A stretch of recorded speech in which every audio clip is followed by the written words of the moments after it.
The Invisible Man by H.G. Wells. Chapter 1. The Strange Man's Arrival. The stranger came early in February, one wintry day, through a biting wind and a driving snow, the last snowfall of the year.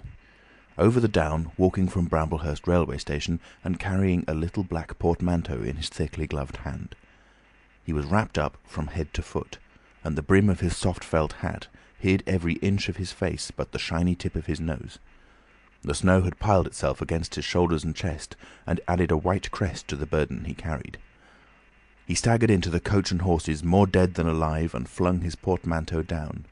"A fire!" he cried. "In the name of human charity, a room and a fire!" He stamped and shook the snow from off himself in the bar, and followed Mrs. Hall into her guest parlour to strike his bargain.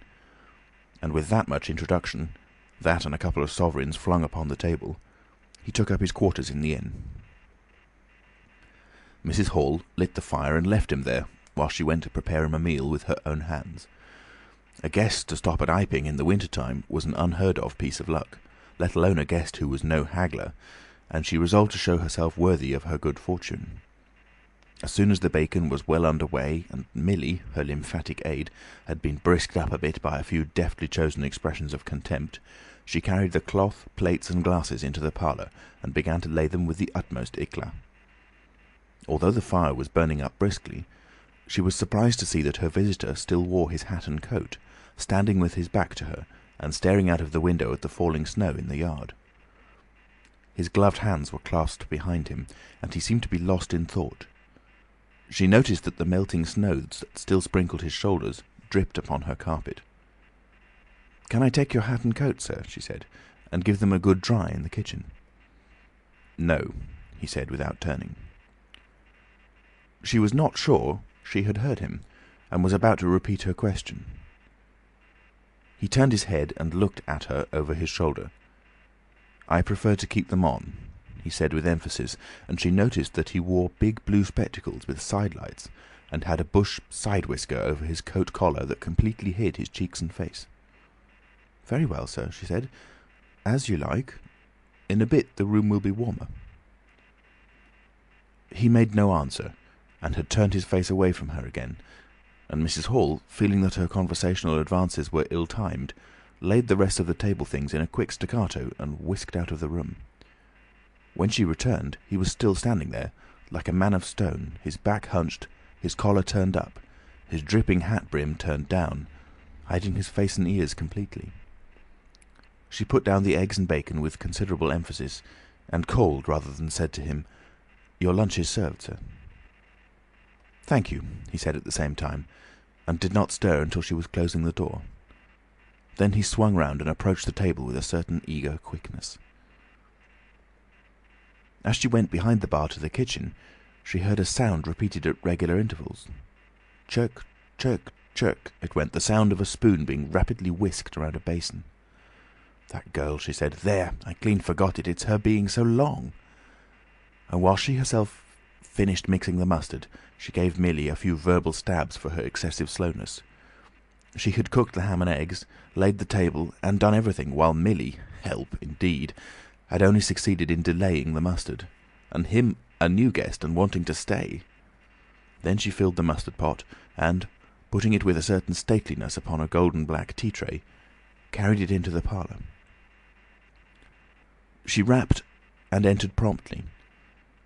As she did so, her visitor moved quickly, so that she got but a glimpse of a white object disappearing behind the table. It would seem he was picking something from the floor. She rapped down the mustard pot on the table, then she noticed the overcoat and hat had been taken off and put over a chair in front of the fire, and a pair of wet boots threatened rust to her steel fender. She went to these things resolutely. "I suppose I may have them to dry now," she said in a voice that brooked no denial. "Leave the hat," said her visitor in a muffled voice, and turning, she saw he had raised his head and was sitting and looking at her. For a moment she stood gaping at him, too surprised to speak. He held a white cloth, it was a serviette he had brought with him, over the lower part of his face, so that his mouth and jaws were completely hidden, and that was the reason of his muffled voice. But it was not that which startled Mrs. Hall. It was the fact that all his forehead above his blue glasses was covered by a white bandage, and that another covered his ears, leaving not a scrap of his face exposed, excepting only his pink, peaked nose. It was bright pink and shiny, just as it had been at first. He wore a dark brown velvet jacket, with a high, black, linen-lined collar turned up about his neck. The thick black hair, escaping as it could below and between the cross bandages, projected in curious tails and horns, giving him the strangest appearance conceivable. This muffled and bandaged head was so unlike what she had anticipated that for a moment she was rigid. He did not remove the serviette, but remained holding it, as she saw now, with a brown gloved hand, and regarding her with his inscrutable blue glasses. "Leave the hat," he said, speaking very distinctly through the white cloth. Her nerves began to recover from the shock that they had received. She placed the hat on the chair again by the fire. I didn't know, sir," she began, "that—" and she stopped, embarrassed. "Thank you," he said dryly, glancing from her to the door, then at her again. "I'll have them nicely dried, sir, at once," she said, and carried his clothes out of the room. She glanced at his white swathed head and blue goggles again as she was going out of the door, but his napkin was still in front of his face. She shivered a little as she closed the door behind her, and her face was eloquent of her surprise and perplexity. "I never," she whispered. "There." She went quite softly to the kitchen, and was too preoccupied to ask Millie what she was messing about with now, when she got there. The visitor sat and listened to her retreating feet. He glanced inquiringly at the window before he removed his serviette and resumed his meal. He took a mouthful, glanced suspiciously at the window, took another mouthful, then rose, and, taking the serviette in his hand, walked across the room and pulled the blind down to the top of the white muslin that obscured the lower panes. This left the room in a twilight. This done, he returned with an easier air to the table and his meal. "The poor soul's had an accident or an operation or something," said Mrs. Hall. "What a turn them bandages did give me, to be sure." She put on some more coal, unfolded the clothes horse, and extended the traveller's coat upon this. "And they goggles! Why, he looked more like a diving helmet than a human man." She hung his muffler on a corner of the horse, and holding that handkerchief over his mouth all the time, talking through it. Perhaps his mouth was hurt too, maybe. She turned round, as one who suddenly remembers. "Bless my soul alive," she said, going off at a tangent. "Ain't you done them taters yet, Millie?" When Mrs. Hall went to clear away the stranger's lunch, her idea that his mouth must also have been cut or disfigured in the accident she supposed him to have suffered was confirmed, for he was smoking a pipe, and all the time that she was in the room he never loosened the silk muffler he had wrapped around the lower part of his face to put the mouthpiece to his lips. Yet it was not forgetfulness, for she saw he glanced at it as it smouldered out. He sat in the corner with his back to the window blind and spoke now, having eaten and drunk and being comfortably warmed through, with less aggressive brevity than before. The reflection of the fire lent a kind of red animation to his big spectacles that they had lacked hitherto. "I have some luggage," he said, "at Bramblehurst station." And he asked her how he could have it sent. He bowed his bandaged head quite politely in acknowledgment of her explanation. "Tomorrow," he said, "there is no speedier delivery?" And seemed quite disappointed when she answered no. Was she quite sure? No man with a trap could go over? Mrs. Hall, nothing loath, answered his questions and developed a conversation. "It's a steep road by the down, sir," she said in answer to the question about a trap, and then, snatching at an opening, said, "It was there a carriage was upsettled a year ago and more. A gentleman killed besides his coachman. Accidents, sir, happen in a moment, don't they?" But the visitor was not to be drawn so easily. "They do," he said through his muffler, eyeing her quietly through his impenetrable glasses. "But they take long enough to get well, don't they? There was my sister's son, Tom, just cut his arm with a scythe, and tumbled on it in the hayfield, and, bless me, he was 3 months tied up, sir. You hardly believe it. It's regular, given a dread of a scythe, sir." "I can quite understand that," said the visitor. He was afraid one time that he'd have to have an operation. It was that bad, sir." The visitor laughed abruptly, a bark of a laugh that he seemed to bite and kill in his mouth. "Was he?" he said. "He was, sir, and no laughing matter to them as had for doing for him, as I had, my sister being took up with her little ones so much.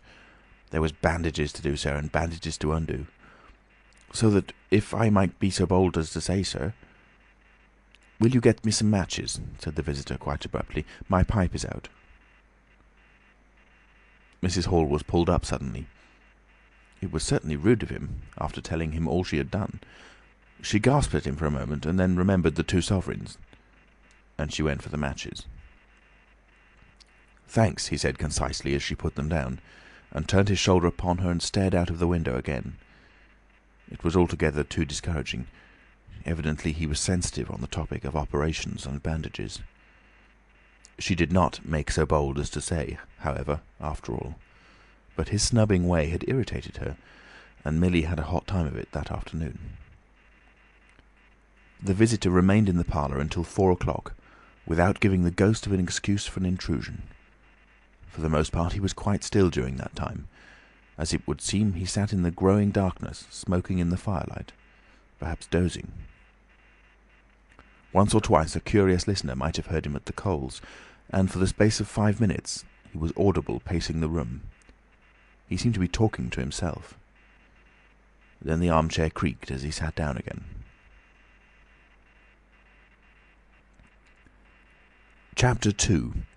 Mr. Teddy Henfrey's First Impressions. At 4 o'clock, when it was fairly dark and Mrs. Hall was screwing up her courage to go in and ask her visitor if he would take some tea, Teddy Henfrey, the clock jobber, came into the bar. "My sakes, Mrs. Hall," said he, "but this is terrible weather for thin boots." The snow outside was falling faster. Mrs. Hall agreed, and then noticed he had his bag with him. "Now you're here, Mr. Teddy," said she, "I'd be glad if you'd give the old clock in the parlour a bit of a look. 'Tis going, and it strikes well and hearty, but the hour hand won't do nothing but point at 6. And, leading the way, she went across to the parlour door and rapped and entered. Her visitor, she saw as she opened the door, was seated in the armchair before the fire, dozing, it would seem, with his bandaged head drooping on one side. The only light in the room was the red glow from the fire, which lit his eyes like adverse railway signals, but left his downcast face in darkness, and the scanty vestiges of the day that came in through the open door. Everything was ruddy, shadowy, and indistinct to her, the more so since she had just been lighting the bar lamp, and her eyes were dazzled. But for a second it seemed to her that the man she looked at had an enormous mouth wide open, a vast and incredible mouth that swallowed the whole of the lower portion of his face. It was the sensation of a moment, the white bound head, the monstrous goggle eyes, and this huge yawn below it. Then he stirred, started up in his chair, put up his hand. She opened the door wide so that the room was lighter, and she saw him more clearly, with the muffler held up to his face, just as she had seen him hold the serviette before. The shadows, she fancied, had tricked her. "Would you mind, sir, this man a coming to look at the clock, sir?" she said, recovering from the momentary shock. "Look at the clock?" he said, staring round in a drowsing manner and speaking over his head, and then, getting more fully awake, "Certainly." Mrs. Hall went away to get a lamp, and he rose and stretched himself. Then came the light, and Mr. Teddy Henfrey, entering, was confronted by this bandaged person. He was, he says, taken aback. "Good afternoon," said the stranger, regarding him, as Mr. Henfrey says, with a vivid sense of the dark spectacles, like a lobster. "I hope," said Mr. Henfrey, "that it's no intrusion." "None whatever," said the stranger, "though I understand," he said, turning to Mrs. Hall, "that this room is really to be mine for my own private use." "I thought, sir," said Mrs. Hall, "you'd prefer the clock—" "Certainly," said the stranger, "certainly. But as a rule, I like to be alone and undisturbed. But I'm really glad to have the clock seen to," he said, seeing a certain hesitation in Mr. Henfrey's manner. "Very glad."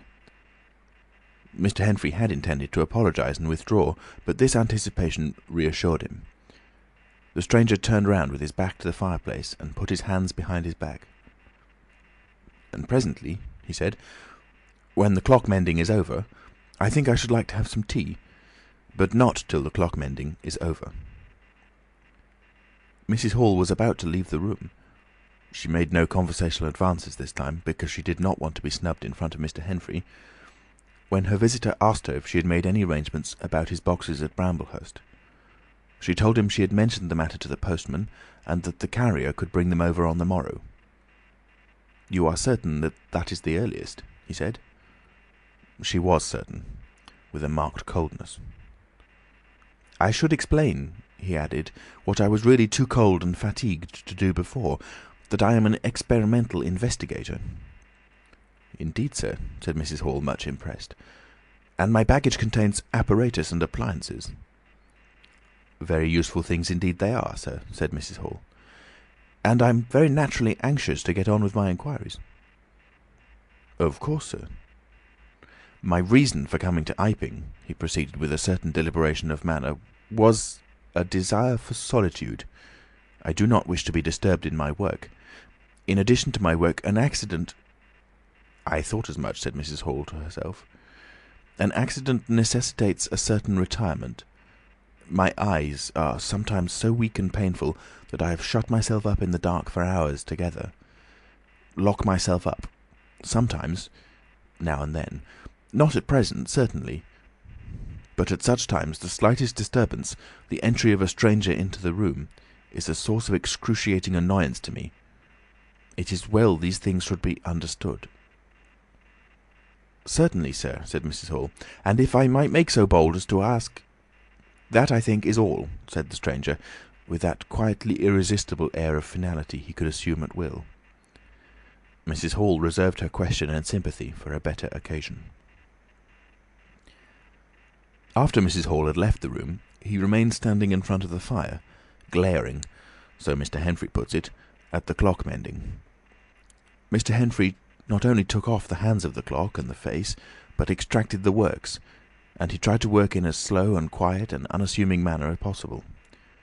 He worked with the lamp close to him, and the green shade threw a brilliant light upon his hands and upon the frame and wheels, and left the rest of the room shadowy.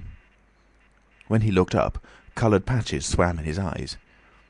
Being constitutionally of a curious nature, he had removed the works, a quite unnecessary proceeding, with the idea of delaying his departure, and perhaps falling into conversation with the stranger.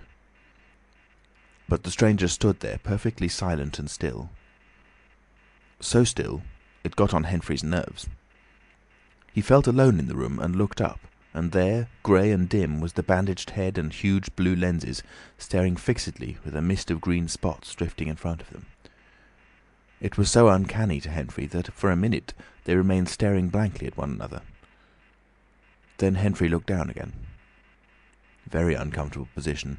One would like to say something. Should he remark that the weather was very cold for the time of the year?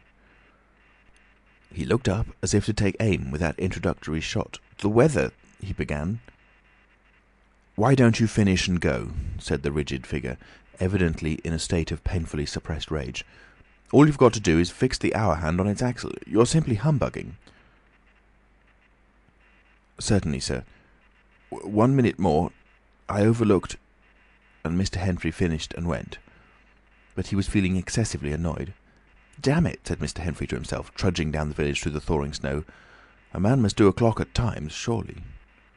And again, "Can't a man look at you?" Ugly. And yet again, seemingly not. If the police was wanting you, you wouldn't be more wrapped and bandaged. At Gleason's Corner he saw Hall, who had recently married the stranger's hostess at the Coach and Horses, and who now drove the Iping conveyance, when occasional people required it, to Sidderbridge Junction, coming towards him on his return from that place. Hall had evidently been stopping a bit at Sidderbridge, to judge by his driving. "How do, Teddy?" he said, passing. "You've got a rum un up at home," said Teddy. Hall very socially pulled up.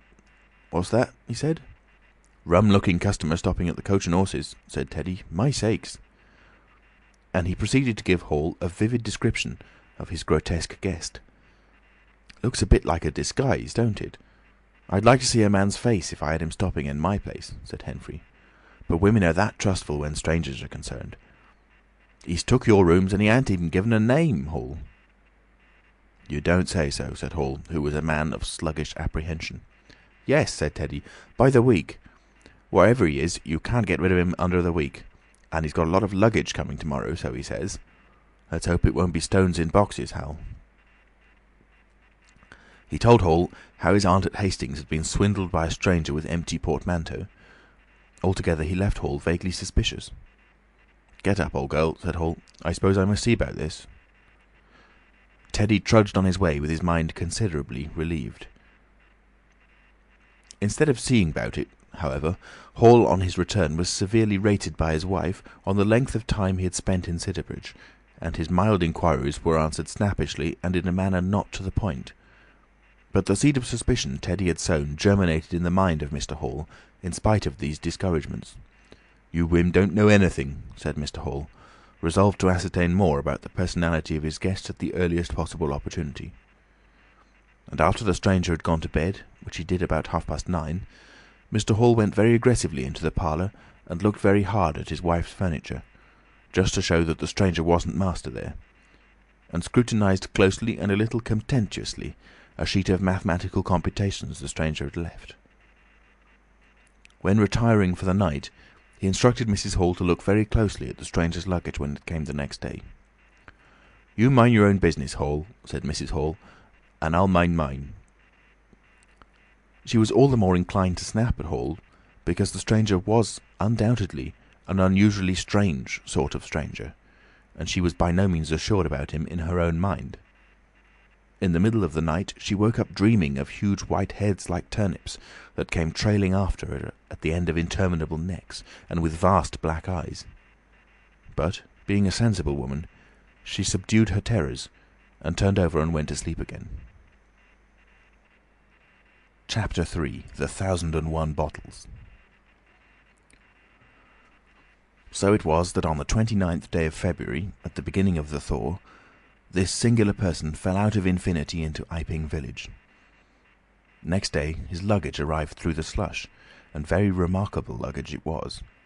There were a couple of trunks indeed, such as a rational man might need, but in addition there were a box of books, big, fat books of which some were just in an incomprehensible handwriting, and a dozen or more crates, boxes and cases, containing objects packed in straw, as it seemed to Hall, tugging with a casual curiosity at the straw, glass bottles.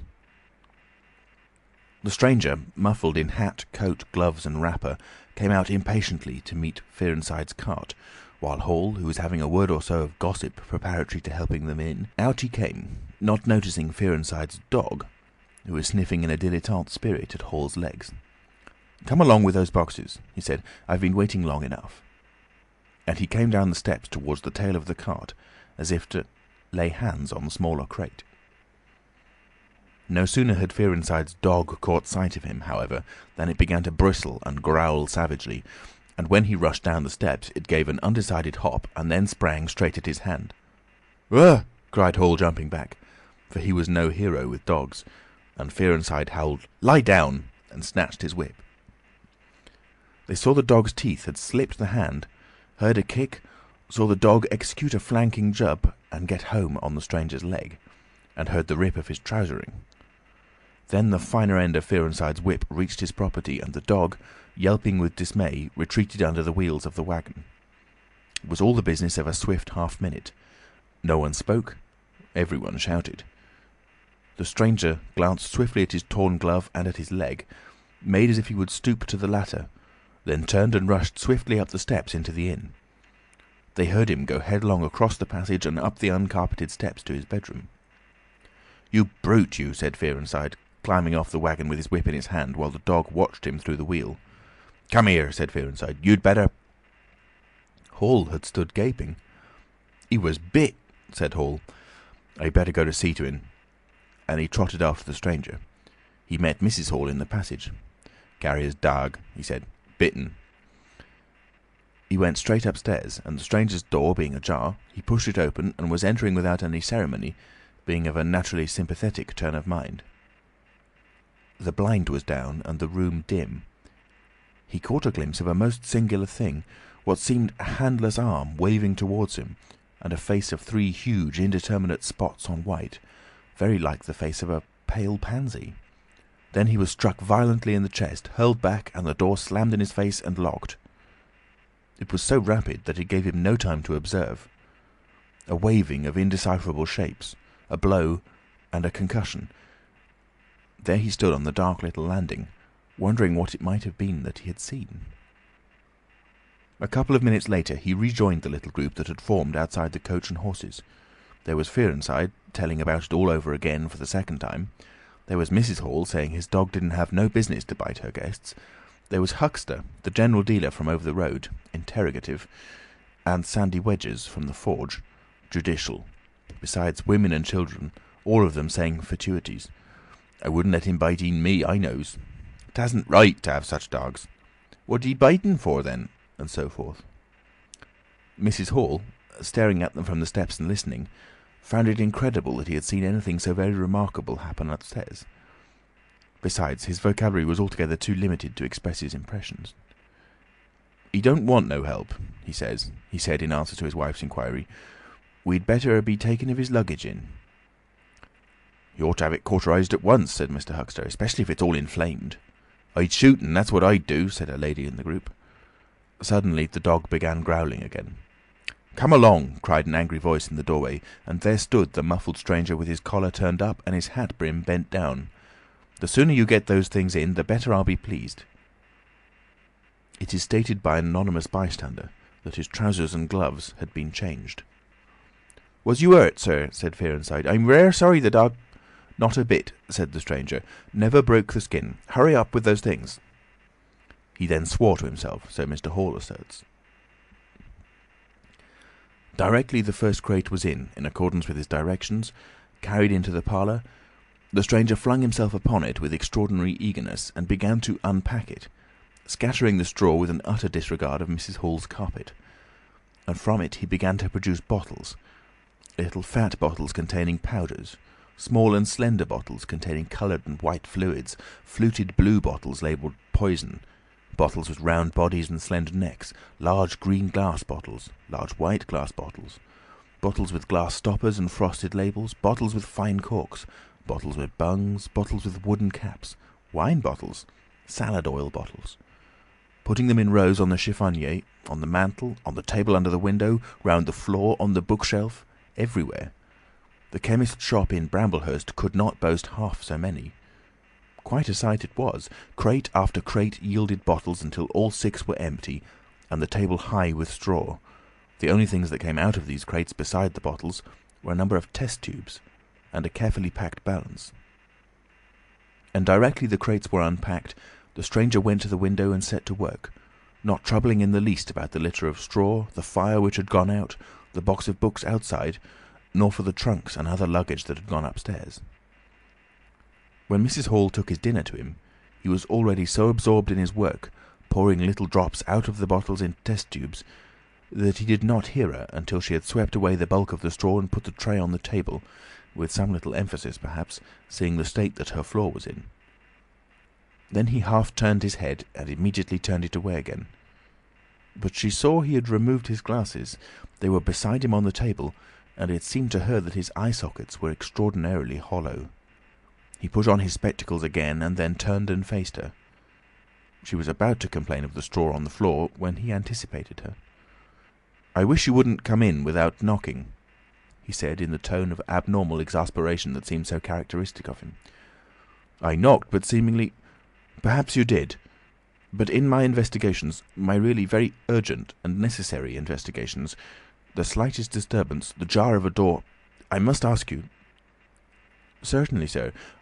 You can turn the lock if you're like that, you know. Any time." "A very good idea," said the stranger. "This straw, sir, if I can be so bold as to remark—" "Don't. If the straw makes trouble, put it down in the bill." And he mumbled at her, words suspiciously like curses.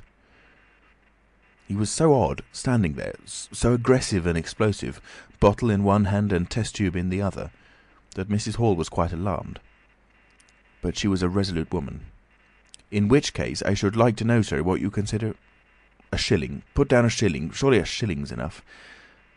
"So be it," said Mrs. Hall, taking up the tablecloth and beginning to spread it over the table. "If you're satisfied, of course." He turned and sat down, with his coat collar toward her. All the afternoon he worked with the door locked, and, as Mrs. Hall testifies, for the most part in silence. But once there was a concussion and a sound of bottles ringing together, as though the table had been hit, and the smash of a bottle flung violently down, and then a rapid pacing athwart the room. Fearing something was the matter, she went to the door and listened, not caring to knock. "I can't go on," he was raving. "I can't go on. 300,000, 400,000, the huge multitude cheated. All my life it may take me. Patience. Patience indeed. Fool! Fool!" There was a noise of hobnails on the bricks in the bar, and Mrs. Hall had very reluctantly to leave the rest of his soliloquy. When she returned, the room was silent again, save for the faint crepitation of his chair and the occasional clink of a bottle. It was all over. The stranger had resumed his work. When she took in his tea, she saw broken glass in the corner of the room under the concave mirror, and a golden stain that had been carelessly wiped. She called attention to it. "Put it down in the bill," snapped her visitor. "For God's sake, don't worry me. If there's damage done, put it down in the bill." And he went on ticking a list in the exercise book before him. "I'll tell you something," said Fearenside mysteriously. It was late in the afternoon, and they were in the little beer shop of Iping Hanger. "Well?" said Teddy Henfrey.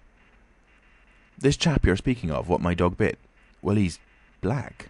Leastways his legs are. I seed through the tear of his trousers and the tear of his glove. You'd have expected a sort of pinky to show, wouldn't you? Well, there wasn't none. Just blackness. I tell you he's as black as my hat." "My sakes," said Henfrey, "it's a rummy case altogether. Why, his nose is as pink as paint." "That's true," said Fearenside. "I knows that, and I tell you what I'm thinking. That man's a piebald, Teddy, black here and white there in patches. And he's ashamed of it. He's a kind of half-breed, and the colours come off patchy instead of mixing. I've heard of such things before, and it's the common way with horses, as anyone can see." Chapter 4. Mr. Cuss interviews the stranger. I have told the circumstances of the stranger's arrival in Iping with a certain fullness of detail, in order that the curious impression he created may be understood by the reader. But, excepting two odd incidents, the circumstances of his stay until the extraordinary day of the club festival may be passed over very cursorily.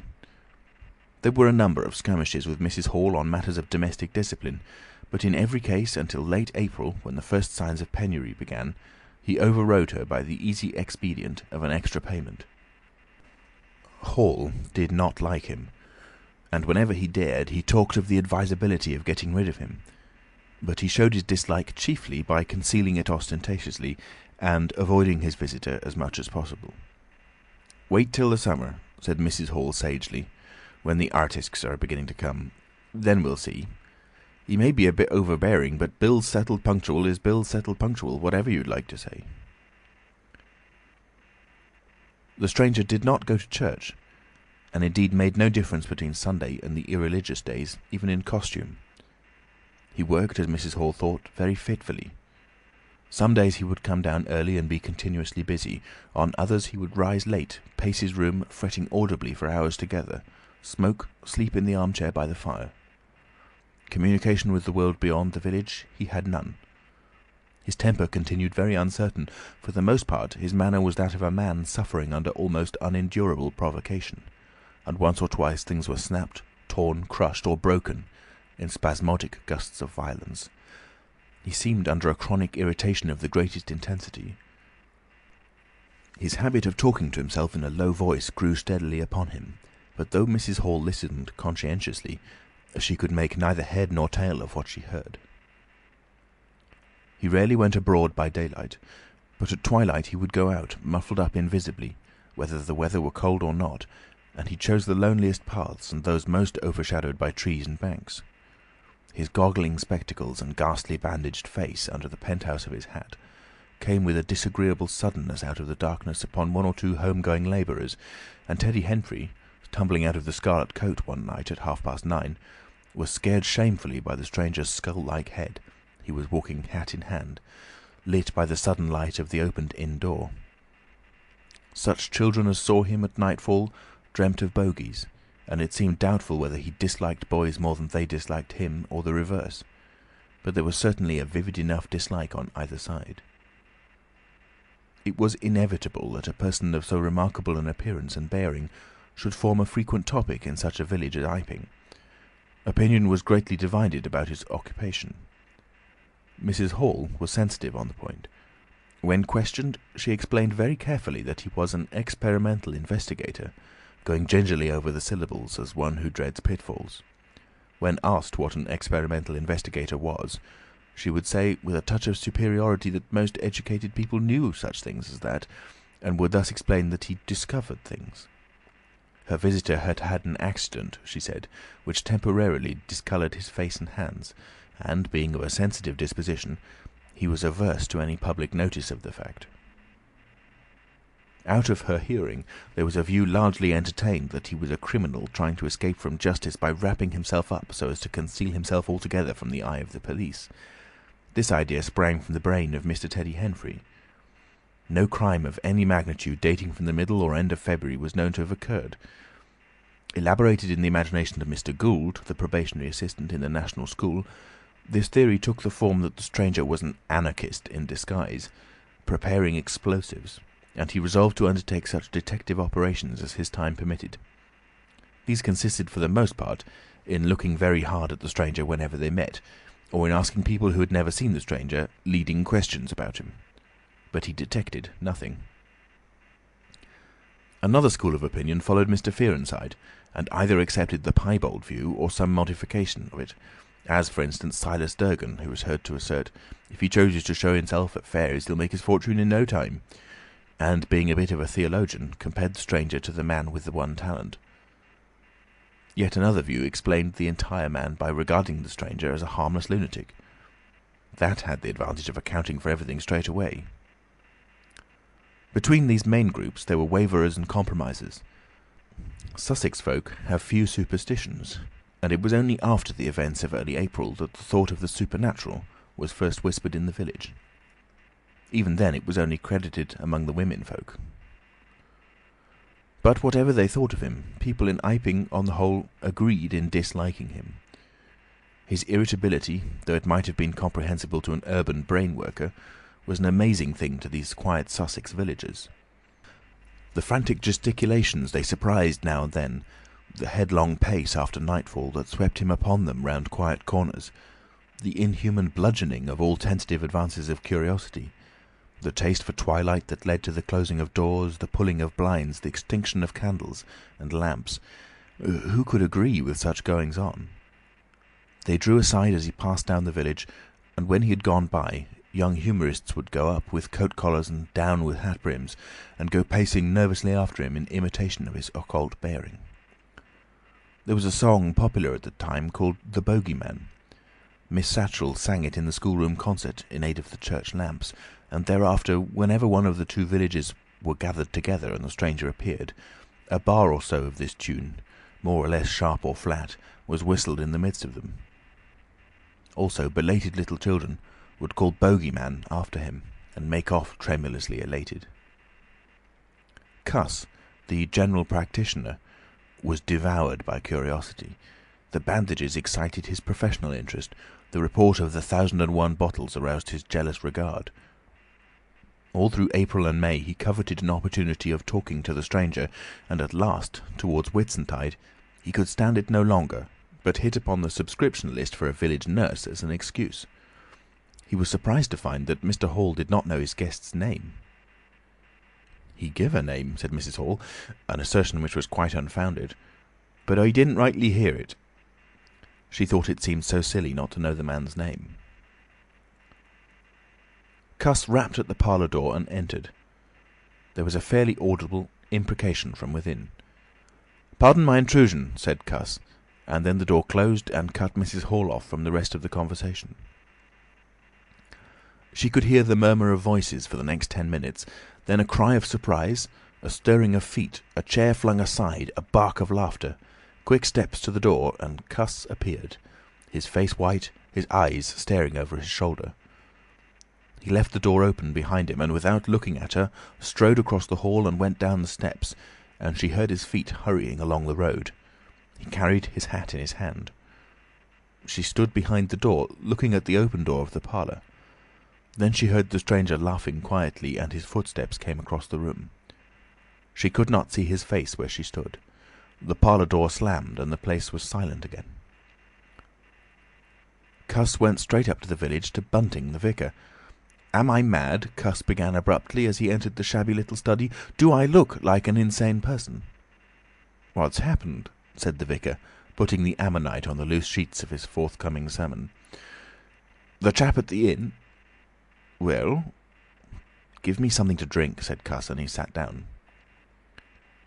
When his nerves had been steadied by a glass of cheap sherry, the only drink the good vicar had available, he told him of the interview he had just had. "Went in," he gasped, "and began to demand a subscription for that nurse fund. He'd stuck his hands in his pockets as I came in, and he sat down lumpily in his chair. Sniffed. I told him I'd heard he took an interest in scientific things. He said yes.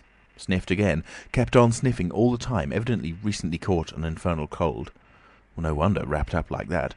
I developed the nurse idea, and all the while kept my eyes open. Bottles, chemicals, everywhere. Balance, test tubes in stands, and a smell of evening primrose. Would he subscribe? Said he'd considered him.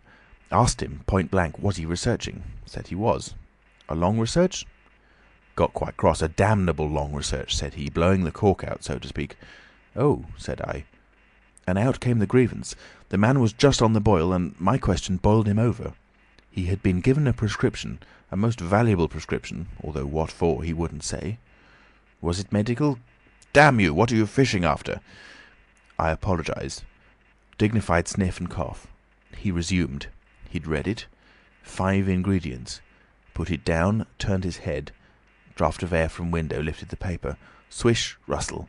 He was working in a room with an open fireplace, he saw. Saw a flicker, and there was the prescription burning and lifting chimney-wood. Rushed towards it just as it whisked up the chimney. So, just at that point, to illustrate his story, out came his arm.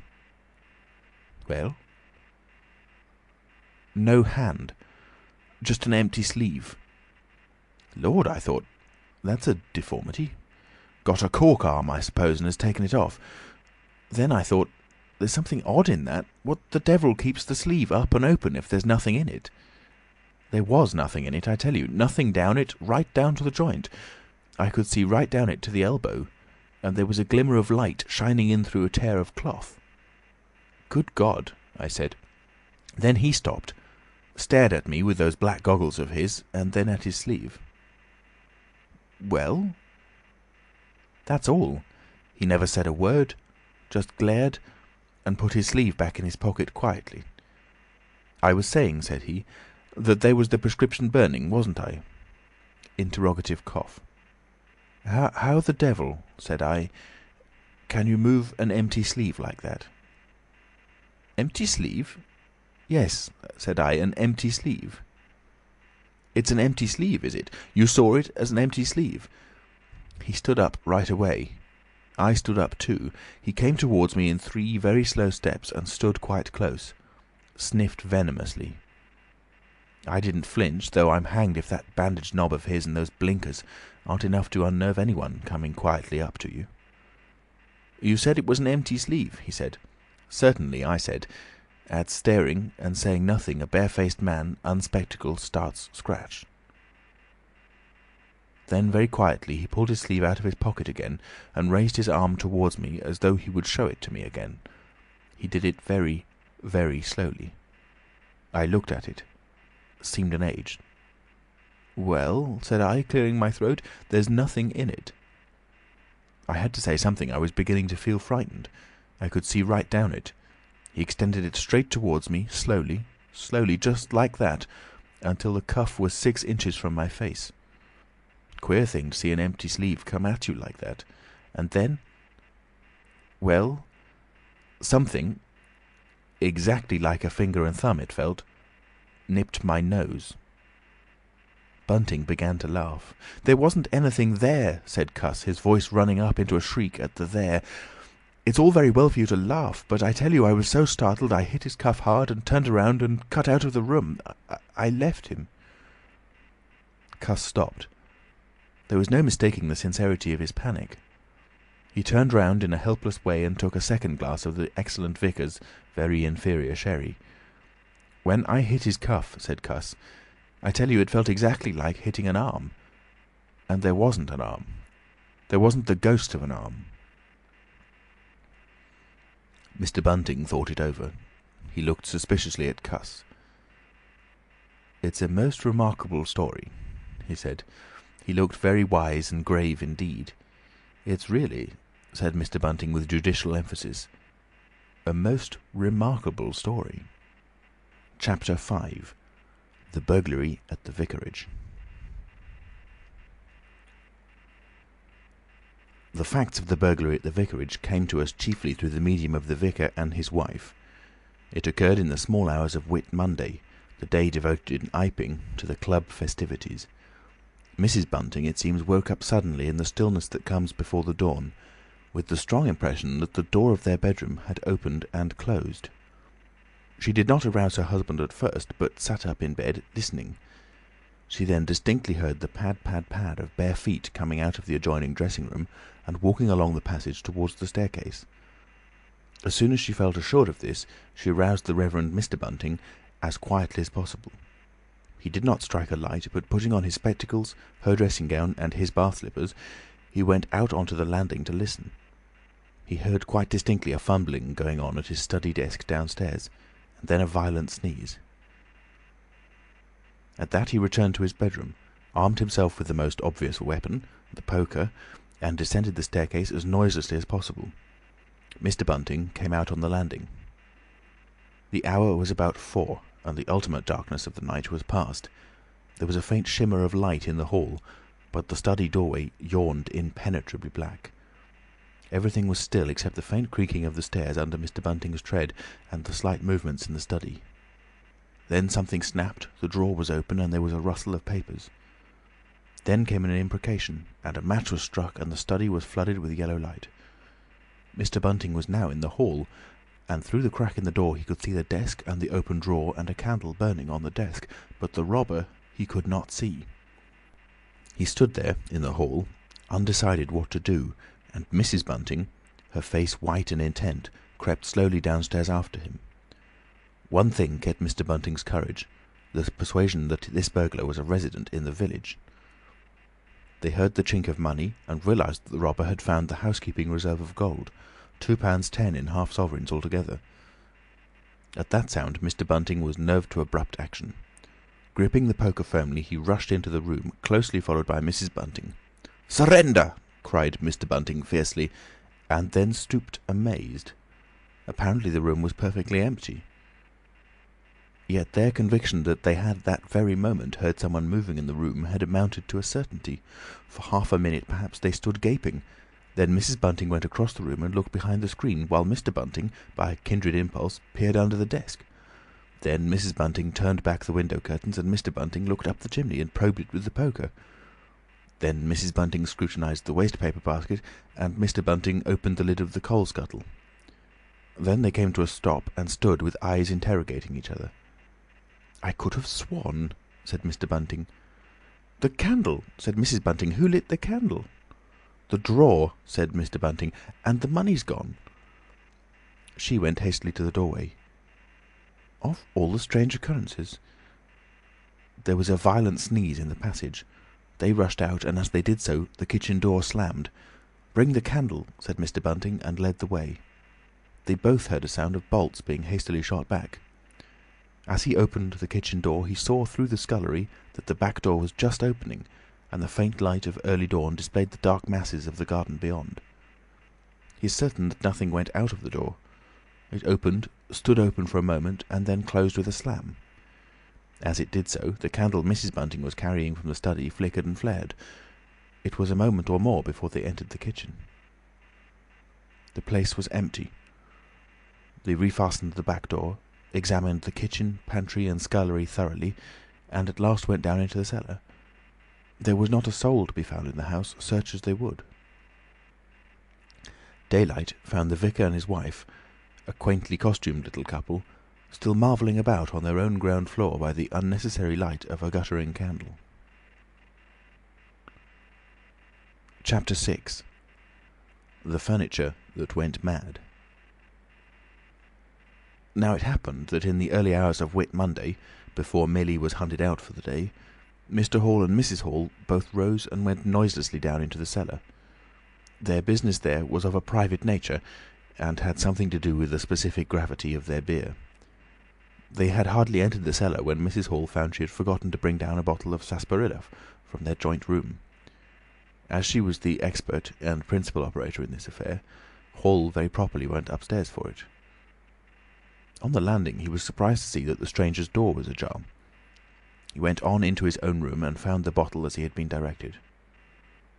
But returning with the bottle, he noticed that the bolts of the front door had been shot back, that the door was in fact simply on the latch. And with a flash of inspiration he connected this with the stranger's room upstairs and the suggestions of Mr. Teddy Henfrey. He distinctly remembered holding the candle while Mrs. Hall shot these bolts overnight. At the sight he stopped, gaping, then with the bottle still in his hand went upstairs again. He rapped at the stranger's door. There was no answer. He rapped again, then pushed the door wide open and entered. It was as he had expected. The bed, the room also, was empty. And what was stranger, even to his heavy intelligence, on the bedroom chair and along the rail of the bed were scattered the garments, the only garments, so far as he knew, and the bandages of their guest. His big slouch hat, even, was cocked jauntily over the bedpost. As Hall stood there, he heard his wife's voice coming out of the depth of the cellar, with that rapid telescoping of the syllables and interrogative cocking up of the final words to a high note, by which the West Sussex villager is wont to indicate a brisk impatience. "George, you got what I want?" At that he turned and hurried down to her. "Janny," he said over the rail of the cellar steps, "'tis the truth what Henfrey says. He's not in his room, he ain't, and the front door's unbolted." At first Mrs. Hall did not understand, and as soon as she did, she resolved to see the empty room for herself. Hall, still holding the bottle, went first. "If he ain't there," he said, "his clothes are. And what's he doing without his clothes then? 'Tis a most curious business." As they came up the cellar steps, they both, it was afterwards ascertained, fancied they heard the front door open and shut, but seeing it closed and nothing there, neither said a word to the other about it at the time. Mrs. Hall passed her husband in the passage and ran on first upstairs. Someone sneezed on the staircase. Hall, following 6 steps behind, thought that he heard her sneeze. She, going on first, was under the impression that Hall was sneezing. She flung open the door and stood regarding the room. "Awful curious," she said. She heard a sniff close behind her head, as it seemed, and turning, was surprised to see Hall a dozen feet off on the topmost stair. But in another moment he was beside her. She bent forward and put her hand on the pillow and then under the clothes. "Cold," she said. "He's been up this hour or more." As she did so, a most extraordinary thing happened. The bedclothes gathered themselves together, leapt suddenly into a sort of peak, and then jumped headlong over the bottom rail. It was exactly as if a hand had clutched them in the centre and flung them aside. Immediately after, the stranger's hat hopped off the bedpost, described a whirling flight in the air through the better part of a circle, and then dashed straight at Mrs. Hall's face. Then as swiftly came the sponge from the washstand, and then the chair, flinging the stranger's coat and trousers carelessly aside, and laughing dryly in a voice singularly like the stranger's, turned itself up with its 4 legs at Mrs. Hall, seemed to take aim at her for a moment, and then charged at her. She screamed and turned, and then the chair legs came gently but firmly against her back and impelled her and Hall out of the room. The door slammed violently and was locked. The chair and bed seemed to be executing a dance of triumph for a moment. Then abruptly everything was still. Mrs. Hall was left almost in a fainting condition in Mr. Hall's arms on the landings. It was with the greatest difficulty that Mr. Hall and Millie, who had been roused by her scream of alarm, succeeded in getting her downstairs and applying the restoratives customary in such cases. "'Tis spirits," said Mrs. Hall. "I know 'tis spirits. I read in papers and tables and chairs leaping and dancing." "Take a drop more, Jenny," said Hall. "'Twill steady ye." "Lock him out," said Mrs. Hall. "Don't let him come in again. I half guessed I might have known, with them goggling eyes and bandaged head and never going to church of a Sunday, and all they bottles.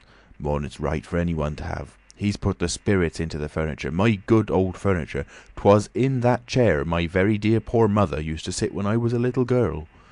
To think it should rise up against me now." "Just a drop more, Janny," said Hall.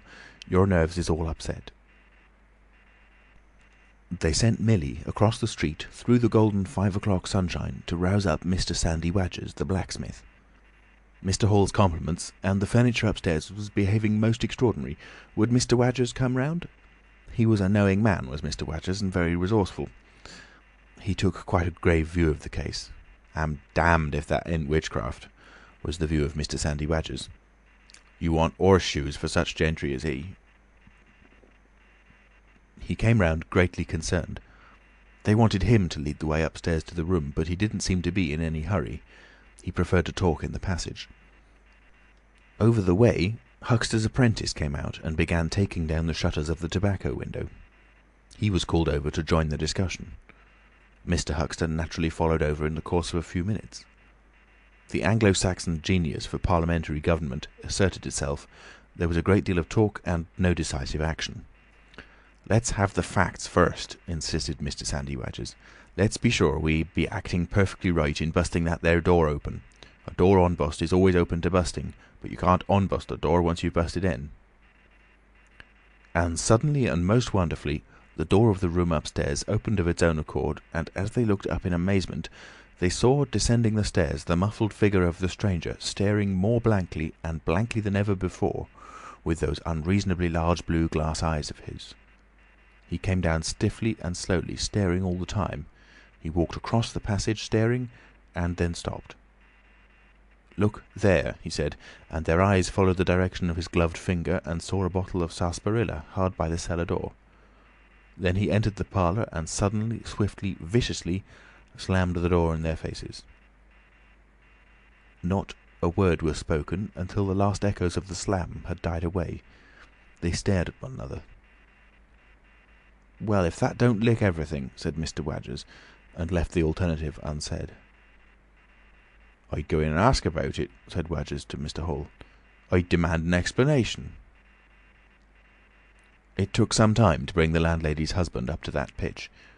At last he rapped, opened the door, and got as far as "Excuse me." "Go to the devil," said the stranger in a tremendous voice, "and shut that door after you." So that brief interview terminated. Chapter 7. The Unveiling of the Stranger. The stranger went into the little parlour of the Coach and Horses about 5:30 in the morning, and there he remained until near midday, the blinds down, the door shut, and none, after Hall's repulse, venturing near him. All that time he must have fasted. Thrice he rang his bell, the third time furiously and continuously, but no one answered him. "Him and his go to the devil indeed," said Mrs. Hall. Presently came an imperfect rumour of the burglary at the vicarage, and two were put together. Hall, assisted by Wadgers, went off to find Mr. Shuckleforth, the magistrate, and take his advice. No one ventured upstairs. How the stranger occupied himself is unknown. Now and then he would stride violently up and down, and twice came an outburst of curses, a tearing of paper, and a violent smashing of bottles. The little group of scared but curious people increased. Mrs. Huxter came over, some gay young fellows resplendent in black ready-made jackets and piqué paper ties, for it was Whit Monday, joined the group with confused interrogations. Young Archie Harker distinguished himself by going up the yard and trying to peep under the window blinds. He could see nothing, but gave reason for supposing that he did, and others of the Iping youth presently joined him. It was the finest of all possible Whit Mondays, and down the village street stood a row of nearly a dozen booths, a shooting gallery, and on the grass by the forge were 3 yellow and chocolate waggons, and some picturesque strangers of both sexes putting up a cocoanut shy. The gentlemen wore blue jerseys, the ladies white aprons, and quite fashionable hats with heavy plumes. Wodger, of the Purple Fawn, and Mr. Jaggers the cobbler, who also sold old second-hand ordinary bicycles, were stretching a string of Union Jacks and Royal Ensigns, which had originally celebrated the first Victorian Jubilee, across the road. And inside, in the artificial darkness of the parlour, into which only one thin jet of sunlight penetrated, the stranger, hungry we must suppose, and fearful, hidden in his uncomfortable hot wrappings, pored through his dark glasses upon his paper, or chinked his dirty little bottles, and occasionally swore savagely at the boys, audible if invisible, outside the windows. In the corner by the fireplace lay the fragments of half a dozen smashed bottles, and a pungent twang of chlorine tainted the air. So much we know from what was heard at the time and from what was subsequently seen in the room. At noon he suddenly opened his parlour door and stood glaring fixedly at the 3 or 4 people in the bar. "Mrs. Hall," he said. Somebody went sheepishly and called for Mrs. Hall. Mrs. Hall appeared after an interval, a little short of breath, but all the fiercer for that. Hall was still out. She had deliberated over this scene, and she came holding a little tray with an unsettled bill upon it. "Is it your bill you're wanting, sir?" she said. "Why wasn't my breakfast laid? Why haven't you prepared my meals and answered my bell? Do you think I live without eating?" "Why isn't my bill paid?" said Mrs. Hall. "That's what I want to know." "I told you 3 days ago I was awaiting a remittance." "I told you 3 days ago I wasn't going to await no remittances. You can't grumble if your breakfast waits a bit if my bill's been waiting these 5 days, can you?" The stranger swore, briefly but vividly. "Nar, nar," from the bar. "And I'd thank you kindly, sir, if you'd keep your swearing to yourself, sir," said Mrs. Hall. The stranger stood looking more like an angry diving helmet than ever. It was universally felt in the bar that Mrs. Hall had the better of him. His next words showed as much. "Look here, my good woman," he began. "Don't good woman me," said Mrs. Hall. "I've told you my remittance hasn't come." "Remittance indeed," said Mrs. Hall. "Still, I dare say in my pocket." "You told me 3 days ago that you hadn't anything but a sovereign's worth of silver upon you." "Well, I've found some more." "Hullo," from the bar. "I wonder where you found it," said Mrs. Hall. That seemed to annoy the stranger very much. He stamped his foot. "What do you mean?" he said. "That I wonder where you found it," said Mrs. Hall. "And before I take any bills, or get any breakfasts, or do any such things whatsoever, you've got to tell me 2 things I don't understand, and what nobody don't understand, and what everybody is very anxious to understand. I want to know what you've been doing to my chair upstairs, and I want to know how 'tis your room was empty, and how you got in again. Them as stops in this house comes in by the doors, that's the rule of the house, and that you didn't do. And what I want to know is how you did come in, and I want to know—" Suddenly the stranger raised his gloved hands clenched, stamped his foot, and said, "Stop!" with such extraordinary violence that he silenced her instantly. "You don't understand," he said, "who I am or what I am. I'll show you. By heaven, I'll show you." Then he put his open palm over his face and withdrew it. The centre of his face became a black cavity. "Here," he said. He stepped forward and handed Mrs. Hall something which she, staring at his metamorphosed face, accepted automatically. Then, when she saw what it was, she screamed loudly, dropped it, and staggered back. The nose, it was the stranger's nose, pink and shining, rolled on the floor. Then he removed his spectacles, and everyone in the bar gasped. He took off his hat, and with a violent gesture tore at his whiskers and bandages. For a moment they resisted him. A flash of horrible anticipation passed through the bar. "Oh my God!" said someone. Then off they came. It was worse than anything. Mrs. Hall, standing open-mouthed and horror-struck, shrieked at what she saw, and made for the door of the house. Everyone began to move. They were prepared for scars, disfigurements, tangible horrors. But nothing. The bandages and false hair flew across the passage into the bar, making a hobbledehoy jump to avoid them. Everyone tumbled on everyone else down the steps, for the man who stood there shouting some incoherent explanation was a solid, gesticulating figure up to the coat collar of him, and then nothingness, no visible thing at all. People down the village heard shouts and shrieks, and looking up the street saw the coach and horses violently firing out its humanity. Then they saw Mrs. Hall fall down and Mr. Teddy Henfrey jump to avoid tumbling over her, and then they heard the frightful screams of Millie, who, emerging suddenly from the kitchen at the noise of the tumult, had come across the headless stranger from behind. These increased suddenly. Forthwith, everyone, all down the street, the sweet-stuff seller, coconut-shy proprietor and his assistant, the swing-man, little boys and girls, rustic dandies, smart wenches, smocked elders and aproned gypsies, began running towards the inn, and in a miraculously short space of time a crowd of perhaps 40 people, and rapidly increasing, swayed and hooted and inquired and exclaimed and suggested in front of Mrs. Hall's establishment. Everyone seemed eager to talk at once, and the result was Babel. A small group supported Mrs. Hall, who was picked up in a state of collapse. There was a conference, and the incredible evidence of a vociferous eyewitness. "Oh, bogey! What's he been doing then? Ain't hurt the girl, has he? Run at 'en with a knife, I believe. No head, I tell ye. It didn't mean no manner of speaking. I meant man without a head. Nonsense! 'Tis some conjuring trick. Fetched off his wrapping, he did."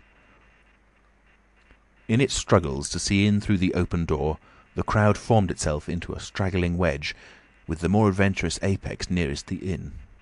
"He stood for a moment. I heard the girl scream, and he turned. I saw her skirts whisk, and he went after her. Didn't take 10 seconds. Back he comes with a knife in his hand and a loaf. Stood just as if he was staring. Not a moment ago. Went in that there door. I tell ye, he ain't got no head at all. You just missed un." There was a disturbance behind, and the speaker stopped to step aside for a little procession that was marching very resolutely towards the house. First Mr. Hall, very red and determined, then Mr. Bobby Jaffers, the village constable, then the wary Mr. Wadgers. They had come now, armed with a warrant. People shouted conflicting information of the recent circumstances. "Ed or no Ed," said Jaffers, "I got arrestin', and restin' I will." Mr. Hall marched up the steps, marched straight to the door of the parlour, and flung it open. "Constable," he said, "do your duty." Jaffers marched in. Hall next, Wadgers last. They saw in the dim light the headless figure facing them, with a gnawed crust of bread in one gloved hand and a chunk of cheese in the other. "That's him," said Hall. "What the devil's this?" came in a tone of angry expostulation from above the collar of the figure. "You're a damned rum customer, mister," said Mr. Jaffers. "But Ed or no Ed, the warrant says body, and duty's duty." "Keep off," said the figure, starting back. Abruptly he whipped down the bread and cheese, and Mr. Hall just grasped the knife on the table in time to save it. Off came the stranger's left glove, and was slapped in Jaffers' face. In another moment, Jaffers, cutting short some statement concerning a warrant, had gripped him by the handless wrist and caught his invisible throat. He got a sounding kick on the shin that made him shout, but kept his grip. Hall sent the knife sliding along the table to Wadgers, who acted as goalkeeper for the offensive, so to speak, and then stepped forward as Jaffers and the stranger swayed and staggered towards him, clutching and hitting in. A chair stood in the way and went aside with a crash as they came down together. "Get the feet," said Jaffers between his teeth. Mr. Hall, endeavouring to act on instructions, received a sounding kick in the ribs that disposed of him for a moment, and Mr. Wadgers, seeing the decapitated stranger had rolled over and got the upper side of Jaffers, retreated towards the door, knife in hand, and so collided with Mr. Huxter and the Sidderbridge carter coming to the rescue of law and order. At the same moment, down came 3 or 4 bottles from the chiffonnier, and shot a web of pungency into the air of the room. "I'll surrender," cried the stranger, though he had Jaffers down, and in another moment he stood up panting, a strange figure, headless and handless, for he had pulled off his right glove now as well as his left. "It's no good," he said, as if sobbing for breath. It was the strangest thing in the world to hear that voice coming as if out of empty space. But the Sussex peasants are perhaps the most matter-of-fact people under the sun. Jaffers got up also and produced a pair of handcuffs. Then he stared. "I say," said Jaffers, brought up short by a dim realisation of the incongruity of the whole business. "Darn it, can't use 'em as I can see." The stranger ran his arm down his waistcoat, and as if by a miracle the buttons to which his empty sleeve pointed became undone. Then he said something about his shin and stooped down. He seemed to be fumbling with his shoes and socks. "Why," said Huxter suddenly, "that's not a man at all. It's just empty clothes. Look, you can see down his collar and the linings of his clothes. I could put my arm—" He extended his hand. It seemed to meet something in mid-air, and he drew it back with a sharp exclamation. "I wish you'd keep your fingers out of my eye," said the aerial voice in a tone of savage expostulation. "The fact is, I am all here, head, hands, legs, and all the rest, but it happens I'm invisible. It's a confounded nuisance, but I am. There's no reason why I should be poked to pieces by every stupid bumpkin in Iping, is it?" The suit of clothes, now all unbuttoned and hanging loosely upon its unseen supports, stood up, arms akimbo. Several other of the men folks had now entered the room, so that it was closely crowded. "Invisible, eh?" said Huxter, ignoring the stranger's abuse. "Who ever heard the likes of that?" "It's strange, perhaps, but it's not a crime. Why am I assaulted by a policeman in this fashion?" "Ah, that's a different matter," said Jarvis. "No doubt you're a bit difficult to see in this light, but I got a warrant and it's all correct. What I'm after ain't no invisibility, it's burglary. There's a house been broke into and money took." "Well, and circumstances certainly point—" "Stuff and nonsense," said the Invisible Man. "I hope so, sir, but I've got my instructions." "Well," said the stranger, I'll come, but no handcuffs." "It's the regular thing," said Jaffers. "No handcuffs," stipulated the stranger. "Pardon me," said Jaffers. Abruptly the figure sat down, and before anyone could realise what was being done, the slippers, socks, and trousers had been kicked off under the table. Then he sprang up again and flung off his coat. "Here, stop that," said Jaffers, suddenly realising what was happening. He gripped at the waistcoat. It struggled, and the shirt slipped out of it and left it limply and empty in his hand. "Hold him," said Jaffers loudly. "Once he gets the things off—" "Hold him," cried everyone, and there was a rush at the fluttering white shirt, which was now all that was visible of the stranger. The shirt sleeve planted a shrewd blow in Hall's face that stopped his open-armed advance and sent him backward into old Toothsome the sexton, and in another moment the garment was lifted up, became convulsed and vacantly flapping about the arms, even as a shirt that is being thrust over a man's head. Jaffers clutched at it and only helped to pull it off. He was struck in the mouth out of the air and incontinently through his truncheon, and smote Teddy Henfrey savagely upon the crown of his head. "Look out!" said everybody, fencing at random and hitting at nothing.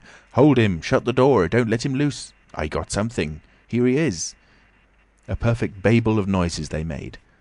Everybody, it seemed, was being hit all at once, and Sandy Wadgers, knowing as ever, and his wits sharpened by a frightful blow in the nose, reopened the door and led the rout. The others, following incontinently, were jammed for a moment in the corner by the doorway. The hitting continued. Phipps, the Unitarian, had a front tooth broken, and Henfrey was injured in the cartilage of his ear. Jaffers was struck under the jaw, and turning, caught at something that intervened between him and Huxter in the melee and prevented their coming together. He felt a muscular chest, and in another moment the whole mass of struggling, excited men shot out into the crowded hall. "I got him!" shouted Jaffers, choking and reeling through them all, and wrestling with purple face and swelling veins against his unseen enemy.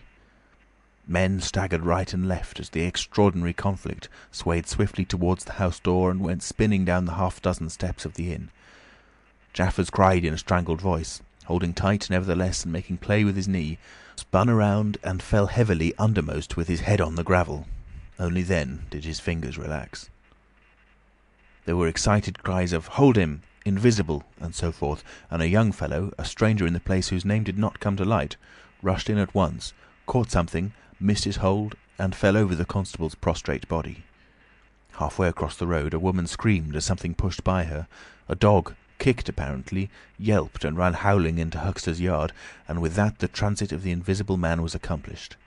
For a space people stood amazed and gesticulating, and then came panic and scattered them abroad through the village as a gust scatters dead leaves. But Jaffers lay quite still, face upward and knees bent, at the foot of the steps of the inn. Chapter 8. In Transit. The 8th chapter is exceedingly brief, and relates that Gibbons, the amateur naturalist of the district, while lying out on the spacious open downs, without a soul within a couple of miles of him, as he thought, and almost dozing, heard close to him the sound of a man coughing, sneezing, and then swearing savagely to himself, and looking, beheld nothing. Yet the voice was indisputable. It continued to swear with that breadth and variety that distinguishes the swearing of a cultivated man. It grew to a climax, diminished again, and died away in the distance, going, as it seemed to him, in the direction of Adderdean. It lifted to a spasmodic sneeze and ended. Gibbons had heard nothing of the morning's occurrences, but the phenomenon was so striking and disturbing that his philosophical tranquillity vanished. He got up hastily and hurried down the steepness of the hill towards the village as fast as he could go. Chapter 9. Mr. Thomas Marvel. You must picture Mr. Thomas Marvel as a person of copious, flexible visage, a nose of cylindrical protrusion, a liquorish, ample, fluctuating mouth, and a beard of bristling eccentricity. His figure inclined to embonpoint, his short limbs accentuated this inclination. He wore a furry silk hat, and the frequent substitution of twine and shoelaces for buttons, apparent at critical points of his costume, marked a man essentially bachelor. Mr. Thomas Marvel was sitting with his feet in a ditch by the roadside over the down towards Adderdean, about 1.5 miles out of Iping. His feet, save for socks of irregular open work, were bare. His big toes were broad, and pricked like the ears of a watchful dog. In a leisurely manner, he did everything in a leisurely manner, he was contemplating trying on a pair of boots. They were the soundest boots he had come across for a long time, but too large for him, whereas the ones he had were, in dry weather, a very comfortable fit, but too thin-soled for damp. Mr. Thomas Marvel hated roomy shoes, but then he hated damp. He had never properly thought out which he hated most, and it was a pleasant day, and there was nothing better to do. So he put the 4 shoes in a graceful group on the turf and looked at them.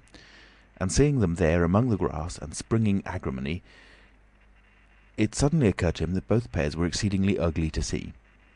He was not at all startled by a voice behind him. "They're boots, anyhow," said the voice. "They are charity boots," said Mr. Thomas Marvel, with his head on one side, regarding them distastefully. "And which is the ugliest pair in this whole blessed universe, I'm darned if I know." Said the voice. "I've worn worse. In fact, I've worn none. But none so audacious ugly, if you'll allow the expression. I've been cadging boots, in particular, for days, because I was sick of them. They're sound enough, of course, but a gentleman on tramp sees such a thundering lot of his boots, and if you'll believe me, I've raised in nothing in the whole blessed country as I try as I would but them. Look at 'em, and a good country for boots too, in a general way, but it's just my promiscuous luck. I get my boots in this country 10 years or more, and they treat you like this." "It's a beast of a country," said the voice, "and pigs for people." "Ain't it?" said Mr. Thomas Marvel. "Lord, but them boots, it beats it." He turned his head over to his shoulder at the right, to look at the boots of his interlocutor with a view to comparisons, and lo, where the boots of his interlocutor should have been were neither legs nor boots. He was irradiated by the dawn of a great amazement. "Where are you?" said Mr. Thomas Marvel, over his shoulder and coming on all fours. He saw a stretch of empty downs with the wind swaying and remote green-pointed furze bushes. "Am I drunk?" said Mr. Marvel. "Have I had visions? Was I talking to myself? What the—" "Don't be alarmed," said a voice. "None of your ventriloquizing me," said Mr. Thomas Marvel, rising sharply to his feet. "Where are you? Alarmed, indeed." "Don't be alarmed," repeated the voice. "You'll be alarmed in a minute, you silly fool," said Mr. Thomas Marvel. "Where are ye? Let me get my mark on you." "Are you buried?" said Mr. Thomas Marvel after an interval. There was no answer. Mr. Thomas Marvel stood bootless and amazed, his jacket nearly thrown off. "Peewit," said a peewit very remote. "Peewit, indeed," said Mr. Thomas Marvel. "This ain't no time for foolery." The down was desolate, east and west, north and south. The road, with its shallow ditches and white bordering stakes, ran smooth and empty north and south, and, save for that peewit, the blue sky was empty too. "So help me," said Mr. Thomas Marvel, shuffling his coat on to his shoulders again. "It's the drink. I might have known." "It's not the drink," said the voice. "You keep your nerves steady." "Ow," said Mr. Marvel, and his face grew white amidst its patches. "It's the drink," his lips repeated noiselessly. He remained staring about him, rotating slowly backwards. "I could have swore I heard a voice," he whispered. "Of course you did." "It's there again," said Mr. Marvel, closing his eyes and clasping his hand on his brow with a tragic gesture. He was suddenly taken by the collar and shaken violently, and left more dazed than ever. "Don't be a fool," said the voice. "I'm off my bloomin' chump," said Mr. Marvel. "It's no good. It's fretting about them blasted boots. I'm off my blessed bloomin' chump. Or it's spirits." "Neither one thing nor the other," said the voice. "Listen." "Chump," said Mr. Marvel. "1 minute," said the voice penetratingly, tremulous with self-control. "Well?" said Mr. Thomas Marvel, with a strange feeling of having been dug in the chest by a finger. "You think I'm just imagination? Just imagination?" "What else can you be?" said Mr. Thomas Marvel, rubbing the back of his neck. "Very well," said the voice, in a tone of relief. "Then I'm going to throw flints at you until you think differently." "But what are you?" The voice made no answer. Whizz came a flint, apparently out of the air, and missed Mr. Marvel's shoulder by a hair's breadth. Mr. Marvel, turning, saw a flint jerk up into the air, trace a complicated path, hang for a moment, then fling at his feet with almost invisible rapidity. He was too amazed to dodge. Whizz it came and ricocheted from a bare toe into the ditch. Mr. Thomas Marvel jumped a foot and howled aloud. Then he started to run, tripped over an unseen obstacle, and came head over heels into a sitting position. "Now," said the voice, as a third stone curved upward and hung in the air above the tramp, "am I imagination?" Mr. Marvel, by way of reply, struggled to his feet and was immediately rolled over again. He lay quiet for a moment. "If you struggle any more," said the voice, "I shall throw the flint at your head." "It's a fair do," said Mr. Thomas Marvel, sitting up, taking his wounded toe in hand and fixing his eye on the third missile. "I don't understand it. Stones flinging themselves, stones talking. Put yourself down. Rot away. I'm done." The third flint fell. "It's very simple," said the voice. "I'm an invisible man." "Tell us something I don't know," said Mr. Marvel, gasping with pain. "Where you've hid... how you... I don't know. I'm beat." "That's all," said the voice. "I'm invisible. That's what I want you to understand." "Anyone could see that. There's no need for you to be so confounded impatient, mister. Now then, give us a notion. How are you hid?" "I'm invisible. That's the great point, and what I want you to understand is this." "But whereabouts?" interrupted Mr. Marvel. "Here, 6 yards in front of you." "Oh, come, I ain't blind. You'll be telling me next you're just thin air. I'm not one of your ignorant tramps." "Yes, I am. Thin air. You're looking through me." "What? Ain't there any stuff to you? Vox et... oh, what is it? Jabber? Is that it?" "I'm just a human being. Solid. Needing food and drink. Needing covering too. But I'm invisible. You see? Invisible. Simple idea. Invisible." "What, real like?" "Yes, real." "Let's have a hand of you," said Marvel. "If you are real, won't be so darn out of the way like then." "Lord!" he said. "How you made me jump, gripping me like that." He felt the hand that had closed round his wrist with his disengaged fingers, and his fingers went timorously up the arm, patted a muscular chest, and explored a bearded face. Marvel's face was astonishment. "I'm dashed," he said, "if this don't beat cockfighting. Most remarkable.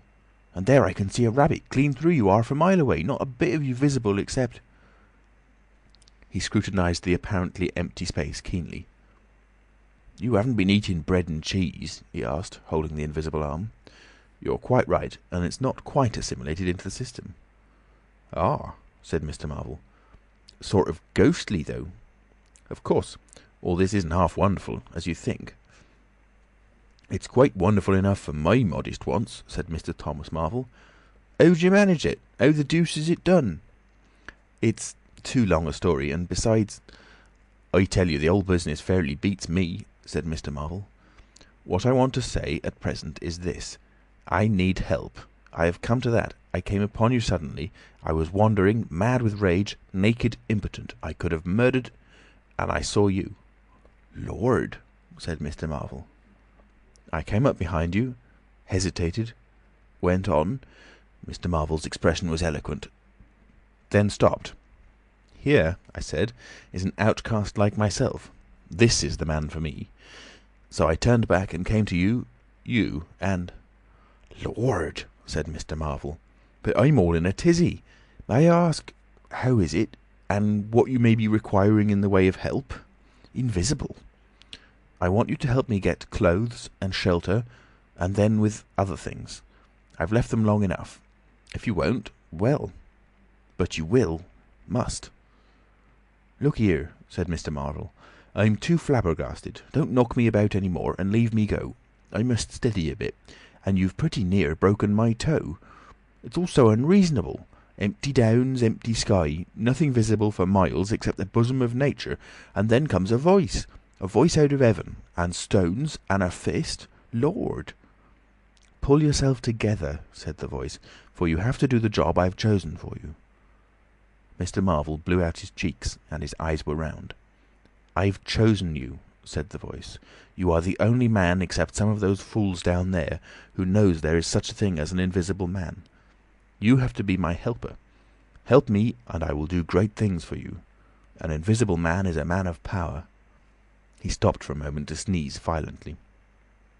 "But if you betray me," he said, "if you fail to do as I direct you—" He paused and tapped Mr. Marvel's shoulder smartly. Mr. Marvel gave a yelp of terror at the touch. "I don't want to betray you," said Mr. Marvel, edging away from the direction of the fingers. "Don't you go a-thinking that, whatever you do. All I want to do is help you. Just tell me what I got to do.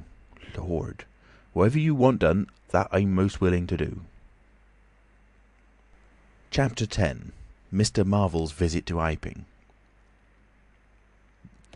After the first gusty panic had spent itself, Iping became argumentative. Scepticism suddenly reared its head. Rather nervous scepticism, not at all assured of its back, but scepticism none the less. It is so much easier not to believe in an invisible man, and those who had actually seen him dissolve into air, or felt the strength of his arm, could be counted on the fingers of two hands. And of those witnesses, Mr. Wadgers was presently missing, having retired impregnably behind the bolts and bars of his own house, and Jaffers was lying stunned in the parlour of the Coach and Horses. Great and strange ideas transcending experience often have less effect upon men and women than smaller, more tangible considerations. Iping was gay with bunting, and everybody was in gala dress. Whit Monday had been looked forward to for a month or more. By the afternoon, even those who believed in the unseen were beginning to resume their little amusements in a tentative fashion, and on the supposition that he had gone quite away, and with the sceptics he was already a jest. But people, sceptics and believers alike, were remarkably sociable all that day. Haysman's Meadow was gay with a tent, in which Mrs. Bunting and other ladies were preparing tea, while, without, the Sunday school children ran races and played games under the noisy guidance of the curate and the Misses Cuss and Sackbut. No doubt there was a slight uneasiness in the air, but people for the most part had the sense to conceal whatever imaginative qualms they experienced. On the village green, an inclined string, down which, clinging the while to a pulley-swung handle, one could be hurled violently against a sack at the other end, came in for considerable favour among the adolescent, as also did the swings and the cocoanut shies. There was also promenading, and the steam organ attached to a small roundabout filled the air with a pungent flavour of oil and with equally pungent music. Members of the club, who had attended church in the morning, were splendid in badges of pink and green, and some of the gayer-minded had adorned their bowler hats with brilliant-coloured flowers of ribbon. Old Fletcher, whose conceptions of holiday-making were severe, was visible through the jasmine about his window, or through the open door, whichever way you chose to look, poised delicately on a plank supported on two chairs, and whitewashing the ceiling of his front room. About 4 o'clock, a stranger entered the village from the direction of the Downs. He was a short, stout person in an extraordinarily shabby top hat, and he appeared to be very much out of breath. His cheeks were alternately limp and tightly puffed. His mottled face was apprehensive, and he moved with a sort of reluctant alacrity. He turned the corner of the church, and directed his way to the Coach and Horses.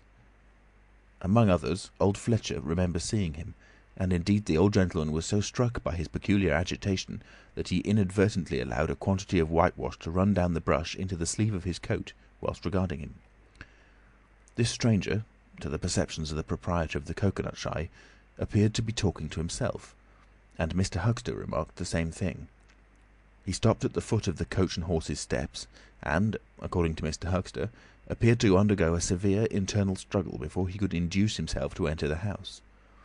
Finally he marched up the steps, and was seen by Mr. Huxter to turn to the left and open the door of the parlour. Mr. Huxter heard voices from within the room and from the bar, apprising the man of his error. "That room's private," said Hall, and the stranger shut the door clumsily and went into the bar. In the course of a few minutes he reappeared, wiping his lips with the back of his hand with an air of quiet satisfaction that somehow impressed Mr. Huxter, as he assumed. He stood looking about him for some moments, and then Mr. Huxter saw him walk in an oddly furtive manner towards the gates of the yard, upon which the parlour window opened. The stranger, after some hesitation, leant against one of the gate-posts, produced a short clay pipe, and prepared to fill it. His fingers trembled while doing so. He lit it clumsily and folded his arms, began to smoke in a languid attitude, an attitude which his occasional glances up the yard altogether belied. All this Mr. Huxter saw over the canisters of the tobacco window, and the singularity of the man's behaviour prompted him to maintain his observation. Presently the stranger stood up abruptly and put his pipe in his pocket. Then he vanished into the yard. Forthwith Mr. Huxter, conceiving he was witness of some petty larceny, leapt around his counter and ran out into the road to intercept the thief.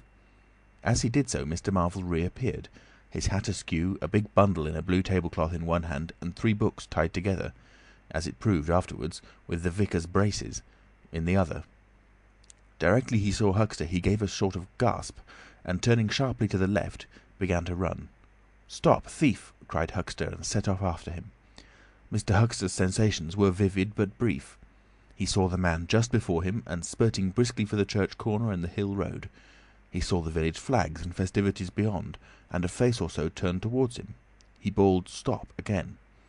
He had hardly gone 10 strides before his shin was caught in some mysterious fashion, and he was no longer running, but flying with inconceivable rapidity through the air.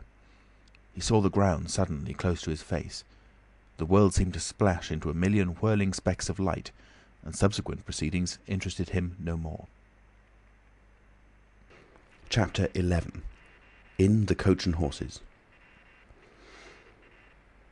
Now, in order to clearly understand what had happened in the inn, it is necessary to go back to the moment when Mr. Marvel first came into view of Mr. Huxter's window. At that precise moment, Mr. Cuss and Mr. Bunting were in the parlour. They were seriously investigating the strange occurrences of the morning, and were, with Mr. Hall's permission, making a thorough examination of the invisible man's belongings. Jaffers had partially recovered from his fall, and had gone home in charge of his sympathetic friends. The stranger's scattered garments had been removed by Mrs. Hall, and the room tidied up. And on the table, under the window where the stranger had been wont to work, Cuss had hit almost at once on 3 big books in manuscript, labelled "Diary." "Diary," said Cuss, putting the 3 books on the table. "Now, at any rate, we shall learn something." The vicar stood with his hands on the table. "Diary," repeated Cuss, sitting down, putting 2 volumes to support the 3rd, and opening it. No name on the flyleaf. Bother, cipher, and figures. The vicar came round to look over his shoulder. Cuss turned the pages over with a face suddenly disappointed. Oh, dear me, it's all cipher, Bunting." "There are no diagrams?" asked Mr. Bunting. "No illustrations throwing light?" "See for yourself," said Mr. Cuss. "Some of it's mathematical, and some of it's Russian, or some such language, to judge by the letters, and some of it's Greek. Now, the Greek I thought you—" "Of course," said Mr. Bunting, taking out and wiping his spectacles, and feeling suddenly very uncomfortable, for he had no Greek left in his mind worth talking about. "Yes, the Greek, of course, may furnish a clue." "I'll find you a place. I'd rather glance through the volumes first," said Mr. Bunting, still wiping. "A general impression first, Cuss, and then, you know, we can go looking for clues." He coughed, put on his glasses, arranged them fastidiously, coughed again, and wished something would happen to avert the seemingly inevitable exposure. Then he took the volume Cuss handed him in a leisurely manner, and then something did happen. The door opened suddenly. Both gentlemen started violently, looked around, and were relieved to see a sporadically rosy face beneath a furry silk hat. "Tap?" asked the face, and stood staring. "No," said both gentlemen at once. "Over the other side, my man," said Mr. Bunting. "And please shut that door," said Mr. Cuss, irritably. "All right," said the intruder, as it seemed in a low voice curiously different from the huskiness of its first inquiry. "Right you are," said the intruder in the former voice. "Stand clear." And he vanished and closed the door. "A sailor, I should judge," said Mr. Bunting. "Amusing fellows they are. Stand clear, indeed. A nautical term referring to his getting back out of the room, I suppose." "I dare say so," said Cuss. "My nerves are all loose today. It made me quite jump, the door opening like that." Mr. Bunting smiled as if he had not jumped. "And now," he said with a sigh, "these books." Someone sniffed as he did so. "One thing is indisputable," said Bunting, drawing a chair up next to that of Mr. Cuss. "There certainly have been very strange things happening at Iping during the last few days. Very strange. I cannot, of course, believe in this absurd invisibility story." "It's incredible," said Cuss, "incredible, but the fact remains that I certainly saw right down his sleeve." "But did you... Are you sure? Suppose a mirror, for instance. Hallucinations are so easily produced. I don't know if you've ever seen a really good conjurer." "I won't argue again," said Cuss. "We've thrashed that out, Bunting. And just now there's these books. Ah, here's some of what I take to be Greek. Greek letters, certainly." He pointed to the middle of the page. Mr. Bunting flushed slightly and brought his face nearer, apparently finding some difficulty with his glasses. Suddenly he became aware of a strange feeling at the nape of his neck. He tried to raise his head and encountered an immovable resistance. The feeling was a curious pressure, the grip of a heavy, firm hand, and it bore his chin irresistibly to the table. "Don't move, little men," whispered a voice, "or I'll brain you both." Mr. Bunting looked into the face of Cuss, close to his own, and each saw a horrified reflection of his own sickly astonishment. "I'm sorry to handle you so roughly," said the voice, "but it's unavoidable. Since when did you learn to pry into an investigator's private memoranda?" said the voice, and two chins struck the table simultaneously, and two sets of teeth rattled. "Since when did you learn to invade the private rooms of a man in misfortune?" And the concussion was repeated. "Where have they put my clothes?" "Listen," said the voice. "The windows are fastened, and I've taken the key out of the door. I am a fairly strong man, and I have the poker handy. Besides being invisible. There's not the slightest doubt that I could kill you both and get away quite easily if I wanted to. Do you understand? Very well. If I let you go, will you promise not to try any nonsense and do what I tell you?" The vicar and the doctor looked at one another, and the doctor pulled a face. "Yes," said Mr. Bunting, and the doctor repeated it. Then the pressure on the necks relaxed, and the doctor and the vicar sat up, both very red in the face and wriggling their heads. "Please keep sitting where you are," said the Invisible Man. "Here's the poker, you see." "When I came into this room," continued the Invisible Man, after presenting the poker to the tip of the nose of each of his visitors, "I did not expect to find it occupied, and I expected to find, in addition to my books of memoranda, an outfit of clothing. Where is it? No, don't rise, I can see it's gone. Now, just at present, though the days are quite warm enough for an invisible man to run about stark, the evenings are quite chilly. I want clothing and other accommodation, and I must also have those 3 books." Chapter 12. The Invisible Man loses his temper. It is unavoidable that at this point the narrative should break off again, for a certain very painful reason that will presently be apparent. While these things were going on in the parlour, and while Mr. Huxter was watching Mr. Marvel smoking his pipe against the gate not a dozen yards away, Mr. Hall and Teddy Henfrey were discussing in a state of cloudy puzzlement the one Iping topic. Suddenly there came a violent thud against the door of the parlour, a sharp cry, and then silence. "Hullo," said Teddy Henfrey. "Hullo," from the tap. Mr. Hall took things in slowly but surely. "That ain't right," he said, and came round from behind the bar towards the parlour door. He and Teddy approached the door together with intent faces. Their eyes considered. "Summat wrong," said Hall, and Henfrey nodded agreement. Whiffs of an unpleasant chemical odour met them. There was a muffled sound of conversation, very rapid and subdued. "You all right there?" asked Hall, rapping. The muttered conversation ceased abruptly.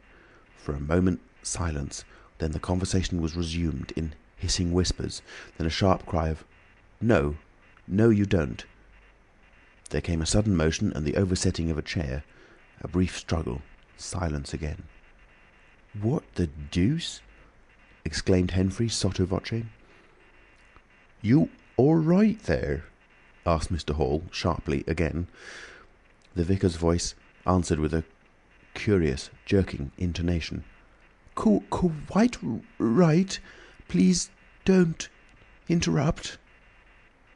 "Odd," said Mr. Henfrey. "Odd," said Mr. Hall.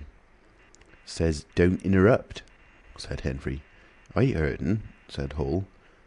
"And a sniff," said Henfrey. They remained listening. The conversation was rapid and subdued. "I can't," said Mr. Bunting, his voice rising. "I tell you, sir, I will not." "What was that?" asked Henfrey.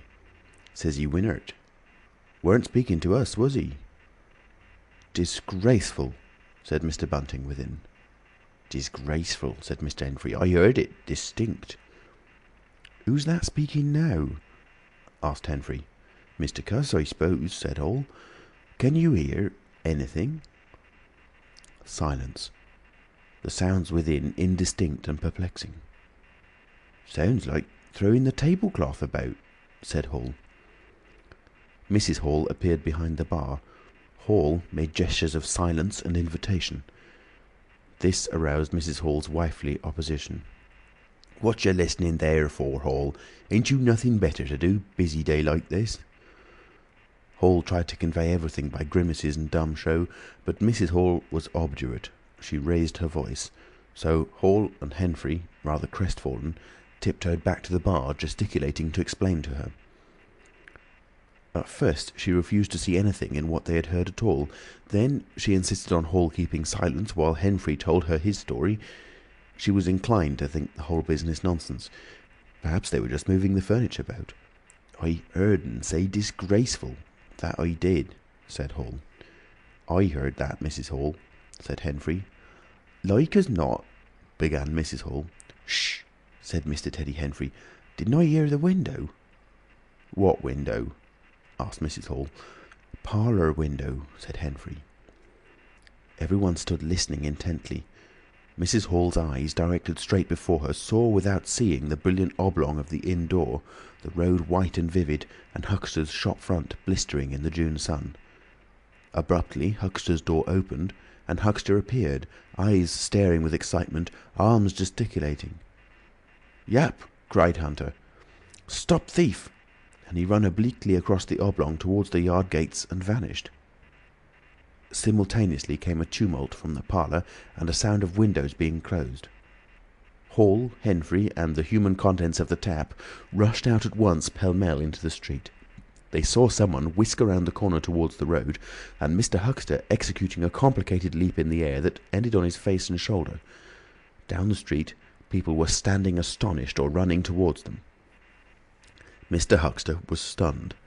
Henfrey stopped to discover this, but Hall and the two labourers from the tap rushed at once to the corner, shouting incoherent things, and saw Mr. Marvel vanishing by the corner of the church wall. They appeared to have jumped to the impossible conclusion that this was the Invisible Man suddenly become visible, and set off at once along the lane in pursuit. But Hall had hardly run a dozen yards before he gave a loud shout of astonishment and went flying headlong sideways, clutching one of the labourers and bringing him to the ground. He had been charged just as one charges a man at football. The second labourer came round in a circle, stared, and conceiving that Hall had tumbled over of his own accord, turned to resume the pursuit, only to be tripped by the ankle just as Huxter had been. Then, as the first labourer struggled to his feet, he was kicked sideways by a blow that might have felled an ox. As he went down, the rush from the direction of the village green came round the corner. The first to appear was the proprietor of the coconut shy, a burly man in blue jersey. He was astonished to see the lane empty, save for 3 men sprawling absurdly on the ground.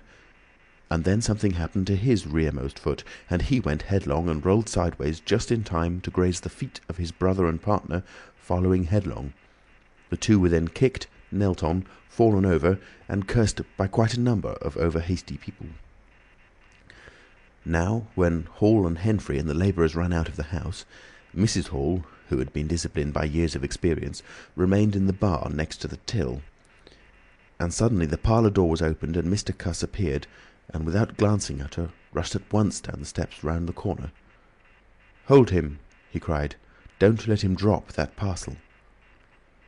He knew nothing of the existence of Marvel, for the Invisible Man had handed over the books and bundle in the yard. The face of Mr. Cuss was angry and resolute, but his costume was defective, a sort of limp white kilt that could only have passed muster in Greece. "Hold him!" he bawled. "He's got my trousers, and every stitch of the vicar's clothes." "Tend to him in a minute," he cried to Henfrey as he passed the prostrate huckster, and, coming round the corner to join the tumult, was promptly knocked off his feet into an indecorous sprawl. Somebody in full flight trod heavily on his finger. He yelled, struggled to regain his feet, was knocked against and thrown on all fours again, and became aware that he was involved not in a capture, but a rout. Everyone was running back to the village. He rose again and was hit severely behind the ear. He staggered and set off back to the coach and horses forthwith, leaping over the deserted huckster who was now sitting up on his way. Behind him, as he was halfway up the inn steps, he heard a sudden yell of rage, rising sharply out of the confusion of cries, and a sounding smack in someone's face.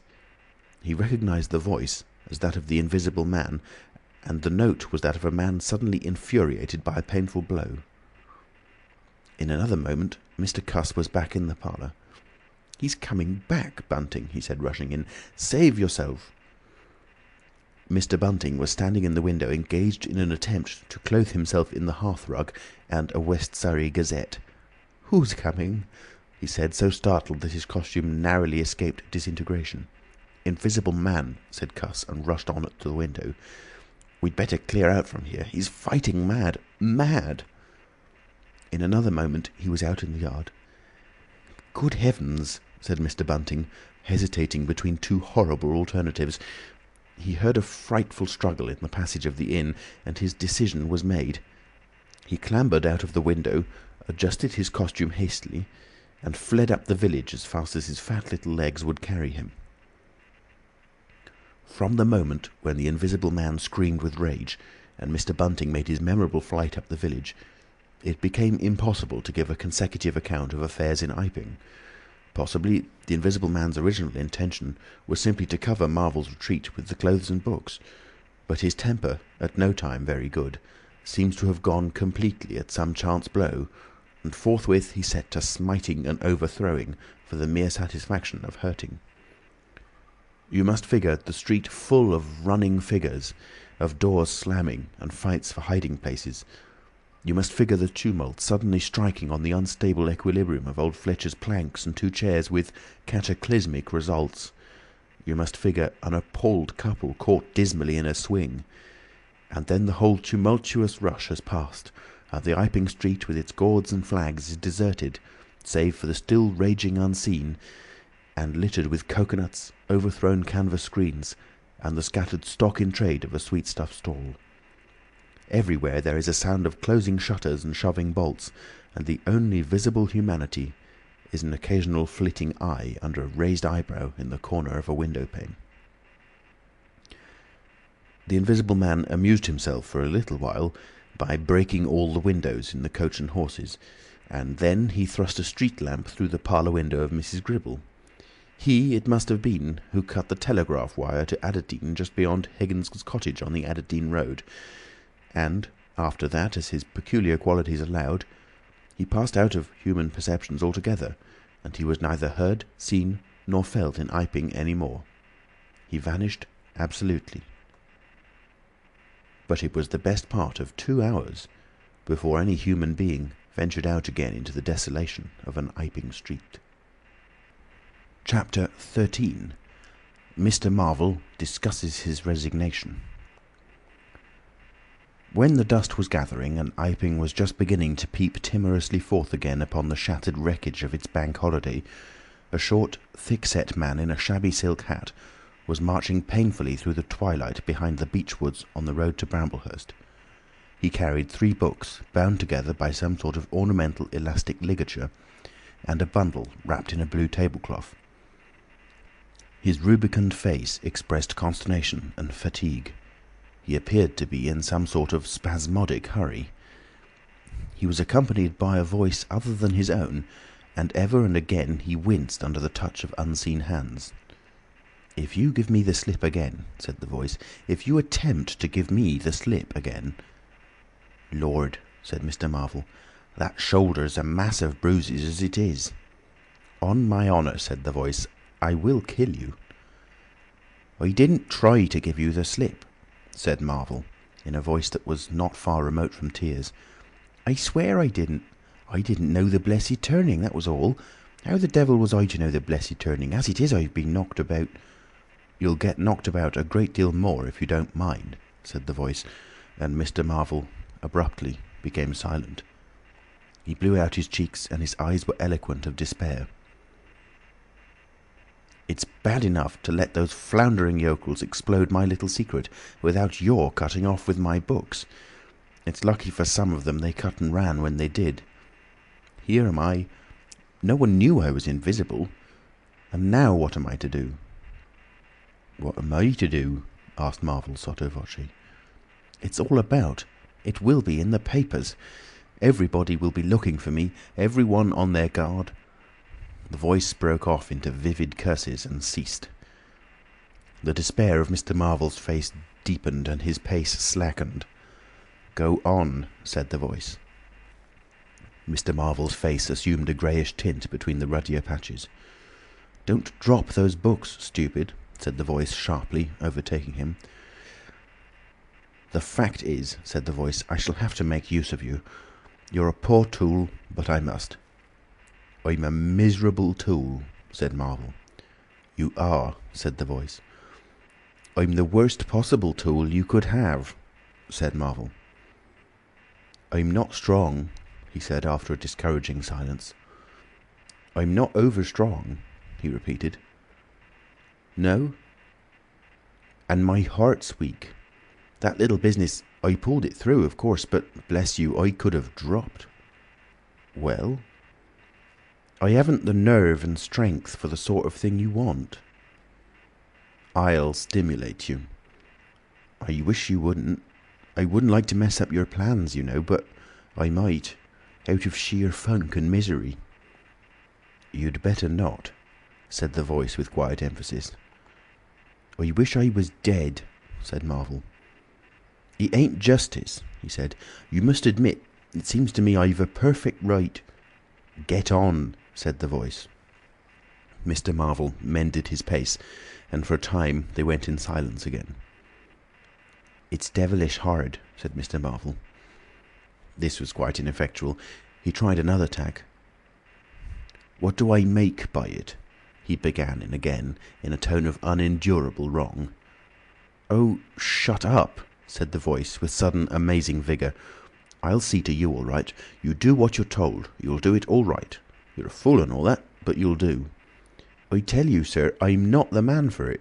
Respectfully, but it is so." "If you don't shut up, I shall twist your wrist again," said the Invisible Man. "I want to think." Presently 2 oblongs of yellow light appeared through the trees, and the square tower of a church loomed through the gloaming. "I shall keep my hand on your shoulder," said the voice, "all through the village. Go straight through, and try no foolery. It'll be the worse for you if you do." "I know that," sighed Mr. Marvel. "I know all that." The unhappy-looking figure in the obsolete silk hat passed up the street of the little village with his burdens, and vanished into the gathering darkness beyond the lights of the windows. Chapter 14. At Port Stowe. 10 o'clock the next morning found Mr. Marvel, unshaven, dirty, and travel-stained, sitting with the books beside him and his hands deep in his pockets, looking very weary, nervous, and uncomfortable, and inflating his cheeks at infrequent intervals, on the bench outside a little inn on the outskirts of Port Stowe. Beside him were the books, but now they were tied with string. The bundle had been abandoned in the pine woods beyond Bramblehurst, in accordance with a change of plans in the Invisible Man. Mr. Marvel sat on the bench, and although no one took the slightest notice of him, his agitation remained at fever heat. His hands would go ever and again to his various pockets with a curious, nervous fumbling. When he had been sitting for the best part of an hour, however, an elderly mariner, carrying a newspaper, came out of the inn and sat down beside him. "Pleasant day," said the mariner. Mr. Marvel glanced about him, with something very like terror. "Very," he said. "Just seasonable weather for the time of year," said the mariner, taking no denial. "Quite," said Mr. Marvel. The mariner produced a toothpick and, saving his regard, was engrossed thereby for some minutes. His eyes, meanwhile, were at liberty to examine Mr. Marvel's dusty figure and the books beside him. As he had approached Mr. Marvel, he had heard a sound like the dropping of coins into a pocket. He was struck by the contrast of Mr. Marvel's appearance with this sudden suggestion of opulence. Thence his mind wandered back again to a topic that had taken a curiously firm hold of his imagination. "Books?" he said suddenly, noisily finishing with the toothpick. Mr. Marvel started and looked at them. "Oh yes," he said. "Yes, they're books." "There's some extraordinary things in books," said the mariner. "I believe you," said Mr. Marvel. "And some extraordinary things out of them," said the mariner. "True, likewise," said Mr. Marvel. He eyed his interlocutor and then glanced about him. "There's some extraordinary things in newspapers, for example," said the mariner. "There are." "In this newspaper," said the mariner. "Ah," said Mr. Marvel. "There's a story," said the mariner, fixing Mr. Marvel with an eye that was firm and deliberate. "There's a story about an invisible man, for instance." Mr. Marvel pulled his mouth askew and scratched his cheek and felt his ears glowing. "What will they be writing next?" he asked faintly. "Austria or America?" "Neither," said the mariner. "Here." "Lord," said Mr. Marvel, starting. "When I say here," said the mariner, to Mr. Marvel's intense relief, "I don't of course mean here in this place. I mean hereabouts." "An invisible man," said Mr. Marvel. "And what's he been up to?" "Everything," said the mariner, controlling Marvel with his eye and then amplifying. "Every blessed thing." "I ain't seen a paper these 4 days," said Marvel. "Iping's the place he started at," said the mariner. "Indeed," said Mr. Marvel. "He started there, and where he came from nobody don't seem to know.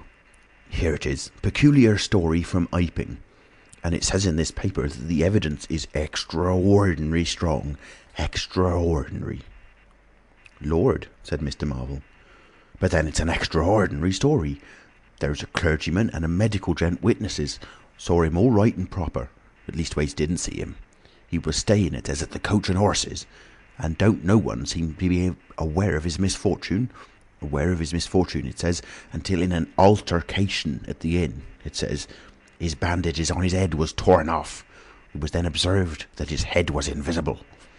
Attempts were at once made to secure him, but casting off his garments, it says, he succeeded in escaping, but not until after a desperate struggle in which he had inflicted serious injuries, it says, on our worthy and able constable, Mr. J. A. Jaffers. Pretty straight story, eh? Names and everything." "Lord," said Mr. Marvel, looking nervously about him, trying to count the money in his pockets by his unaided sense of touch, and full of a strange and novel idea. "It sounds most astonishing." "Don't it? Extraordinary, I call it. Never heard tell of invisible men before, I haven't, but nowadays one hears such a lot of extraordinary things that—" "That all he did?" asked Marvel, trying to seem at his ease. "It's enough, ain't it?" said the mariner. "Didn't go back by any chance?" asked Marvel. "Just escaped and that's all, eh?" "All?" said the mariner. "Why, ain't it enough?" "Quite enough," said Marvel. "I should think it was enough," said the mariner. "I should think it was enough." "He didn't have any pals? It don't say he had any pals, does it?" asked Mr. Marvel, anxious. "Ain't one of a sort enough for you?" asked the mariner. "No, thank heaven, as one say. He didn't." He nodded his head slowly. "It makes me regular uncomfortable, the bare thought of that chap running about the country. He is at present at large, and from certain evidence it is supposed that he has took, I suppose they mean, the road to Port Stowe. You see, we're right in it. None of your American wonders this time, and just think of the things he might do. Where'd you be if he took a drop over and above and had a fancy to go for you? Supposing he wants to rob, who can prevent him? He can trespass, he can burgle, he could walk through the cordon of a policeman as easy as me, or you could give the slip to a blind man. Easier, for these here blind chaps hear uncommon sharp, I'm told. And wherever there was liquor, he fancied." "He's got a tremendous advantage, certainly," said Mr. Marvel. "And, well, you're right," said the mariner. "He has." All of this time Mr. Marvel had been glancing about him intently, listening for faint footfalls, trying to detect imperceptible movements. He seemed on the point of some great resolution. He coughed behind his hand. He looked about him again, listened, bent towards the mariner, and lowered his voice. "The fact of it is, I happen to know just a thing or two about this invisible man from private sources." "Oh," said the mariner, interested. "You?" "Yes," said Mr. Marvel. "Me." "Indeed," said the mariner. "And may I ask—" "You'll be astonished," said Mr. Marvel behind his hand. "It's tremendous." "Indeed," said the mariner. "The fact is," began Mr. Marvel eagerly in a confidential undertone. Suddenly his expression changed marvellously. "Ow!" he said. He rose stiffly in his seat. His face was eloquent of physical suffering. "Wow!" he said. "What's up?" said the mariner, concerned. "Toothache," said Mr. Marvel, and put his hand to his ear. He caught hold of his books. "I must be getting on, I think." He edged in a curious way along the seat away from his interlocutor. "But you was just a-going to tell me about this here invisible man," protested the mariner. Mr. Marvel seemed to consult with himself. "Hoax," said a voice. "It's a hoax," said Mr. Marvel. "But it's in the paper," said the mariner. "Hoax all the same," said Marvel. "I know the chap that started the lie. There ain't no invisible man whatsoever." "Blimey! But how about this paper? Do you mean to say—" "Not a word of it," said Marvel stoutly. The mariner stared, paper in hand. Mr. Marvel jerkily faced about. "Wait a bit," said the mariner, rising and speaking slowly. "Do you mean to say—" "I do," said Mr. Marvel. "Then why'd you let me go on and tell you all this blarsted stuff, then? What do you mean by letting a man make a fool of himself like that for, eh?" Mr. Marvel blew out his cheeks. The mariner was suddenly very red indeed. He clenched his hands. "I've been talking here this 10 minutes," he said, "and you little pot-bellied, leathery-faced son of an old boot, couldn't have the elementary manners." "Don't you come bandying words with me," said Mr. Marvel. "Bandying words! I've a jolly good mind." "Come up," said a voice, and Mr. Marvel was suddenly whirled about and started marching off in a curious spasmodic manner. "You'd better move on," said the mariner. "Who's moving on?" said Mr. Marvel. He was receding obliquely with a curious hurrying gait, with occasional violent jerks forward. Some way along the road he began a muttered monologue, protests and recriminations. "Silly devil," said the mariner, legs wide apart, elbows akimbo, watching the receding figure. "I'll show you, you silly ass. Hoaxing me. It's here, on the paper." Mr. Marvel retorted incoherently, and, receding, was hidden by a bend in the road, but the mariner still stood magnificent in the midst of the way until the approach of a butcher's cart dislodged him. Then he turned himself towards Portstowe. "Full of extraordinary asses," he said softly to himself. "Just take me down a bit. That was his silly game. It's on the paper." And there was another extraordinary thing he was presently to hear that had happened quite close to him, and that was a vision of a fistful of money, no less, travelling without visible agency along by the wall at the corner of St. Michael's Lane. A brother mariner had seen this wonderful sight that very morning. He had snatched at the money forthwith and had been knocked headlong, and when he got to his feet the butterfly money had vanished. Our mariner was in the mood to believe anything, he declared, but that was a bit too stiff. Afterwards, however, he began to think things over. The story of the flying money was true, and all about that neighbourhood, even from the august London and Country Banking Company, from the tills of shops and inns, doors standing that sunny weather entirely open, money had been quietly and dexterously making off that day in handfuls and rouleaux, floating quietly along by walls and shady places, dodging quickly from the approaching eyes of men. And it had, though no man had traced it, invariably ended its mysterious flight in the pocket of that agitated gentleman in the obsolete silk hat, sitting outside the little inn on the outskirts of Portstowe. It was 10 days after, and indeed only when the Burdock story was already old, that the mariner collated these facts and began to understand how near he had been to the wonderful Invisible Man. The Invisible Man by H.G. Wells. Chapter 15. The Man Who Was Running. In the early evening time, Dr. Kemp was sitting in his study in the Belvedere on the hill overlooking Burdock.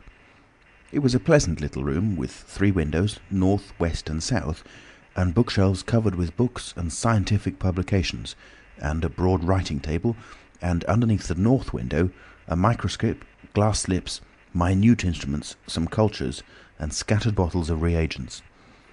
Dr. Kemp's solar lamp was lit, albeit the sky was still bright with the sunset light, and his blinds were up, because there was no offence of peering outsiders to require them pulled down. Dr. Kemp was a tall and slender young man, with flaxen hair and a moustache almost white, and the work he was upon would earn him, he hoped, the fellowship of the Royal Society, so highly did he think of it. And his eye, presently wandering from his work, caught the sunset blazing at the back of the hill that is over against his own. For a minute perhaps he sat, pen in mouth, admiring the rich golden colour above the crest, and then his attention was attracted by the little figure of a man, inky black, running over the hill brow towards him. He was a shortish little man, and he wore a high hat, and he was running so fast that his legs verily twinkled. "Another of those fools," said Dr. Kemp, "like that ass who ran into me this morning around a corner with 'Visible Man a-coming, sir.' I can't imagine what possesses people. One might think we were in the 13th century." He got up, went to the window, and stared at the dusky hillside and the dark little figure tearing down it. "He seemed in a confounded hurry," said Dr. Kemp. "But he doesn't seem to be getting on. If his pockets were full of lead, he couldn't run heavier." "Spurted, sir," said Dr. Kemp. In another moment the higher of the villas that had clambered up the hill from Burdock had occluded the running figure. He was visible again for a moment, and again, and then again, 3 times between the 3 detached houses that came next, and then the terrace hid him. "Asses," said Dr. Kemp, swinging around on his heel and walking back to his writing table. But those who saw the fugitive nearer, and perceived the abject terror on his perspiring face, being themselves in the open roadway, did not share in the doctor's contempt. The man pounded, and as he ran he chinked like a well-filled purse that is tossed to and fro. He looked neither to the right nor the left, but his dilated eyes stared straight downhill to where the lamps were being lit and the people were crowded in the street. And his ill-shaped mouth fell apart, and a glary foam lay on his lips, and his breath came hoarse and noisy.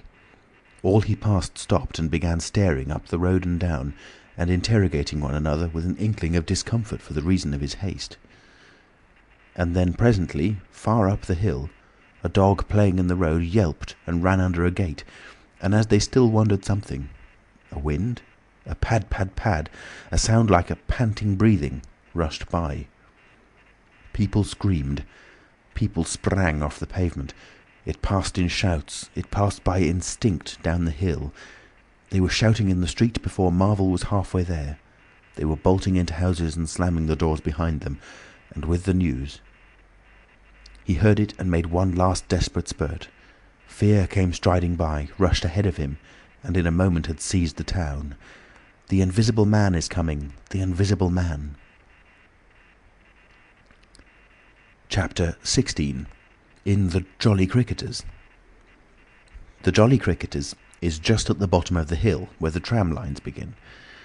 The barman leant his fat red arms on the counter and talked of horses with an anaemic cabman, while a black-bearded man in a grey snapped up biscuit and cheese, drank Burton, and conversed in American with a policeman off duty.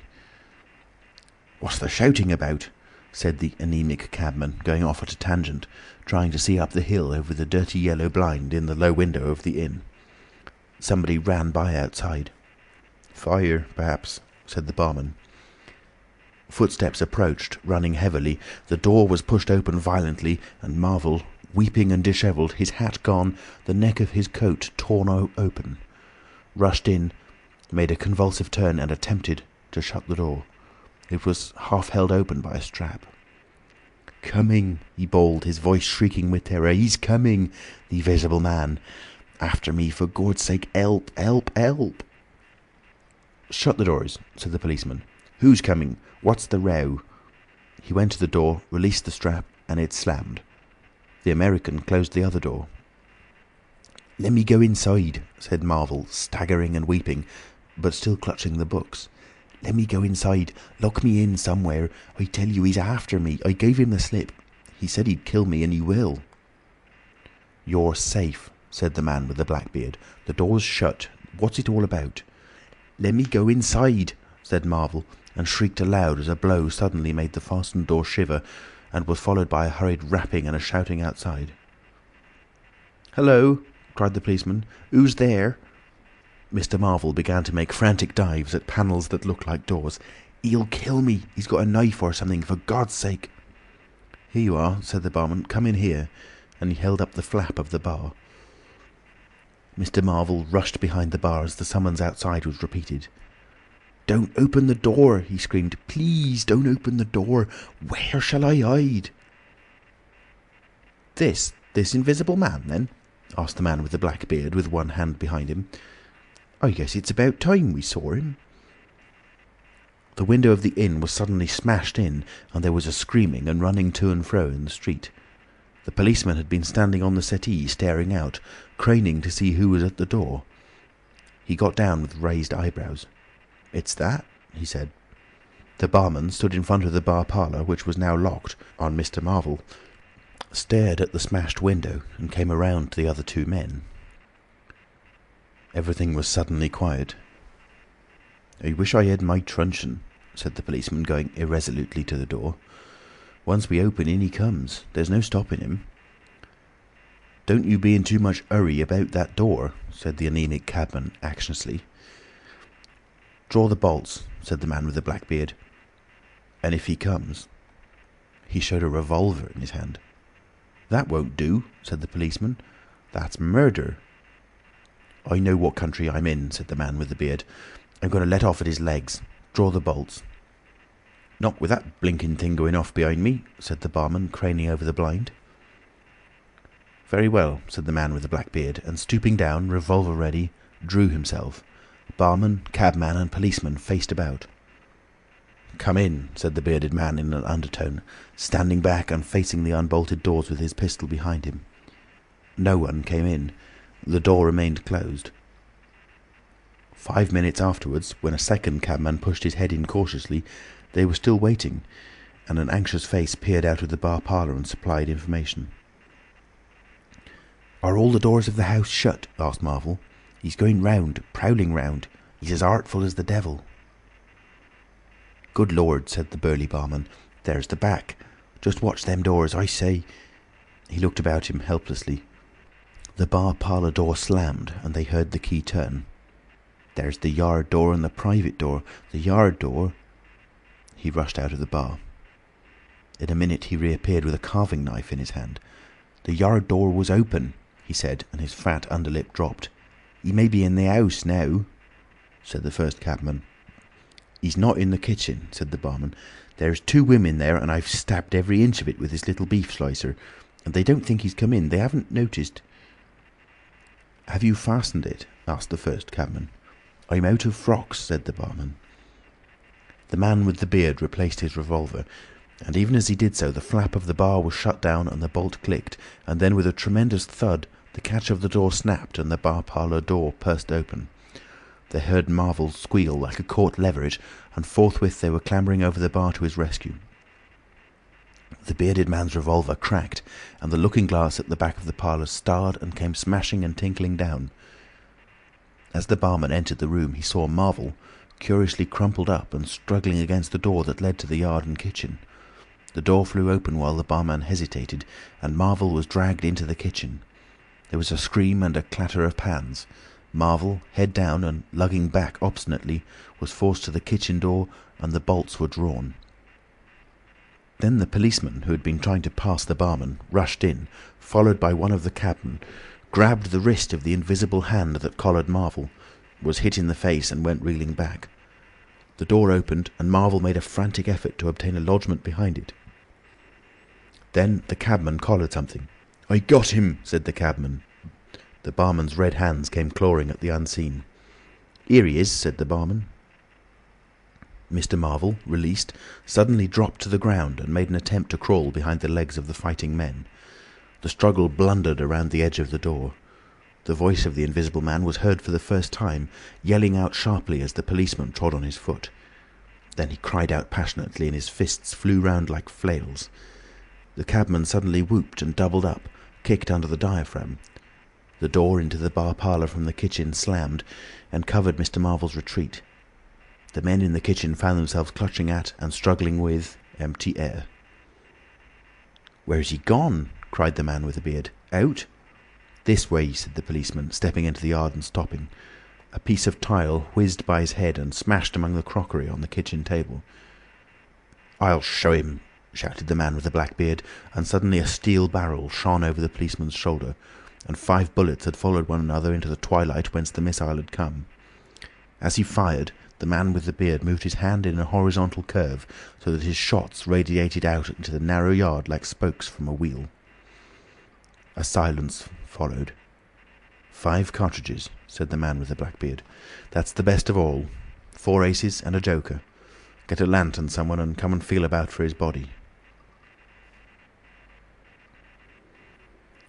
Chapter 17. Dr. Kemp's Visitor. Dr. Kemp had continued writing in his study until the shots aroused him. Crack, crack, crack, they came, one after another. "Hello," said Dr. Kemp, putting his pen into his mouth again and listening. "Who's letting revolvers off in Burdock? What are the asses at now?" He went to the south window, threw it up, and leaning out stared down on the network of windows, beaded gas lamps and shops, with its black interstices of roof and yard that made up the town at night. "Looks like a crowd down the hill," he said, "by the cricketers," and remained watching. Thence his eyes wandered over the town to far away where the ship's lights shone and the pier glowed, a little illuminated faceted pavilion like a gem of yellow light. The moon in his first quarter hung over the westward hill, and the stars were clear and almost tropically bright. After 5 minutes during which his mind had travelled into a remote speculation of social conditions of the future, and lost itself at last over the time dimension, Dr. Kemp roused himself with a sigh, pulled down the window again, and returned to his writing desk. It must have been about an hour after this that the front door bell rang. He had been writing slackly and with intervals of abstraction since the shots. He sat listening. He heard the servant answer the door and waited for her feet on the staircase, but she did not come. "Wonder what that was," said Dr. Kemp. He tried to resume his work, failed, got up, went downstairs from his study to the landing, rang, and called over the balustrade to the housemaid as she appeared in the hall below. "Was that a letter?" he asked. "Only a runaway ring, sir," she answered. "I'm restless tonight," he said to himself. He went back to his study and this time attacked his work resolutely. In a little while he was hard at work again, and the only sounds in the room were the ticking of the clock and the subdued shrillness of his quill, hurrying in the very centre of the circle of light his lampshade threw on his table. It was 2 o'clock before Dr. Kemp had finished his work for the night. He rose, yawned, and went downstairs to bed. He had already removed his coat and vest when he noticed that he was thirsty. He took a candle and went down to the dining room in search of a siphon and whisky. Dr. Kemp's scientific pursuits have made him a very observant man, and as he recrossed the hall, he noticed a dark spot on the linoleum near the mat at the foot of the stairs. He went on upstairs, and then it suddenly occurred to him to ask himself what the spot on the linoleum might be.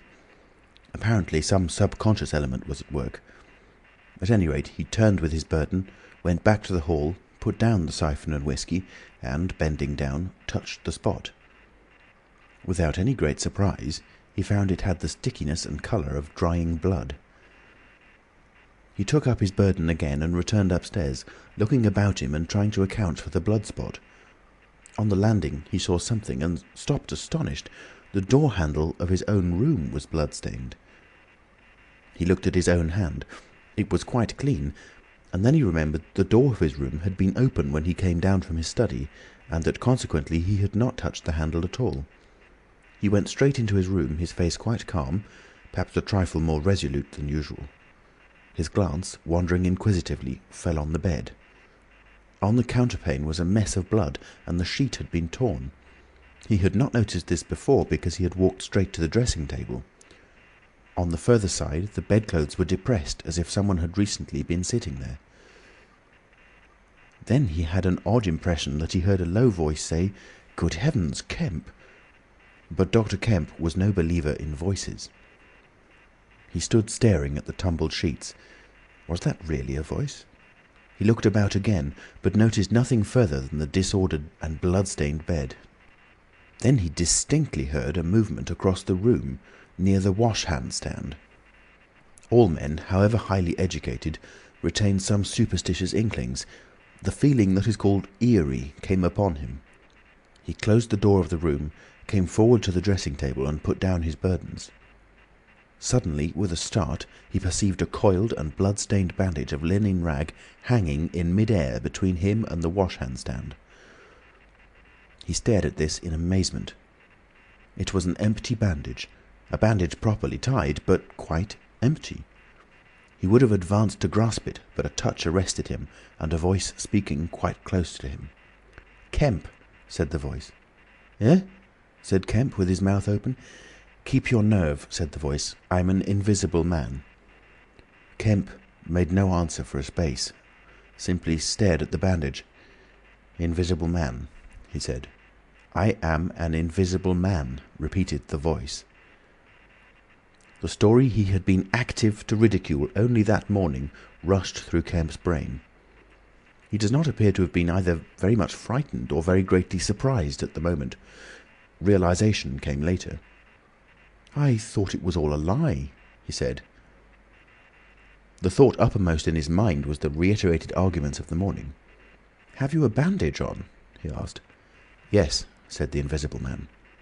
"Oh," said Kemp, and then roused himself. "I say," he said, "but this is nonsense. It's some trick." He stepped forward suddenly, and his hand, extended towards the bandage, met invisible fingers. He recoiled at the touch, and his colour changed. "Keep steady, Kemp, for God's sake. I want help badly. Stop." The hand gripped his arm. He struck at it. "Kemp!" cried the voice. "Kemp, keep steady!" And the grip tightened. A frantic desire to free himself took possession of Kemp. The hand of the bandaged arm gripped his shoulder, and he was suddenly tripped and flung backwards upon the bed. He opened his mouth to shout, and the corner of the sheet was thrust between his teeth. The Invisible Man had him down grimly, but his arms were free, and he struck and tried to kick savagely. "Listen to reason, will you?" said the Invisible Man, sticking to him in spite of a pounding in the ribs. "By heaven, you'll madden me in a minute." "Lie still, you fool!" bawled the Invisible Man in Kemp's ear. Kemp struggled for another moment and then lay still. "If you shout, I'll smash your face," said the Invisible Man, relieving his mouth. "I'm an Invisible Man. It's no foolish and no magic. I really am an Invisible Man, and I want your help. I don't want to hurt you, but if you behave like a frantic rustic, I must. Don't you remember me, Kemp? Griffin of University College?" "Let me get up," said Kemp. "I'll stop where I am, and let me sit quiet for a minute." He sat up and felt his neck. "I am Griffin of University College, and I have made myself invisible. I am just an ordinary man, a man you have known, made invisible." "Griffin?" said Kemp. "Griffin," answered the voice. "A younger student than you were, almost an albino, 6 feet high and broad, with a pink and white face and red eyes, who won the medal for chemistry." "I am confused," said Kemp. "My brain is rioting. What has this to do with Griffin?" "I am Griffin." Kemp thought. "It's horrible," he said. "But what devilry must happen to make a man invisible?" "It's no devilry. It's a process, sane and intelligible enough." "It's horrible," said Kemp. "How on earth—" "It's horrible enough, but I am wounded and in pain and tired. Great God, Kemp, you're a man. Take it steady. Give me some food and drink, and let me sit down here." Kemp stared at the bandage as it moved across the room, then saw a basket chair dragged across the floor and come to rest near the bed. It creaked, and the seat was depressed by the quarter of an inch or so. He rubbed his eyes and felt his neck again. "This beats ghosts," he said, and laughed stupidly. "That's better. Thank heaven, you're getting sensible." "Or silly," said Kemp, and knuckled his eyes. "Give me some whiskey. I'm near dead." "It didn't feel so." "Where are you? If I get up, shall I run into you?" "There. All right. Whiskey. Here. Where shall I give it to you?" The chair creaked, and Kemp felt the glass drawn away from him. He let go by an effort. His instinct was all against it. It came to rest, poised 20 inches above the front edge of the seat of the chair. He stared at it in infinite perplexity. This must be hypnotism. You have suggested you are invisible." "Nonsense," said the voice. "It's frantic. Listen to me. I demonstrated conclusively this morning," began Kemp, "that invisibility—" "Never mind what you've demonstrated. I'm starving," said the voice, "and the night is chilly to a man without clothes." "Food?" said Kemp. The tumbler of whiskey tilted itself. "Yes," said the Invisible Man, rapping it down. "Have you a dressing gown?" Kemp made some exclamation in an undertone. He walked to a wardrobe and produced a robe of dingy scarlet. "This do?" he asked. It was taken from him. It hung limp for a moment in mid-air, fluttered weirdly, stood full and decorously buttoning itself, and sat down in his chair. "Drawers, socks, slippers would be a comfort," said the Unseen curtly. "And food." "Anything. But this is the insanest thing I was ever in my life." He turned out his drawers for the articles, and then went downstairs to ransack his larder. He came back with some cold cutlets and bread, pulled up a light table and placed them before his guest. "Never mind knives," said his visitor, and a cutlet hung in mid-air with a sound of gnawing. "Invisible," said Kemp, and sat down on a bedroom chair. "I always like to get something about me before I eat," said the Invisible Man, with a full mouth, eating greedily. "Queer fancy." "I suppose that wrist is all right," said Kemp. "Trust me," said the Invisible Man. "Of all the strange and wonderful—" "Exactly. But it's odd I should blunder into your house to get my bandaging.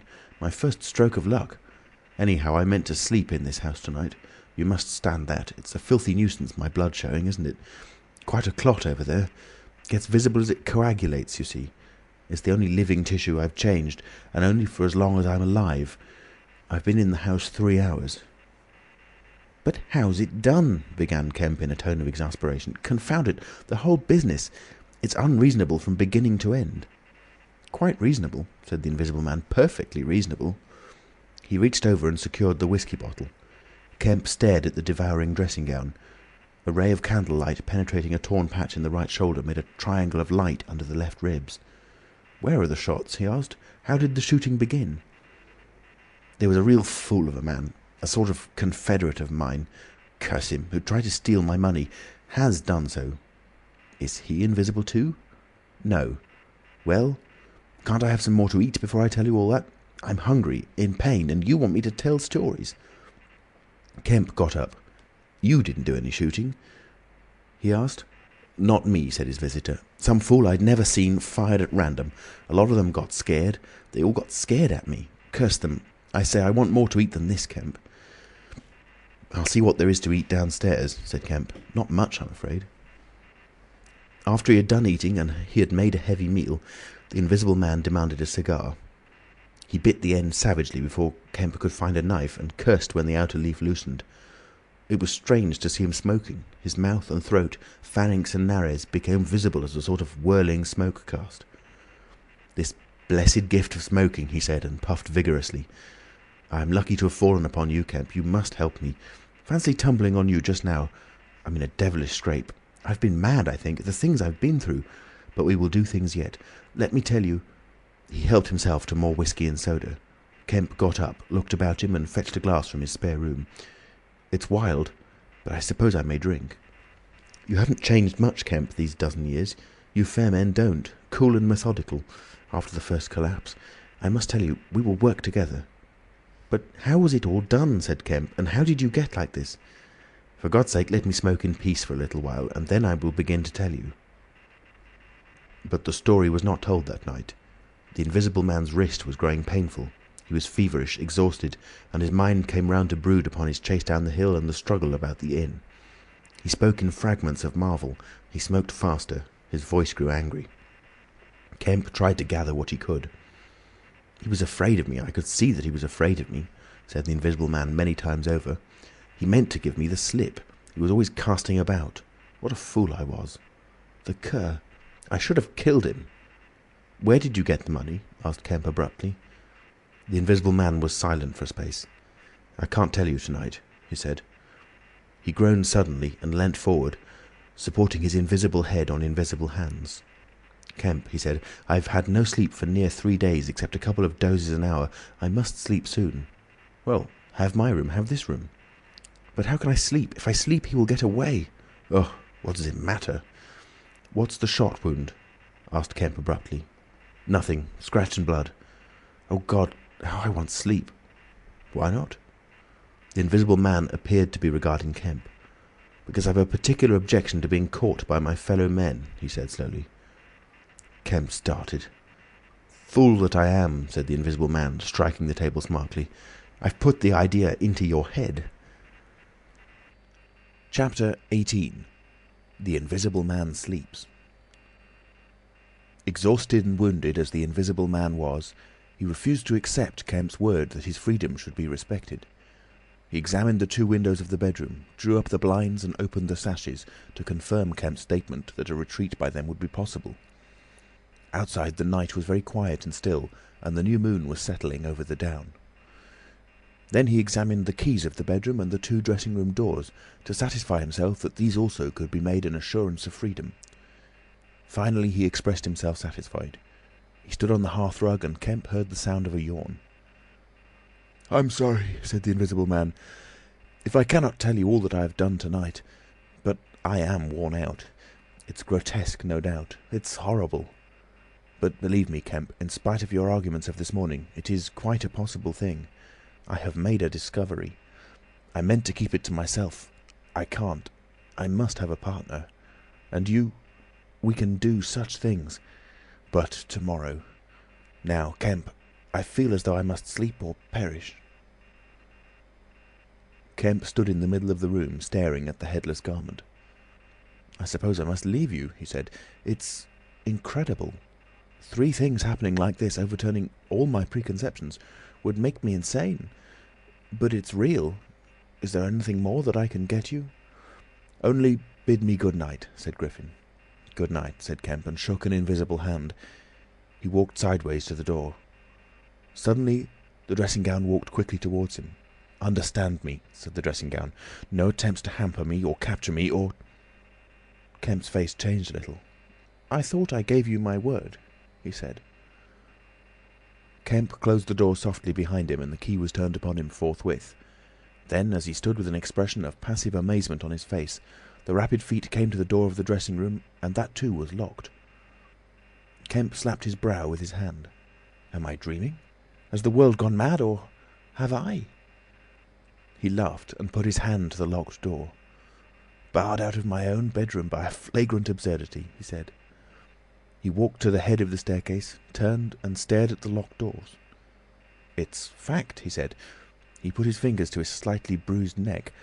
"Undeniable fact." "But—" He shook his head hopelessly, turned and went downstairs. He lit the dining-room lamp, got out a cigar and began pacing the room, ejaculating. Now and then he would argue with himself. "Invisible," he said. "Is there such a thing as an invisible animal? In the sea, yes. Thousands, millions. All the larvae, all the little nauplii and tonoras, all the microscopic things like jellyfish. In the sea there are more things invisible than visible. I never thought of that before. And in the ponds too, all those little pond-life things, specks of colourless translucent jelly. But in air? No. It can't be. But after all, why not? If a man was made of glass, he would still be visible." His meditation became profound. The bulk of 3 cigars had passed into the invisible or diffused as a white ash over the carpet before he spoke again. Then it was merely an exclamation. He turned aside, walked out of the room, and went into his little consulting room and lit the gas there. It was a little room because Dr. Kemp did not live by practice, and in it were the day's newspapers. The morning's paper lay carelessly opened and thrown aside. He caught it up, turned it over, and read the account of a strange story from Iping that the mariner at Port Stowe had spelt over so painfully to Mr. Marvel.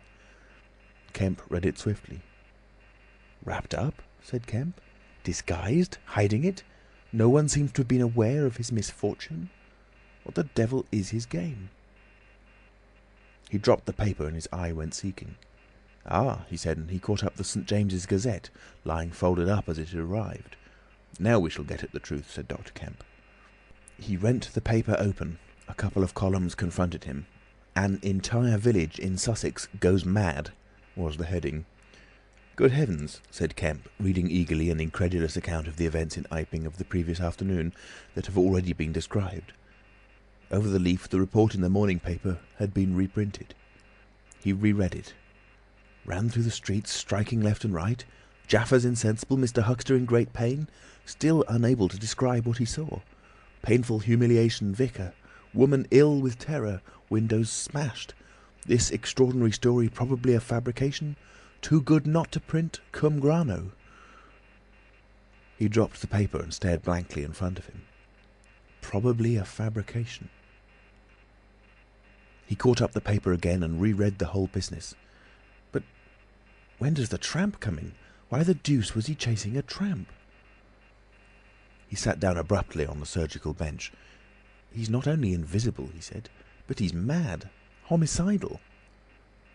When dawn came to mingle its pallor with the lamplight and cigar smoke of the dining-room, Kemp was still pacing up and down, trying to grasp the incredible. He was altogether too excited to sleep. His servants, descending sleepily, discovered him, and were inclined to think that overstudy had worked this ill on him. He gave them extraordinary but quite explicit instructions to lay breakfast for 2 in the Belvedere study, and then to confine themselves to the basement and ground floor. Then he continued to pace the dining-room until the morning's paper came. That had much to say and little to tell beyond the confirmation of the evening before, and a very badly written account of another remarkable tale from Port Burdock. This gave Kemp the essence of the happenings at the Jolly Cricketers, and the name of Marvel. "He has made me keep with him 24 hours," Marvel testified. certain minor facts were added to the Iping story, notably the cutting of the village telegraph wire. But there was nothing to throw light on the connection between the Invisible Man and the tramp, for Mr. Marvel had supplied no information about the 3 books or the money with which he was lined. The incredulous tone had vanished, and a shoal of reporters and inquirers were already at work elaborating the matter. Kemp read every scrap of the report and sent his housemaid out to get every one of the morning papers she could. These also he devoured. "He is invisible," he said, "and it reads like rage growing to mania. The things he may do! And upstairs he's free as air. What on earth ought I to do? For instance, would it be a breach of faith if... No." He went to a little untidy desk in the corner and began a note. He tore this up half-written and wrote another. He read it over and considered it. Then he took an envelope and addressed it to Colonel Adye, Port Burdock. The Invisible Man awoke even as Kemp was doing this. He awoke in an evil temper, and Kemp, alert for every sound, heard his pattering feet rush suddenly across the bedroom overhead. Then a chair was flung over and the wash-hand-stand tumbler smashed. Kemp hurried upstairs and rapped eagerly.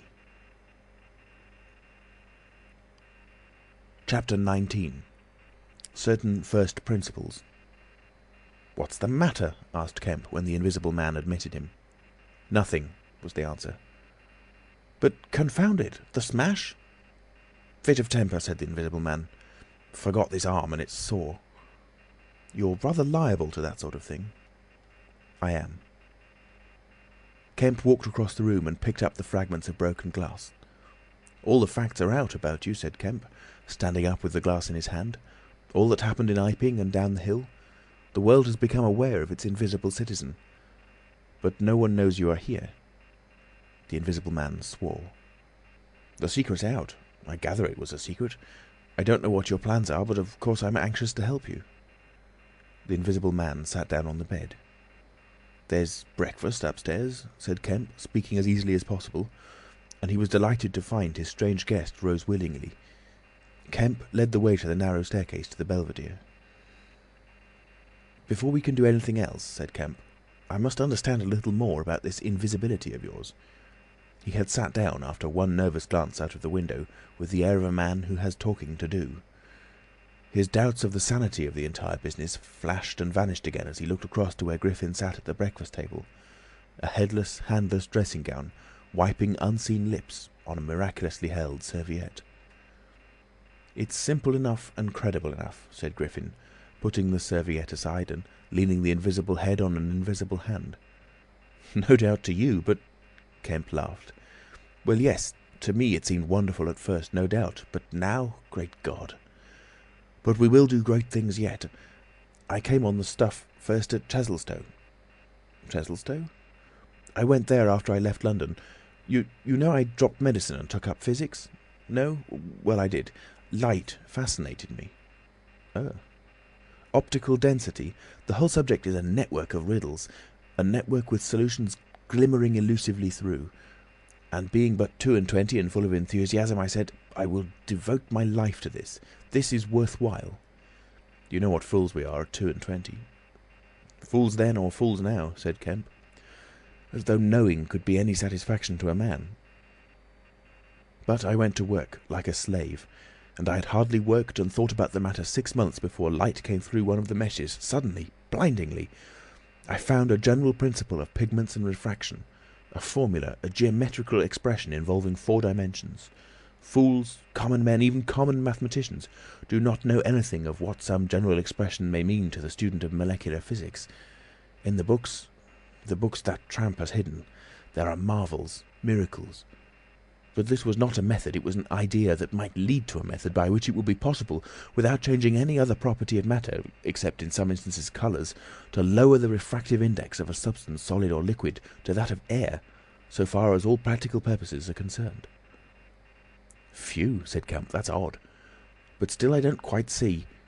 I can understand that thereby you could spoil a valuable stone, but personal invisibility is a far cry." "Precisely," said Griffin. "But consider, visibility depends on the action of the visible bodies on light. Either a body absorbs light, or it reflects or refracts it, or it does all these things. If it neither reflects, nor refracts, nor absorbs light, it cannot of itself be visible. You see an opaque red box, for instance, because the colour absorbs some of the light and reflects the rest, all the red part of the light, to you. If it did not absorb any particular part of the light, but reflected it all, then it would be a shining white box, silver. A diamond box would neither absorb much of the light nor reflect much from the general surface, but just here and there, where the surfaces were favourable, the light would be reflected and refracted, so that you would get a brilliant appearance of flashing reflections and translucencies, a sort of skeleton of light. A glass box would not be so brilliant, not so clearly visible as a diamond box, because there would be less refraction and reflection. You see that? From certain points of view you could see quite clearly through it. Some kinds of glass would be more visible than others. A box of flint glass would be brighter than a box of ordinary window glass. A box of very thin common glass would be hard to see in a bad light, because it would absorb hardly any light and reflect very little. And if you put a sheet of common white glass in water, still more if you put it in some denser liquid than water, it would vanish almost altogether, because light passing from water to glass is only slightly reflected or indeed affected in any way. It is almost as invisible as a jet of coal gas or hydrogen is in air, and for precisely the same reason. Yes, said Kemp, that is pretty plain sailing. And here is another fact you will know to be true. If a sheet of glass is smashed, Kemp, and then beaten into a powder, it becomes much more visible while it is in the air. It becomes at least an opaque white powder. This is because the powdering multiplies the surfaces of the glass at which refraction and reflection occur. In the sheet of glass there are only two surfaces. In the powder the light is reflected or refracted by each grain it passes through, and very little gets right through the powder. But if the white powdered glass is put into water, it forthwith vanishes. The powdered glass and water have much the same refractive index, that is, the light undergoes very little refraction or reflection in passing from one to the other. You make the glass invisible by putting it into a liquid of nearly the same refractive index. A transparent thing becomes invisible if it is put in any medium of almost the same refractive index. And if you will consider only a second, you will see also that the powder of glass might be made to vanish in air, if its refractive index could be made the same as that of air, for then there would be no refraction or reflection as the light passed from glass to air. Yes, yes, said Kemp, but a man's not powdered glass. No, said Griffin, he's more transparent. Nonsense. That from a doctor? How one forgets. Have you already forgotten your physics in 10 years? Just think of all the things that are transparent and seem not to be so. Paper, for instance, is made up of transparent fibres, and it is white and opaque only for the same reason that a powder of glass is white and opaque. Oil-white paper fill up the interstices between the particles with oil, so that there is no longer refraction or reflection except at the surfaces, and it becomes as transparent as glass. Are not only paper, but cotton fibre, linen fibre, wool fibre, woody fibre, and bone, Kemp, flesh, Kemp, hair, Kemp, nails and nerves, Kemps. In fact, the whole fabric of a man, except the red of his blood and the black pigment of hair, are all made up of transparent, colourless tissue. So little surfaces to make us visible one to the other. For the most part, the fibres of a living man are no more opaque than water. Great heavens, said Kemp, of course! Of course! I was thinking only last night of the sea larvae and all jellyfish. Now you have me, and all that I knew and had in mind a year after I left London, 6 years ago. But I kept it to myself. I had to do my work under frightful disadvantages. Oliver, my professor, was a scientific bounder, a journalist by instinct, a thief of ideas. He was always prying. And you know the knavish system of the scientific world. I simply would not publish and let him share my credit. I went on working. I got nearer and nearer to making my formula in an experiment, a reality. I told no living soul, because I meant to flash my work upon the world with crushing effect and become famous at a blow. I took up the question of pigments to fill up certain gaps, and suddenly, but by design, not by accident, I made a discovery in physiology. Yes? You know the red colouring matter of blood?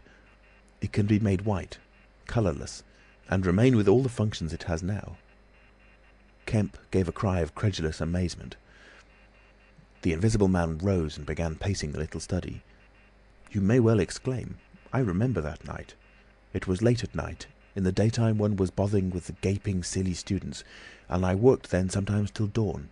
It came suddenly, splendid and complete in my mind. I was alone, the laboratory was still, with the tall lights burning brightly and silently. In all my great moments I have been alone. One could make an animal, a tissue, transparent. One could make it invisible, all except the pigments. I could be invisible, I said, suddenly realizing what it meant to be an albino with such knowledge. It was overwhelming. I left the filtering I was doing and went and stared out of the great window at the stars. I could be invisible, I repeated. To do such a thing would be to transcend magic, and I beheld, unclouded by doubt, a magnificent vision of all that invisibility might mean to a man, the mystery, the power, the freedom. Drawbacks I saw none. You have only to think, and I, a shabby, poverty-struck, hemmed-in demonstrator, teaching fools in a provincial college, might suddenly become this. I ask you, Kemp, if you, anyone, I tell you, would have flung himself upon that research, and I worked 3 years, and every mountain of difficulty I toiled over showed another from its summit. The infinite details and the exasperation!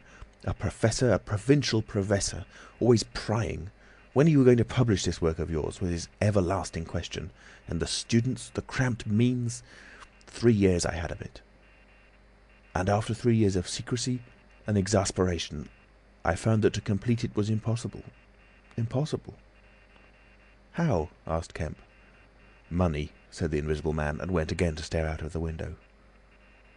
He turned around abruptly. I robbed the old man. Robbed my father. The money was not his, and he shot himself. Chapter 20. At the house in Great Portland Street. For a moment Kemp sat in silence, staring at the back of the headless figure at the window. Then he started, struck by a thought, rose, took the Invisible Man's arm, and turned him away from the outlook. "You're tired," he said, "and while I sit, you walk about. Have my chair." He placed himself between Griffin and the nearest window. For a space Griffin sat silent, then he resumed abruptly. "I had left the Chesilstowe cottage already," he said, "when that happened. It was last December. I had taken a room in London, a large unfurnished room with a big ill-managed lodging-house in a slum near Great Portland Street. The room was soon full of the appliances I had bought with his money, and the work was going on steadily, successfully, drawing near an end. I was like a man emerging from a thicket and suddenly coming on some unmeaning tragedy. I went to bury him. My mind was still on this research, and I did not lift a finger to save his character. I remember the funeral, the cheap hearse, the scant ceremony, the windy, frost-bitten hillside, and the old college friend of his who read the service over him, a shabby, black, bent old man with a snivelling cold. I remember walking back to the empty house, through the place that had once been a village and was now patched and tinkered by the jerry-builders into the ugly likeness of a town. Every way the roads ran out at last into the desecrated fields, and ended in rubble heaps and rank wet weeds. I remember myself as a gaunt black figure, going along the slippery, shiny pavement, and the strange sense of detachment I felt from the squalid respectability, the sordid commercialism of the place. I did not feel a bit sorry for my father. He seemed to me to be the victim of his own foolish sentimentality. The current cant required my attendance at his funeral, but it was really not my affair. But going along the High Street, my old life came back to me for a space, for I met the girl I had known 10 years since. Our eyes met. Something moved me to turn back and talk to her. She was a very ordinary person. It was all like a dream, that visit to the old places. I did not feel then that I was lonely, that I had come out from the world into a desolate place. I appreciated my loss of sympathy, but I put it down to the general inanity of things. Re-entering my room seemed like the recovery of reality. There were the things I knew and loved.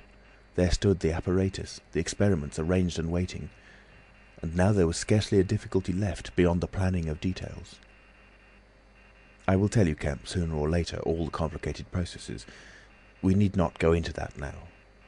For the most part, saving certain gaps I chose to remember, they are written in cipher in those books the tramp has hidden. We must hunt him down. We must get those books again. but the essential phase was to place the transparent object whose refractive index was to be lowered between two radiating centres of a sort of ethereal vibration, of which I will tell you more fully later. No, not those Röntgen vibrations. I don't know these others of mine have been described, yet they are obvious enough. I needed 2 little dynamos, and these I worked with a cheap gas engine. My first experiment was with a bit of white wool fabric. It was the strangest thing in the world to see it in the flicker of the flashes, soft and white, and then to watch it fade like a wreath of smoke and vanish. I could scarcely believe I had done it.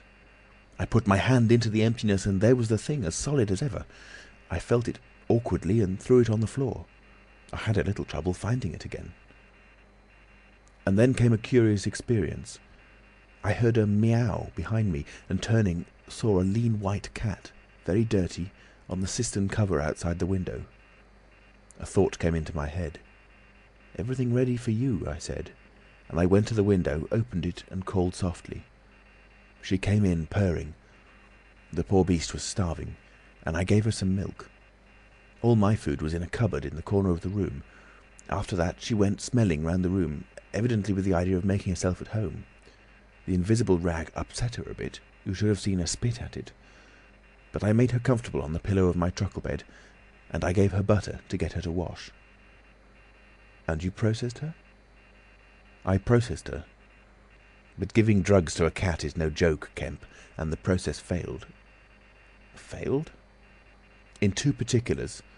These were the claws and the pigment stuff. What is it? At the back of the eye in a cat, you know? Tapetum? Yes, the tapetum. It didn't go. After I'd given the stuff to bleach the blood and done certain other things to her, I gave the beast opium and put her and the little pillow she was sleeping on the apparatus. And after all the rest had faded and vanished, there remained 2 little ghosts of her eyes." "Odd."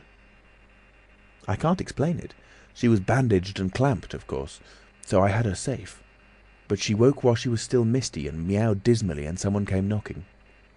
It was an old woman from downstairs who suspected me of vivisecting, a drink-sodden old creature with only a white cat to care for in all the world. I whipped out some chloroform, applied it, and answered the door. "Did I hear a cat?"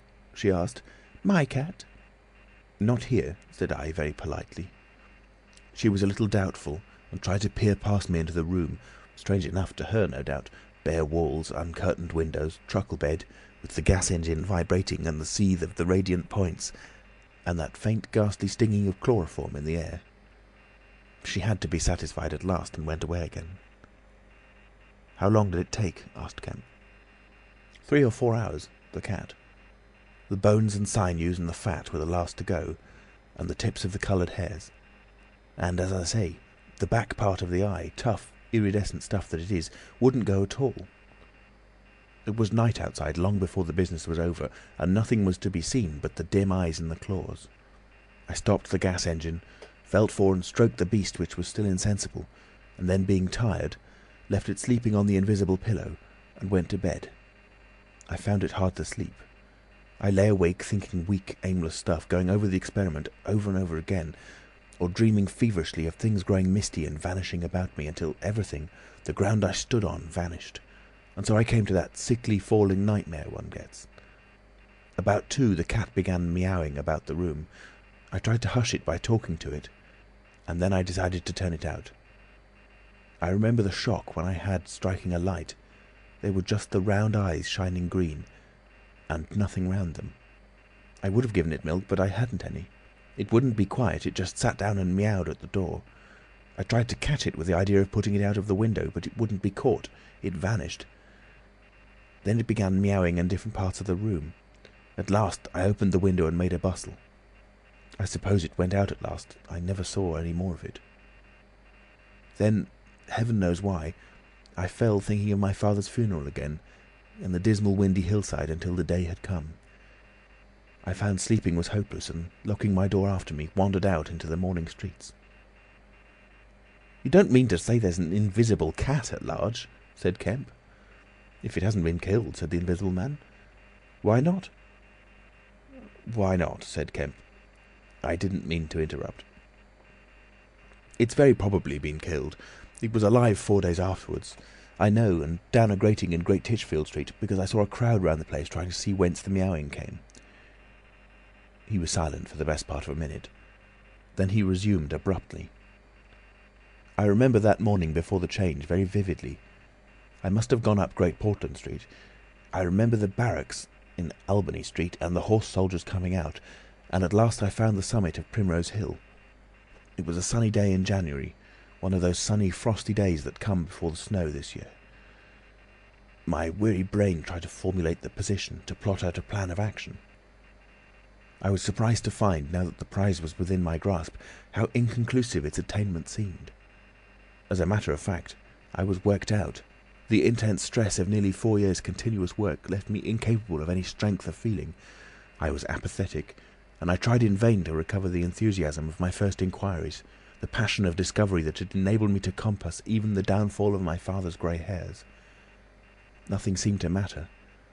I saw pretty clearly this was a transient mood due to overwork and want of sleep, and that either by drugs or rest it would be possible to recover my energies. All I could think clearly was that the thing had to be carried through. The fixed idea still ruled me, and soon, for the money I had was almost exhausted. I looked about me at the hillside with children playing and girls watching them, and tried to think of all the fantastic advantages an invisible man would have in the world. After a time I crawled home, took some food and a strong dose of strychnine, and went to sleep in my clothes on my unmade bed. Strychnine is a grand tonic, Kemp, to take the flabbiness out of a man. "It's the devil," said Kemp. "It's the Paleolithic in a bottle." I awoke vastly invigorated and rather irritable. "You know?" "I know the stuff." And there was someone rapping at the door.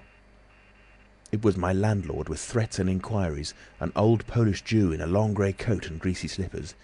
I had been tormenting a cat in the night, he was sure. The old woman's tongue had been busy. He insisted on knowing all about it. The laws in this country against vivisection were very severe. He might be liable. I denied the cat. Then the vibration of the little gas engine could be felt all over the house, he said. That was true, certainly. He edged around me into the room, peering about over his German silver spectacles, and a sudden dread came into my mind that he might carry away something of my secret. I tried to keep between him and the concentrating apparatus I had arranged, and that only made him more curious.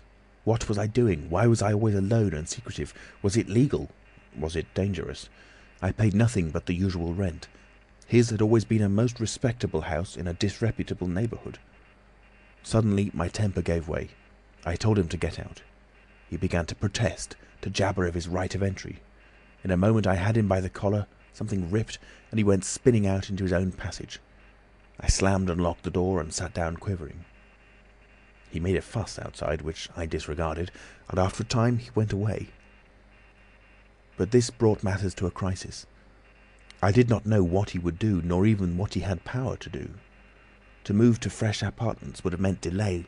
Altogether I had barely £20 left in the world, for the most part in a bank, and I could not afford that. Vanish? It was irresistible. Then there would be an inquiry, the sacking of my room.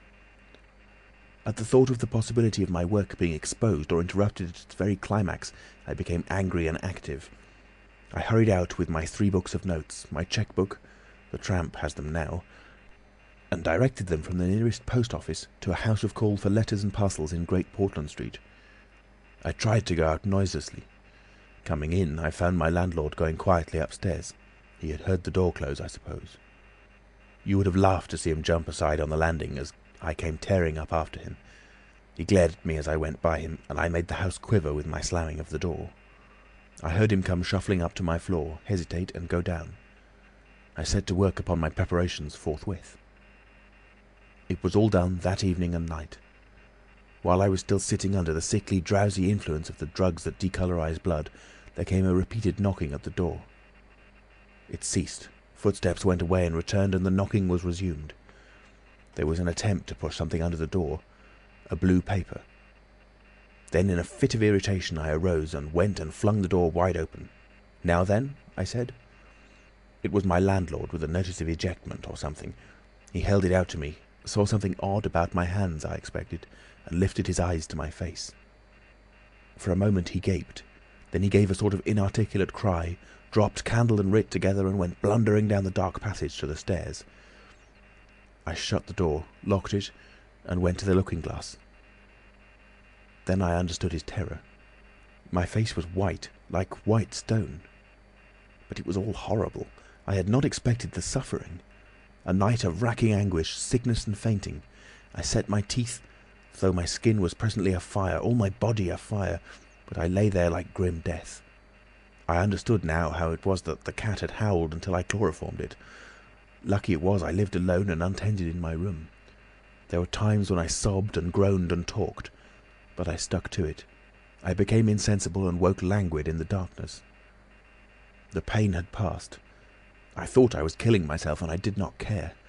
I shall never forget that dawn, and the strange horror of seeing that my hands had become as clouded glass, and watching them grow clearer and thinner as the day went by, until at last I could see the sickly disorder of my room through them, though I closed my transparent eyelids. My limbs became glassy, the bones and arteries faded, vanished, and the little white nerves went last.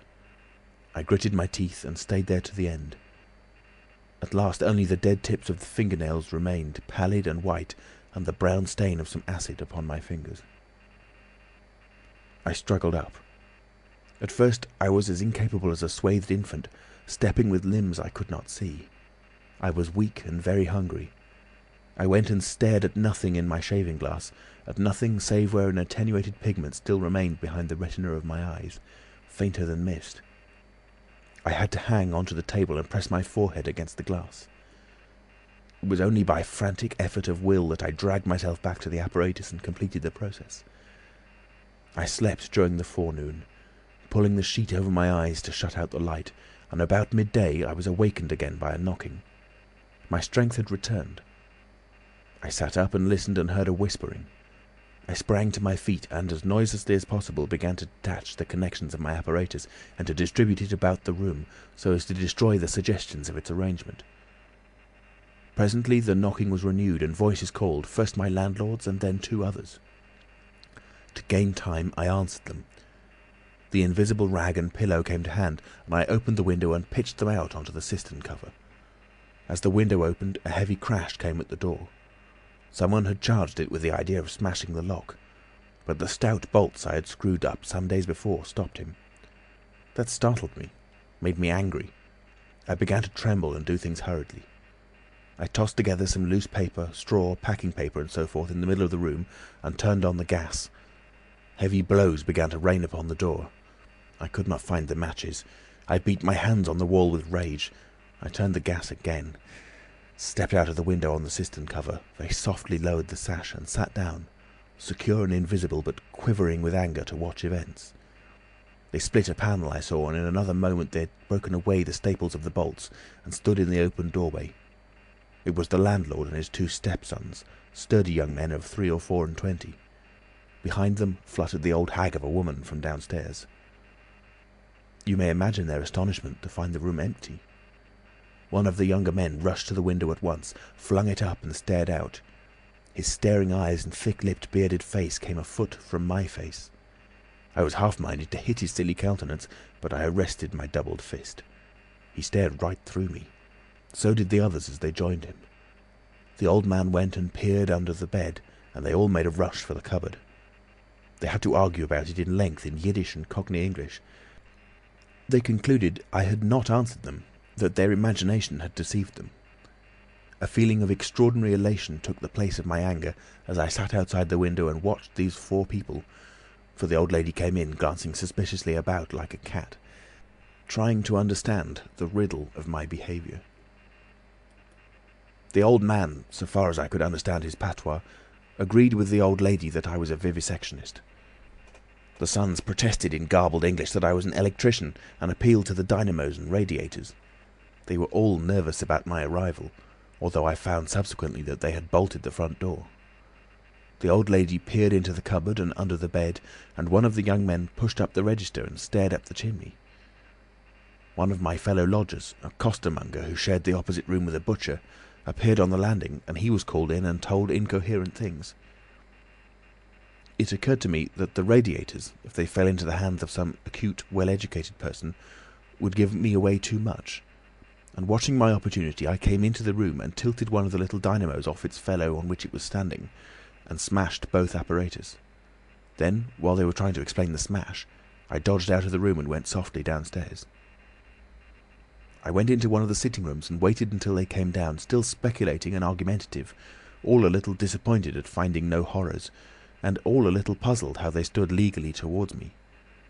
Then I slipped up again with a box of matches, fired my heap of paper and rubbish, put the chairs and bedding thereby, led the gas to the affair by the means of an india-rubber tube, and waving a farewell to the room, left it for the last time. "You fired the house?" exclaimed Kemp. "Fired the house. It was the only way to cover my trail, and no doubt it was insured. I slipped the bolts of the front door quietly and went out into the street. I was invisible, and I was only just beginning to realise the extraordinary advantage my invisibility gave me. My head was already teeming with plans of all the wild and wonderful things I now had impunity to do. Chapter 21. In Oxford Street. In going downstairs the first time, I found an unexpected difficulty because I could not see my feet. Indeed, I stumbled twice, and there was an unaccustomed clumsiness in gripping the bolt. By not looking down, however, I managed to walk on the level passably well. My mood, I say, was one of exaltation. I felt as a seeing man might do with padded feet and noiseless clothes in a city of the blind. I experienced a wild impulse to jest, to startle people, to clap men on the back, fling people's hats astray, and generally revel in my extraordinary advantage. But hardly had I emerged upon Great Portland Street, however, my lodging was close to the big draper's shop there, when I heard a clashing concussion and was hit violently behind, and turning, saw a man carrying a basket of soda-water siphons and looking in amazement at his burden. Although the blow had really hurt me, I found something so irresistible in his astonishment that I laughed aloud. "The devil's in the basket," I said, and suddenly twisted it out of his hand. He let go incontinently, and I swung the whole weight into the air. But a fool of a cabman, standing outside a public house, made a sudden rush for this, and his extending fingers took me with excruciating violence under the ear. I let the whole down with a smash on the cabman, and then, with shouts and the clatter of feet about me, people coming out of shops, vehicles pulling up, I realised what I had done for myself, and cursing my folly, backed against a shop window and prepared to dodge out of the confusion. In a moment I should be wedged into a crowd and inevitably discovered. I pushed by a butcher boy, who luckily did not turn to see the nothingness that shoved him aside, and dodged behind the cabman's four-wheeler. I do not know how they settled the business. I hurried straight across the road, which was happily clear, and hardly heeding which way I went, in the fright of detection the incident had given me, plunged into the afternoon throng of Oxford Street. I tried to get into the stream of people, but they were too thick for me, and in a moment my heels were being trodden upon. I took to the gutter, the roughness of which I found painful to my feet, and forthwith the shaft of a crawling hansom dug me forcibly under the shoulder blade, reminding me that I was already bruised severely. I staggered out of the way of the cab, avoided a perambulator by a convulsive movement, and found myself behind the hansom. A happy thought saved me, and as this drove slowly along, I followed in its immediate wake, trembling and astonished at the turn of my adventure. And not only trembling, but shivering. It was a bright day in January, and I was stark naked, and the thin slime of mud that covered the road was freezing. Foolish as it seems to me now, I had not reckoned that, transparent or not, I was still amenable to the weather and all its consequences. Then suddenly a bright idea came into my head. I ran round and got into the cab. And so, shivering, scared, and sniffing with the first intimations of a cold, and with the bruises in the small of my back growing upon my attention, I drove slowly along Oxford Street and past Tottenham Court Road. My mood was as different from that in which I had sallied forth 10 minutes ago as it is possible to imagine. This invisibility indeed! The one thought that possessed me was, how was I to get out of the scrape I was in? We crawled past Moody's, and there a tall woman with 5 or 6 yellow-labelled books hailed my cab, and I sprang out just in time to escape her, shaving a railway van narrowly in my flight.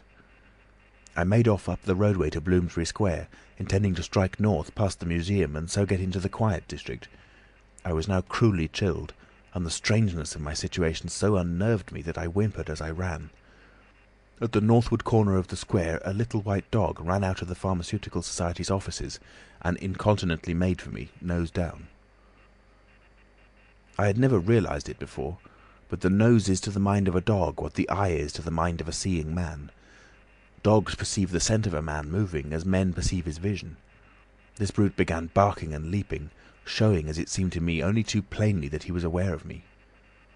I crossed Great Russell Street, glancing over my shoulder as I did so, and went some way along Montague Street before I realised what I was running towards. Then I became aware of a blare of music, and looking along the street saw a number of people advancing out of Russell Square, red shirts and the banner of the Salvation Army to the fore. Such a crowd, chanting in the roadway and scoffing on the pavement, I could not hope to penetrate, and dreading to go back and further from home again, and deciding on the spur of the moment, I ran up the white steps of a house facing the museum railings, and stood there until the crowd should have passed. Happily the dog stopped at the noise of the band too, hesitated and turned tail, running back to Bloomsbury Square again. On came the band, bawling with unconscious irony some hymn about "When shall we see his face?" and it seemed an interminable time to me before the tide of the crowd washed along the pavement by me. Thud, thud, thud came the drum with a vibrating resonance, and for the moment I did not notice two urchins stopping at the railings by me. "See 'em?" said one. "See what?" said the other. "Why, them footmarks, bare, like what you makes in mud." I looked down and saw the youngsters had stopped and were gaping at the muddy footmarks I had left behind me up the newly whitened steps. The passing people elbowed and jostled them, but their confounded intelligence was arrested. Thud, thud, thud, when thud shall we see thud his face, thud, thud. "There's a barefoot man gone up them steps, or I don't know nothing," said one. "And he ain't never come down again, and his foot was a-bleeding." The thick of the crowd had already passed. "Look'ee here, Ted," quoth one of the younger of the detectives, with the sharpness of surprise in his voice, and pointed straight to my feet. I looked down and saw at once the dim suggestion of their outline sketched in splashes of mud. For a moment I was paralysed. "Why, that's rum," said the elder. "Dashed rum, it's like the ghost of a foot, ain't it?" He hesitated and advanced with outstretched hand. A man pulled up short to see what he was catching, and then a girl. In another moment he would have touched me. Then I saw what to do. I made a step. The boy started back with an exclamation, and with a rapid movement I swung myself over into the portico of the next house. But the smaller boy was sharp-eyed enough to follow the movement, and before I was well down the steps and upon the pavement, he had recovered from his momentary astonishment and was shouting out that the feet had gone over the wall. They rushed round and saw my new footmarks flash into being upon the lower step and upon the pavement. "What's up?" asked someone. "Feet! Look! Feet running!" Everybody in the road, except my three pursuers, was pouring along after the Salvation Army, and this blow not only impeded me, but them. There was an eddy of surprise and interrogation. At the cost of bowling over one young fellow, I got through, and in another moment I was rushing headlong round the circuit of Russell Square, with 6 or 7 astonished people following my footmarks. There was no time for explanations, or else the whole host would have been after me.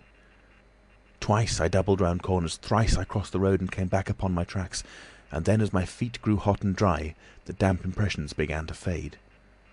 At last I had a breathing space and rubbed my feet clean with my hands, and so got away altogether. The last I saw of the chase was a little group of a dozen people perhaps, studying with infinite perplexity a slowly drying footprint that had resulted from a puddle in Tavistock Square, a footprint as isolated and incomprehensible to them as Crusoe's solitary discovery.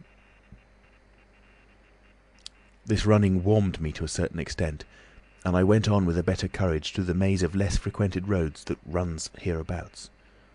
My back had now become very stiff and sore, my tonsils were painful from the cabman's fingers, and the skin of my neck had been scratched by his nails.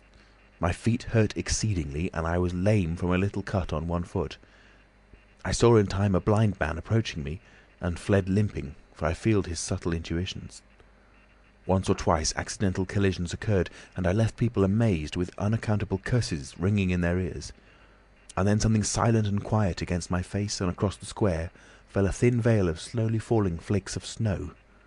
I had caught a cold, and do as I would I could not avoid an occasional sneeze, and every dog that came in sight with its pointed nose and curious sniffing was a terror to me. Then came men and boys running, first one and then others, and shouting as they ran. It was a fire. They ran in the direction of my lodging, and looking back down a street I saw a mass of black smoke streaming up above roofs and telephone wires. It was my lodging burning. My clothes, my apparatus, all my resources indeed, except my cheque-book and the 3 volumes of memoranda that awaited me in Great Portland Street, were there. Burning. I had burnt my boats, if ever a man did. The place was blazing. The Invisible Man paused and thought. Kemp glanced nervously out of the window. "Yes?" he said. "Go on." Chapter 22. In the Emporium. So, last January, with the beginning of a snowstorm in the air about me, and if it settled on me it would betray me, weary, cold, painful, inexpressibly wretched, and still but half convinced of my invisible quality, I began this new life to which I am committed. I had no refuge, no appliances, no human being in the world in whom I could confide. To have told my secret would have given me away, made a mere show and rarity of me. Nevertheless, I was half-minded to accost some passer-by and throw myself upon his mercy. But I knew too clearly the terror and brutal cruelty my advances would evoke. I made no plans in the street. My sole object was to get shelter from the snow, to get myself covered and warm. Then I might hope to plan. But even to me, an invisible man, the rows of London houses stood latched, barred, and bolted impregnably. Only one thing could I see clearly before me, the cold exposure and misery of the snowstorm and night. And then I had a brilliant idea. I turned down one of the roads leading from Gower Street to Tottenham Court Road, and found myself outside Omnium's, a big establishment where everything is to be bought. You know the place: meat, grocery, linen, furniture, clothing, oil paintings even, a huge meandering collection of shops rather than a shop. I thought I should find the doors open, but they were closed, and as I stood in the wide entrance a carriage stopped outside, and a man in uniform, you know, the kind of personage with Omnium on his cap, flung open the door. I contrived to enter, and walking down the shop, it was a department where they were selling ribbons and gloves and stockings and that kind of thing, came to a more spacious region devoted to picnic baskets and wicker furniture. I did not feel safe there, however. People were going to and fro, and I prowled restlessly until I came about a huge section in an upper floor containing multitudes of bedsteads. Over these I clambered, and found a resting place at last among a huge pile of folded flock mattresses. The place was already lit up and agreeably warm, and I decided to remain where I was, keeping a cautious eye on the 2 or 3 sets of shopmen and customers who were meandering through the place until closing time came.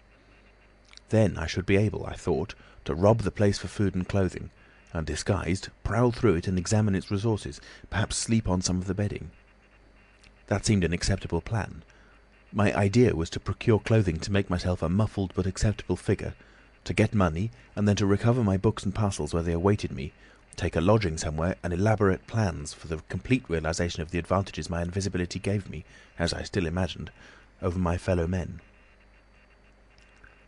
Closing time arrived quickly enough. It could not have been more than an hour after I took up my position on the mattress before I noticed the blinds of the windows being drawn, and customers being marched doorward. And then a number of brisk young men began with remarkable alacrity to tidy up the goods that remained disturbed. I left my lair as the crowds diminished, and prowled cautiously out into the less desolate parts of the shop. I was really surprised to observe how rapidly the young men and women whipped away the goods displayed for sale during the day. All the boxes of goods, the hanging fabrics, the festoons of lace, the boxes of sweets in the grocery section, the displays of this and that were being whipped down, folded up, slapped into tidy receptacles, and everything that could not be taken down and put away had sheets of some coarse stuff like sacking flung over them. Finally, all the chairs were turned up on the counters, leaving the floor clear. Directly each of these young people had done, he or she made promptly for the door with such an expression of animation as I have rarely observed in a shop assistant before. Then came a lot of youngsters, scattering sawdust and carrying pails and brooms. I had to dodge to get out of the way, and as it was, my ankle got stung with the sawdust. For some time, wandering through the swathed and darkened departments, I could hear the brooms at work, and at last, a good hour or more after the shop had been closed, came a noise of locking doors. Silence came upon the place, and I found myself wandering through the vast and intricate shops, galleries, showrooms of the place alone. It was very still. In one place I remember passing near one of the Tottenham Court Road entrances and listening to the tapping of boot heels of the passers-by. My first visit was to the place where I had seen stockings and gloves for sale. It was dark, and I had the devil of a hunt after matches, which I found at last in the drawer of the little cash desk. Then I had to get a candle. I had to tear down wrappings and ransack a number of boxes and drawers, but at last I managed to turn out what I sought. The box label called them lamb's wool pants and lamb's wool vests, then socks, a thick comforter, and then I went to the clothing place and got trousers, a lounge jacket, an overcoat and a slouch hat, a clerical sort of hat with the brim turned down. I began to feel a human being again, and my next thought was food. Upstairs was a refreshment department, and there I got cold meat. There was coffee still in the urn, and I lit the gas and warmed it up again, and altogether I did not do badly. Afterwards, prowling through the place in search of blankets, I had to put up at last with a heap of down quilts, I came upon a grocery section with a lot of chocolate and candied fruits, more than was good for me indeed, and some white burgundy. And near that was a toy department, and I had a brilliant idea. I found some artificial noses, dummy noses, you know, and I thought of dark spectacles. But Omniums had no optical department. My nose had been a difficulty indeed. I had thought of paint, but the discovery set my mind running on wigs and masks and the like. Finally I went to sleep in a heap of down quilts, very warm and comfortable. My last thoughts before sleeping were the most agreeable I had had since the change. I was in a state of physical serenity, and that was reflected in my mind. I thought that I should be able to slip out unobserved in the morning with my clothes upon me, muffling my face with a white wrapper I had taken, purchased with the money I had taken, spectacles and so forth, and so complete my disguise. I lapsed into disorderly dreams of all the fantastic things that had happened during the last few days. I saw the ugly little Jew of a landlord vociferating in his rooms. I saw his two sons marvelling, and the wrinkled old woman's gnarled face as she asked for her cat. I experienced again the strange sensation of seeing the cloth disappear, and so I came round to the windy hillside and the sniffing old clergyman mumbling earth to earth, ashes to ashes, dust to dust at my father's open grave. "You also," said a voice, and suddenly I was being forced towards the grave. I struggled, shouted, appealed to the mourners, but they continued stonily following the service, the old clergyman too, never faltering, droning and sniffling through the ritual. I realised I was invisible and inaudible, that overwhelming forces had their grip on me. I struggled in vain. I was forced over the brink. The coffin rang hollow as I fell upon it, and the gravel came flying after me in spadefuls. Nobody heeded me. Nobody is aware of me. I made convulsive struggles and awoke. The pale London dawn had come. The place was full of a chilly grey light that filtered around the edges of the window blinds. I sat up, and for a time I could not think where this ample apartment with its counters, its piles of rolled stuff, its heap of quilts and cushions, its iron pillars might be. Then as recollection came back to me, I heard voices in conversation. Then far down the place, in the brighter light of some department which had already raised its blinds, I saw two men approaching. I scrambled to my feet, looking about me for some way of escape, and even as I did so, the sound of my movement made them aware of me. I suppose they saw merely a figure moving quietly and quickly away. "Who's that?" cried one, and "Stop there!" cried the other. I dashed around a corner and came full tilt, a faceless figure, mind you, on a lanky lad of 15. He yelled and I bowled him over, rushed past him, turned another corner, and by happy inspiration threw myself behind a counter. In another moment feet went running past, and I heard voices shouting, "All hands to the doors," asking what was up, and giving one another advice how to catch me. Lying on the ground, I felt scared out of my wits, but, odd as it may seem, it did not occur to me at that moment to take off my clothes as I should have done. I had made up my mind, I suppose, to get away in them, and that ruled me. And then down the vista of the counters came a bawling of, "Here he is!" I sprang to my feet, whipped a chair off the counter and sent it whirling at the fool who had shouted, turned, came into another round a corner, sent him spinning and rushed up the stairs. He kept his footing, gave a view halloo, and came up the staircase hot after me. Up the staircase were piled a multitude of those bright-coloured pot things. What are they? "Art pots," suggested Kemp. "That's it, art pots. Well, I turned at the top step and swung round, plucked one out of a pile and smashed it on his silly head as he came at me. The whole pile of pots went headlong, and I heard shouting and footsteps running from all parts. I made a mad rush for the refreshment place, and there was a man in white, like a man cook, who took up the chase. I made one last desperate turn and found myself among lamps and ironmongery. I went behind the counter of this and waited for my cook, and as he bolted in at the head of the chase, I doubled him up with a lamp. Down he went, and I crouched down behind the counter and began whipping off my clothes as fast as I could. Coat, jacket, trousers, shoes were all right, but a lamb's wool vest fits a man like a skin. I heard more men coming. My cook was lying quiet on the other side of the counter, stunned or scared speechless, and I had to make another dash for it, like a rabbit hunted out of a woodpile. "This way, policeman!" I heard someone shouting, and I found myself in my bedstead storeroom again, and at the end of a wilderness of wardrobes. I rushed among them, went flat, got rid of my vest after infinite wriggling, and stood a free man again, panting and scared, as the policeman and 3 of the shopmen came round the corner. They made a rush for the vest and pants, and collared the trousers. "He's dropping his plunder," said one of the young men. "He must be somewhere here." But they did not find me all the same. I stood watching them hunt for me for a time, and cursing my ill luck in losing the clothes. Then I went into the refreshment room, drank a little milk I found there, and sat down by the fire to consider my position. In a while, 2 assistants came in and began to talk over the business very excitedly, and like the fools they were. I heard a magnified account of my depredations, and other speculations as to my whereabouts. Then I fell to scheming again. The insurmountable difficulty of the place, especially now it was alarmed, was to get any plunder out of it. I went down into the warehouse to see if there was any chance of packing and addressing a parcel, but I could not understand the system of checking. About 11 o'clock, the snow having thawed as it fell, and the day being finer and a little warmer than the previous one, I decided that the emporium was hopeless, and went out again, exasperated at my want of success, with only the vaguest plans of action in my mind. Chapter 23. In Drury Lane.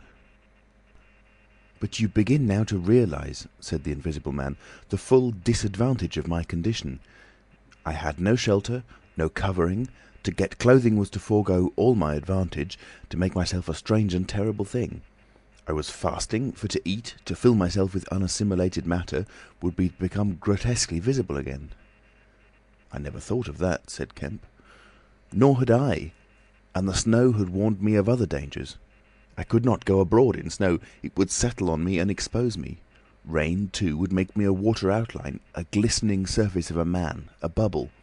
And fog, I should be like a fainter bubble in a fog, a surface, a greasy glimmer of humanity. Moreover, as I went abroad in the London air, I gathered dirt about my ankles, floating smuts and dust upon my skin. I did not know how long it would be before I should come visible from that cause also. But I saw clearly it could not be for long, not in London at any rate.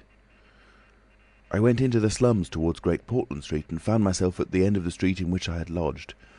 I did not go that way because of the crowd halfway down it, opposite, still looking at the smoking ruins of the house I had fired.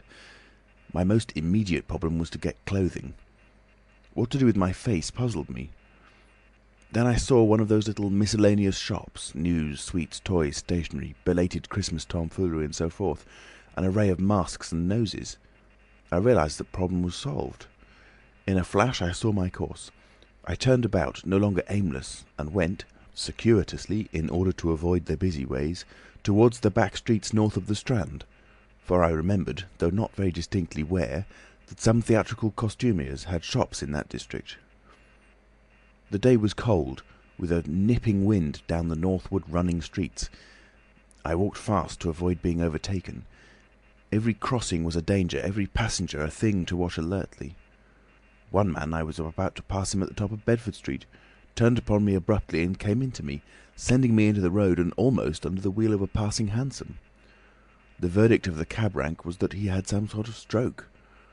I was so unnerved by this encounter that I went into Covent Garden Market and sat down for some time in a quiet corner by a stall of violets, panting and trembling. I found I had caught a fresh cold and had to turn out after a time lest my sneezes should attract attention. At last I reached the object of my quest, a dirty, fly-blown little shop in a byway near Drury Lane, with a window full of tinsel robes, sham jewels, wigs, slippers, dominoes, and theatrical photographs. The shop was old-fashioned and low and dark, and the house rose above it for 4 stories, dark and dismal. I peered through the window and, seeing no one within, entered. The opening of the door set a clanking bell ringing. I left it open and walked around a bare costume stand into a corner behind a cheval glass. For a minute or so no one came. Then I heard heavy feet striding across a room and a man appeared down the shop. My plans were now perfectly definite.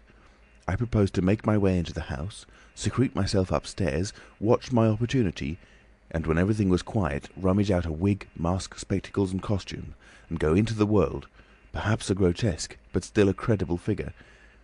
And incidentally, of course, I could rob the house of any available money. The man who had just entered the shop was a short, slight, hunched, beetle-browed man with long arms and very short bandy legs. Apparently I had interrupted a meal. He stared about the shop with an expression of expectation. This gave way to surprise and then to anger as he saw the shop empty. "Damn the boys," he said. He went a stare up and down the street. He came in again in a minute, kicked the door to with his foot spitefully, and went muttering back to the house door. I came forward to follow him, and at the noise of my movement he stopped dead. I did so too, startled by his quickness of ear. He slammed the house door in my face. I stood hesitating. Suddenly I heard his quick footsteps returning and the door reopened. He stood looking about the shop like one who was still not satisfied. Then, murmuring to himself, he examined the back of the counter and peered behind some fixtures. Then he stood doubtful. He had left the house door open and I slipped into the inner room. It was a queer little room, poorly furnished, and with a number of big masks in the corner. On the table was his belated breakfast, and it was confoundedly exasperating for me, Kemp, to have to sniff his coffee and stand watching while he came in and resumed his meal. And his table manners were irritating. 3 doors opened into the little room, one going upstairs and one down, but they were all shut. I could not get out of the room while he was there. I could scarcely move because of his alertness, and there was a draught down my back. Twice I strangled a sneeze just in time. The spectacular quality of my sensations was curious and novel, but for all that I was heartily tired and angry long before he had done his eating. But at last he made an end, and putting his beggarly crockery on the black tin tray upon which he had had his teapot, and gathering all the crumbs up on the mustard-stained cloth, he took the whole lot of things after him. His burden prevented his shutting the door behind him, as he would have done. I had never seen such a man for shutting doors, and I followed him into a very dirty underground kitchen and scullery.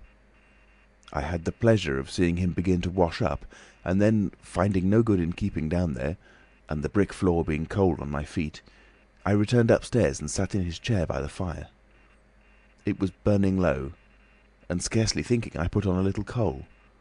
The noise of this brought him up at once, and he stood aglare. He peered about the room and was within an ace of touching me. Even after that examination, he scarcely seemed satisfied. He stopped in the doorway and took a final inspection before he went down. I waited in the little parlour for an age, and at last he came up and opened the upstairs door. I just managed to get by him. On the staircase he stopped suddenly, so that I very nearly blundered into him. He stood looking right back into my face and listening. "I could have sworn," he said. His long hairy hand pulled at his lower lip. His eye went up and down the staircase. Then he grunted and went on up again. His hand was on the handle of a door, and then he stopped again with the same puzzled anger on his face. He was becoming aware of the faint sounds of my movements about him. The man must have had diabolically acute hearing. He suddenly flashed into rage. "If there's anyone in this house," he cried with an oath, and left the threat unfinished. He put his hand in his pocket, failed to find what he wanted, and rushing past me went blundering noisily and pugnaciously downstairs. But I did not follow him. I sat on the head of the staircase until his return. Presently he came up again, still muttering.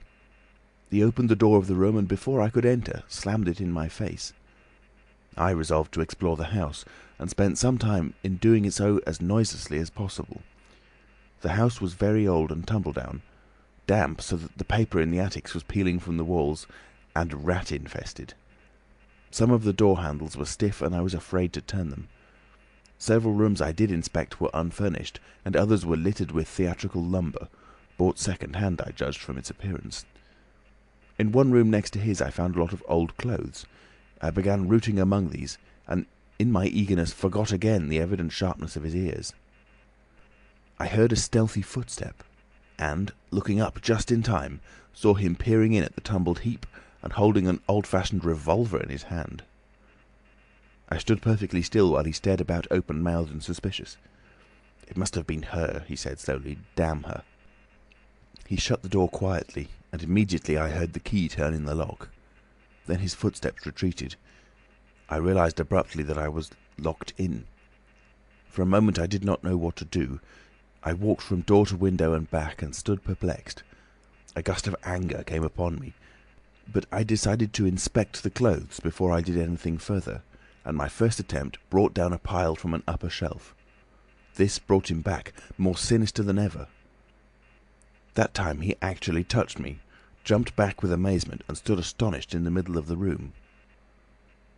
Presently he calmed a little. "Rats," he said in an undertone, fingers on lips. He was evidently a little scared. I edged quietly out of the room, but a plank creaked. Then the infernal little brute started going all over the house, revolver in hand, and locking door after door and pocketing the keys. When I realised what he was up to, I had a fit of rage. I could hardly control myself sufficiently to watch my opportunity. By this time I knew he was alone in the house, and so I made no more ado but knocked him on the head. "Knocked him on the head?" exclaimed Kemp. "Yes, stunned him as he was going downstairs. Hit him from behind with a stool that stood on the landing. He went downstairs like a bag of old boots." "But, I say, the common conventions of humanity—" "Are all very well for common people, but the point was, Kemp, that I had to get out of that house in a disguise without his seeing me. And I couldn't think of another way of doing it. And then I gagged him with a Louis XIV vest and tied him up in a sheet." "Tied him up in a sheet?" "I made a sort of bag of it. It was rather a good idea to keep the idiot scared and quiet, and a devilish hard thing to get out of. Head away from the string. My dear Kemp, it's no good you sitting glaring at me as though I was a murderer. It had to be done. He had his revolver. If once he saw me, he would be able to describe me."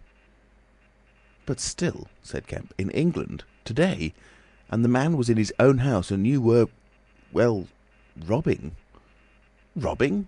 Confound it, you'll call me a thief next. Surely, Kemp, you're not fool enough to dance on the old strings. Can't you see my position?" "And his too," said Kemp. The Invisible Man stood up sharply. "What do you mean to say?" Kemp's face grew a trifle hard. He was about to speak and checked himself. "I suppose, after all," he said with a sudden change of manner, "the thing had to be done. You were in a fix. But still—" "Of course I was in a fix, an infernal fix, and he made me wild too, hunting me about the house, fooling about with his revolver, locking and unlocking doors. He was simply exasperating. You don't blame me, do you? You don't blame me?" "I never blame anyone," said Kemp. "It's quite out of fashion. What did you do next?" "I was hungry. Downstairs I found a loaf and some rank cheese, more than sufficient to satisfy my hunger. I took some brandy and water, and then went up past my impromptu bag— he was lying quite still— to the room containing the old clothes. This looked out upon the street, 2 lace curtains, brown with dirt, guarding the window. I went and peered out through their interstices. Outside the day was bright, by contrast with the brown shadows of the dismal house in which I found myself, dazzlingly bright. A brisk traffic was going by, fruit carts, a hansom, a 4-wheeler with a pile of boxes, a fishmonger's cart. I turned with spots of colour swimming before my eyes to the shadowy fixtures behind me. My excitement was giving place to a clear apprehension of my position again. The room was full of a faint scent of benzoline, used, I supposed, in cleaning the garments. I began a systematic search of the place. I should judge the hunchback had been alone in the house for some time. He was a curious person. Everything that could possibly be of service to me I collected in the clothes storeroom. Then I made a deliberate selection. I found a handbag I thought a suitable possession, and some powder, rouge, and sticking plaster. I had thought of painting and powdering my face and all that there was to show of me, in order to render myself visible, but the disadvantage of this lay in the fact that I should require turpentine and other appliances, and a considerable amount of time before I could vanish again.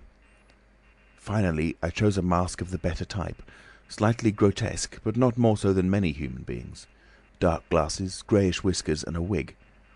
I could find no underclothing, but that I could buy subsequently, and for the time I swathed myself in calico dominoes and some white cashmere scarves. I could find no socks, but the hunchback's boots were rather a loose fit and sufficed. In a desk in the shop were 3 sovereigns and about 30 shillings worth of silver, and in a locked cupboard I burst in the inner room were £8 in gold. I could go forth into the world again, equipped. Then came a curious hesitation. Was my appearance really credible? I tried myself with a little bedroom looking-glass, inspecting myself from every point of view to discover any forgotten chink, but it all seemed sound. I was grotesque to the theatrical pitch, a stage miser, but I was certainly not a physical impossibility. Gaining confidence, I took my looking-glass down into the shop, pulled down the shop blinds, and surveyed myself from every point of view with the help of the cheval glass in the corner. I spent some moments screwing up my courage, and then unlocked the shop door and marched out into the street, leaving the little man to get out of his sheet again when he liked. In 5 minutes, a dozen turnings intervened between me and the costumier's shop. No one appeared to notice me very pointedly. My last difficulty seemed overcome. He stopped again. "And you troubled no more about the hunchback?" said Kemp. "No," said the Invisible Man, "nor have I heard what became of him. I suppose he untied himself or kicked himself out. The knots were pretty tight." He became silent and went to the window and stared out. "What happened when you went out into the Strand?" "Oh, disillusionment again. I thought my troubles were over.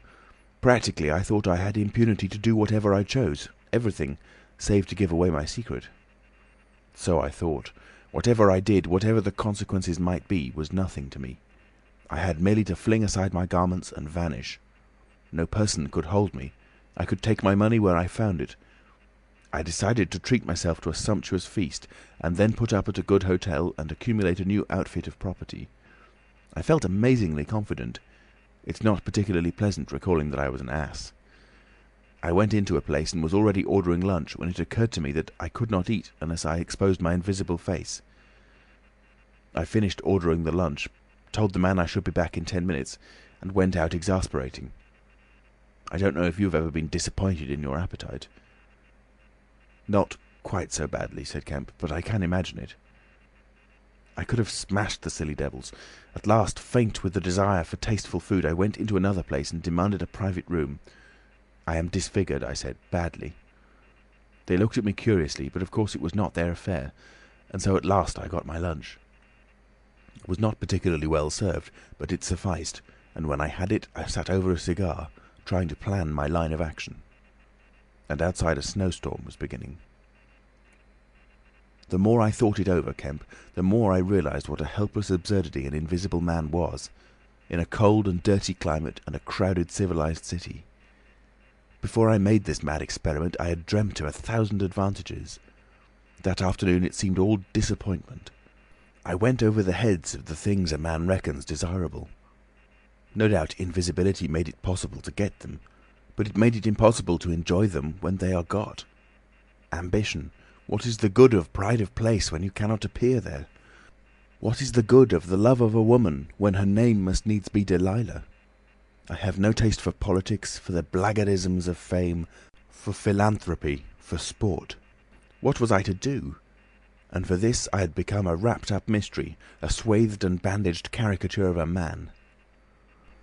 He paused, and his attitude suggested a roving glance at the window. "But how did you get to Iping?" said Kemp, anxious to keep his guest busy talking. "I went there to work. I had one hope. It was a half idea. I have it still. It is a full-blown idea now, a way of getting back, of restoring what I have done.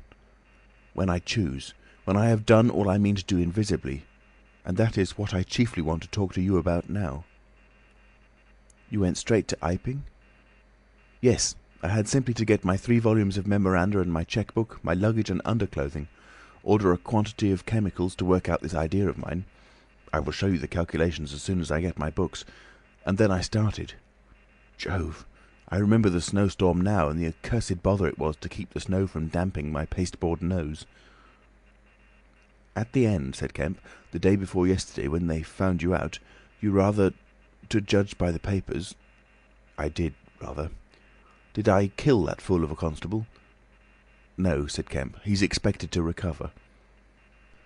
"That's his luck, then. I clean lost my temper, the fools. Why couldn't they leave me alone? And that grocer lout?" "There are no deaths expected," said Kemp. "I don't know about that tramp of mine," said the Invisible Man with an unpleasant laugh. "By heaven, Kemp, you don't know what rage is. To have worked for years, to have planned and plotted, and then to get some fumbling, purblind idiot messing across your course. Every conceivable sort of silly creature that has ever been created has been sent to cross me. If I have much more of it, I shall go wild. I shall start mowing 'em. As it is, they've made things 1,000 times more difficult." "No doubt it's exasperating," said Kemp dryly. Chapter 24. The Plan That Failed. "But now," said Kemp, with a side glance out of the window, "what are we to do?" He moved near his guest as he spoke in such a manner as to prevent the possibility of a sudden glimpse of the three men who were advancing up the hill road, with an intolerable slowness, it seemed to Kemp. "What were you planning to do when you were heading for Port Burdock? Had you any plan?" "I was going to clear out of the country. But I have altered that plan rather since seeing you. I thought it would be wise, now that the weather is hot and invisibility possible, to make for the south, especially as my secret was known and everybody would be on the lookout for a masked and muffled man. You have a line of steamers from here to France. My idea was to get aboard one and run the risks of the passage. Thence I could go by train into Spain or else get to Algiers. It would not be difficult. There a man might always be invisible, and yet live, and do things. I was using that tramp as a money box and luggage carrier, until I decided how to get my books and things sent over to meet me." "That's clear." "And then the filthy brute must needs try to rob me. He has hidden my books, Kemp, hidden my books. If I can lay my hands on him—" "Best plan to get the books out of him first." "But where is he? Do you know?" "He's in the town police station, locked up, by his own request, in strongest cell in the place." "Cur!" said the Invisible Man. "But that hangs up your plans a little. We must get those books. Those books are vital." "Certainly," said Kemp, a little nervously, wondering if he heard footsteps outside. "Certainly we must get those books. But that won't be difficult if he doesn't know they're for you." "No," said the Invisible Man, and thought. Kemp tried to think of something to keep the talk going, but the Invisible Man resumed of his own accord. "Blundering into your house, Kemp, changes all my plans. For you are a man that can understand. In spite of all that has happened, in spite of this publicity, of the loss of my books, of what I have suffered, there still remain great possibilities, huge possibilities." "You have told no one that I'm here?" he asked abruptly. Kemp hesitated. "That was implied," he said. "No one?" insisted Griffin. "Not a soul." "Ah, now." The Invisible Man stood up, and, sticking his arms akimbo, began to pace the study. "I made a mistake, Kemp, a huge mistake in carrying this thing through alone. I have wasted strength, time, opportunities. Alone, it is wonderful how little a man can do alone. To rob a little, to hurt a little, and there is the end. What I want, Kemp, is a goalkeeper, a helper and a hiding place, an arrangement whereby I can sleep and eat and rest in peace, and unsuspected. I must have a confederate. With a confederate, with food and rest, 1,000 things are possible. Hitherto I have gone on vague lines. We have to consider all that invisibility means, all that it does not mean. It means little advantage for eavesdropping and so forth. One makes sounds. It's of little help, a little help perhaps, in housebreaking and so forth. Once you have caught me, you could easily imprison me. But on the other hand, I am hard to catch. This invisibility, in fact, is only good in 2 cases. It's useful in getting away. It's useful in approaching. It's particularly useful, therefore, in killing. I can walk round a man, whatever weapon he has, choose my point, strike as I like, dodge as I like, escape as I like." Kemp's hand went to his moustache. Was that a movement downstairs? "And it is killing we must do, Kemp." "It is killing we must do?" repeated Kemp. I'm listening to your plan, Griffin, but I'm not agreeing, mind. Why killing? Not wanton killing, but a judicious slaying. The point is, they know there is an invisible man, as well as we know there is an invisible man. And that invisible man, Kemp, must now establish a reign of terror. Yes, no doubt it's startling, but I mean it, a reign of terror. He must take some town like your Burdock and terrify and dominate it. He must issue his orders. He can do that in 1,000 ways. Scraps of paper thrust under doors would suffice, and all who disobey his orders he must kill, and kill all who would defend them. Humph, said Kemp, no longer listening to Griffin, but to the sound of his front door opening and closing. It seems to me, Griffin, he said to cover his wandering attention, that your confederate would be in a difficult position. No one would know he was a confederate, said the Invisible Man eagerly, and then suddenly, hush, what's that downstairs? Nothing, said Kemp, and suddenly began to speak loud and fast. I don't agree to this, Griffin, he said. Understand me, I don't agree to this. Why dream of playing a game against the race? How can you hope to gain happiness? Don't be a lone wolf. Publish your results. Take the world, take the nation at least, into your confidence. Think what you might do with 1,000,000 helpers. The Invisible Man interrupted, arm extended. There are footsteps coming upstairs, he said in a low voice. Nonsense, said Kemp. Let me see, said the Invisible Man, and advanced, arm extended, to the door. And then things happened very swiftly. Kemp hesitated for a second and then moved to intercept him. The Invisible Man started and stood still. Traitor, cried the voice, and suddenly the dressing gown opened, and sitting down, the unseen began to disrobe. Kemp made 3 swift steps to the door, and forthwith the Invisible Man, his legs had vanished, sprang to his feet with a shout.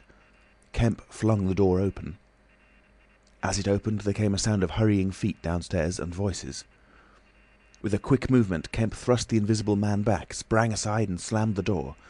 The key was outside and ready. In another moment, Griffin would have been alone in the Belvedere study, a prisoner. Save for one little thing, the key had been slipped in hastily that morning. As Kemp slammed the door, it fell noisily upon the carpet. Kemp's face became white. He tried to grip the door handle with both hands. For a moment he stood lugging. Then the door gave 6 inches. But he got it closed again. The second time it was jerked a foot wide, and the dressing gown came wedging itself into the opening.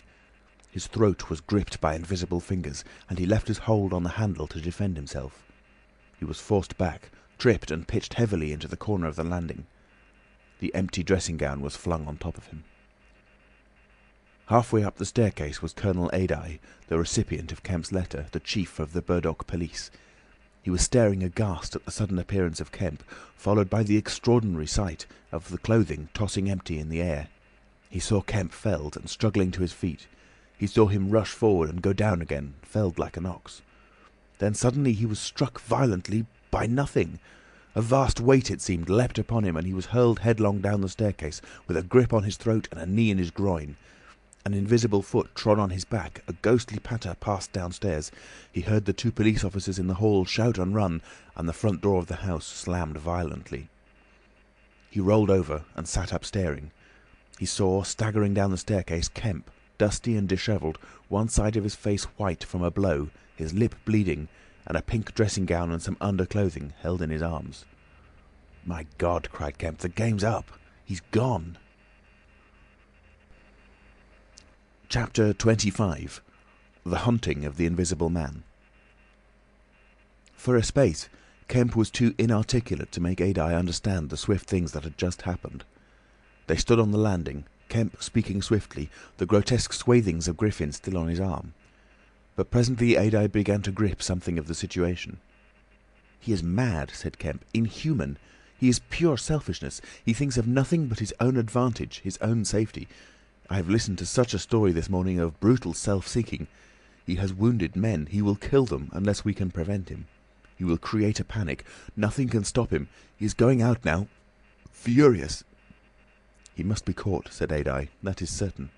"But how?" cried Kemp, and suddenly became full of ideas. "You must begin at once. You must set every available man to work. You must prevent his leaving this district. Once he gets away, he may go through the countryside as he wills, killing and maiming. He dreams of a reign of terror, I tell you. You must set a watch on trains and roads and shipping. The garrison must help. You must wire for help. The only thing that may keep him here is the thought of recovering some books of notes he counts of value. I will tell you of that. There is a man in your police station, Marvel." "I know," said Adye, "I know. These books, yes, but the tramp." "He says he hasn't got his books, but he thinks the tramp has. And you must prevent him from eating or sleeping. Day and night the country must be astir for him. Food must be locked up and secured, all food, so that he will have to break his way to it. The houses everywhere must be barred against him. Heaven send us cold nights and rain. The whole countryside must begin hunting and keep hunting. I tell you, Adye, he is a danger, a disaster. Unless he is pinned and secured, it is frightful to think of the things that may happen." "What else can we do?" said Adye. "I must go down at once and begin organising. But why not come? Yes, you come too. Come, and we must hold a sort of council of war. Get Hops to help, and the railway managers. By Jove, it's urgent. Come along. Tell me as we go, what else is there we can do? Put that stuff down." In another moment Adye was leading the way downstairs. They found the front door open and the policeman standing outside staring at empty air. "He's got away, sir," said one. "We must go to the central station at once," said Adye. "One of you go on down and get a cab to come up and meet us, quickly. And now, Kemp, what else?" "Dogs," said Kemp. "Get dogs. They don't see him, but they wind him. Get dogs." "Good," said Adye. "It's not generally known, but the prison officials over at Halstead know a man with bloodhounds. Dogs. What else?" "Bear in mind," said Kemp, "his food shows. After eating, his food shows until it is assimilated, so that he has to hide after eating. You must keep on beating, every thicket, every quiet corner, and put all weapons, all implements that might be weapons, away. He can't carry such things for long, and what he can snatch up and strike men with must be hidden away." "Good again," said Adye. "We shall have him yet." "And on the roads," said Kemp, and hesitated. "Yes?" said Adye. "Powdered glass," said Kemp. "It's cruel, I know, but think of what he may do." Adye drew the breath in sharply between his teeth. "It's unsportsmanlike. I don't know. But I'll have powdered glass got ready. If he goes too far—" "The man's become inhuman, I tell you," said Kemp. "I am sure he will establish a reign of terror so soon as he has got over the emotions of this escape, as I am sure I am talking to you. Our only chance is to be ahead. He has cut himself off from his kind. His blood be upon his own head." Chapter 26. The Wicksteed Murder. The Invisible Man seems to have rushed out of Kemp's house in a state of blind fury. A little child playing near Kemp's gateway was violently caught up and thrown aside, so that its ankle was broken, and thereafter for some hours the Invisible Man passed out of human perceptions. No one knows where he went nor what he did, but one can imagine him hurrying through the hot June forenoon, up the hill and onto the open downland behind Port Burdock, raging and despairing at his intolerable fate, and sheltering at last, heated and weary, amid the thickets of Hintondean, to piece together again his shattered schemes against his species. That seems to most probable refuge for him, for there it was he reasserted himself in a grimly tragical manner about 2 in the afternoon. One wonders what his state of mind may have been during that time, and what plans he devised. No doubt he was almost ecstatically exasperated by Kemp's treachery, and though we may be able to understand the motives that led to that deceit, we may still imagine and even sympathise a little with the fury the attempted surprise must have occasioned. Perhaps something of the stunned astonishment of his Oxford Street experiences may have returned to him, for he had evidently counted on Kemp's cooperation in his brutal dream of a terrorised world. At any rate, he vanished from human ken about midday, and no living witness can tell what he did until about 2:30. It was a fortunate thing, perhaps, for humanity, but for him it was a fatal inaction. During that time, a growing multitude of men scattered over the countryside were busy. In the morning he had still been simply a legend, a terror. In the afternoon, by virtue chiefly of Kemp's dryly worded proclamation, he was presented as a tangible antagonist, to be wounded, captured, or overcome, and the countryside began organising itself with inconceivable rapidity. By 2 o'clock even he might still have removed himself out of the district by getting aboard a train, but after 2 that became impossible. Every passenger train along the lines on a great parallelogram between Southampton, Manchester, Brighton and Horsham travelled with locked doors, and the goods traffic was almost entirely suspended. And in a great circle of 20 miles around Port Burdock, men armed with guns and bludgeons were presently setting out in groups of 3 and 4 with dogs to beat the roads and fields. Mounted policemen rode along the country lanes, stopping at every cottage and warning the people to lock up their houses and keep indoors unless they were armed, and all the elementary schools had broken up by 3 o'clock, and the children, scared and keeping together in groups, were hurrying home. Kemp's proclamation, signed indeed by Adye, was posted over almost the whole district by 4 or 5 o'clock in the afternoon. It gave briefly but clearly all the conditions of the struggle, the necessity of keeping the Invisible Man from food and sleep, the necessity for incessant watchfulness, and for a prompt attention to any evidence of his movements. And so swift and decided was the action of the authorities, so prompt and universal was the belief in this strange being, that before nightfall an area of several hundred square miles was in a stringent state of siege. And before nightfall, too, a thrill of horror went through the whole watching, nervous countryside. Going from whispering mouth to mouth, swift and certain over the length and breadth of the country, passed the story of the murder of Mr. Wicksteed. If our supposition that the Invisible Man's refuge was the Hintondean thickets, we must suppose that in the early afternoon he sallied out, again bent upon some project that involved the use of a weapon. We cannot know what that project was, but the evidence that he had the iron rod in hand before he met Wicksteed is, to me at least, overwhelming. Of course, we can know nothing of the details of that encounter. It occurred on the edge of a gravel pit, not 200 yards from Lord Burdock's lodge gate. Everything points to a desperate struggle. The trampled ground, the numerous wounds Mr. Wicksteed received, his splintered walking stick. But why the attack was made, save in a murderous frenzy, it is impossible to imagine. Indeed, the theory of madness is almost unavoidable.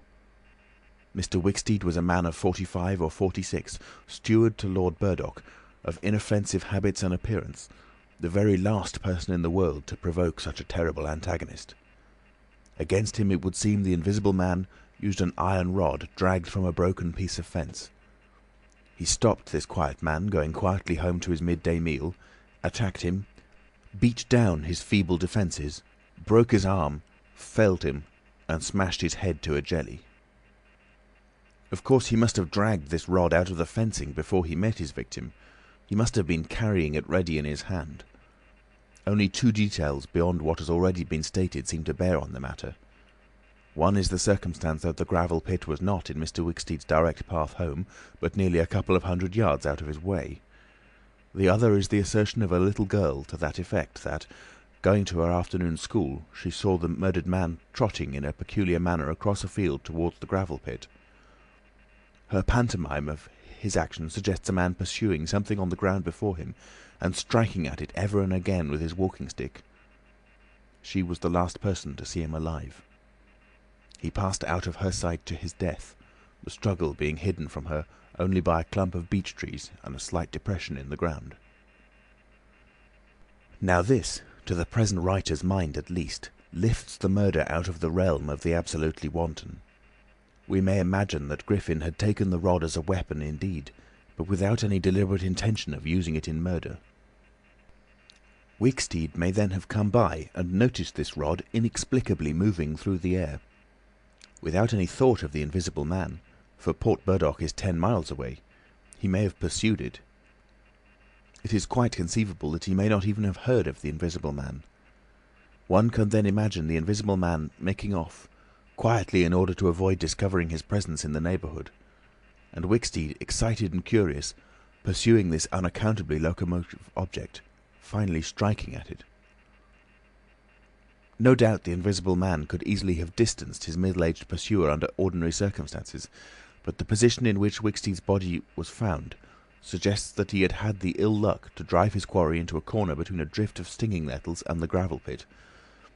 To those who appreciate the extraordinary irascibility of the Invisible Man, the rest of the encounter will be easy to imagine. But this is pure hypothesis. The only undeniable facts, for stories of children are often unreliable, are the discovery of Wicksteed's body, done to death, and of the blood-stained iron rod flung among the nettles. The abandonment of the rod by Griffin suggests that in the emotional excitement of the affair, the purpose for which he took it, if he had a purpose, was abandoned. He was certainly an intensely egotistical and unfeeling man, but the sight of his victim, his first victim, bloody and pitiful at his feet, may have released some long-pent fountain of remorse, which for a time may have flooded whatever scheme of action he had contrived. After the murder of Mr. Wicksteed, he would seem to have struck across the country towards the downland. There is a story of a voice heard about sunset by a couple of men in a field near Fern Bottom. It was wailing and laughing, sobbing and groaning, and ever and again it shouted. It must have been a queer hearing. It drove up across the middle of a clover field and died away towards the hills. That afternoon, the Invisible Man must have learnt something of the rapid use Kemp had made of his confidences. He must have found houses locked and secured. He may have loitered about railway stations and prowled about inns, and no doubt he read the proclamations and realised something of the nature of the campaign against him. And as the evening advanced, the fields became dotted here and there with groups of 3 or 4 men, and noisy with the yelping of dogs. These men-hunters had peculiar instructions in the case of an encounter as to the way they should support one another. But he avoided them all. We may understand something of his exasperation, and it could have been none the less because he himself had supplied the information that was being used so remorselessly against him. For that day at least he lost heart. For nearly 24 hours, save when he turned on Wicksteed, he was a hunted man.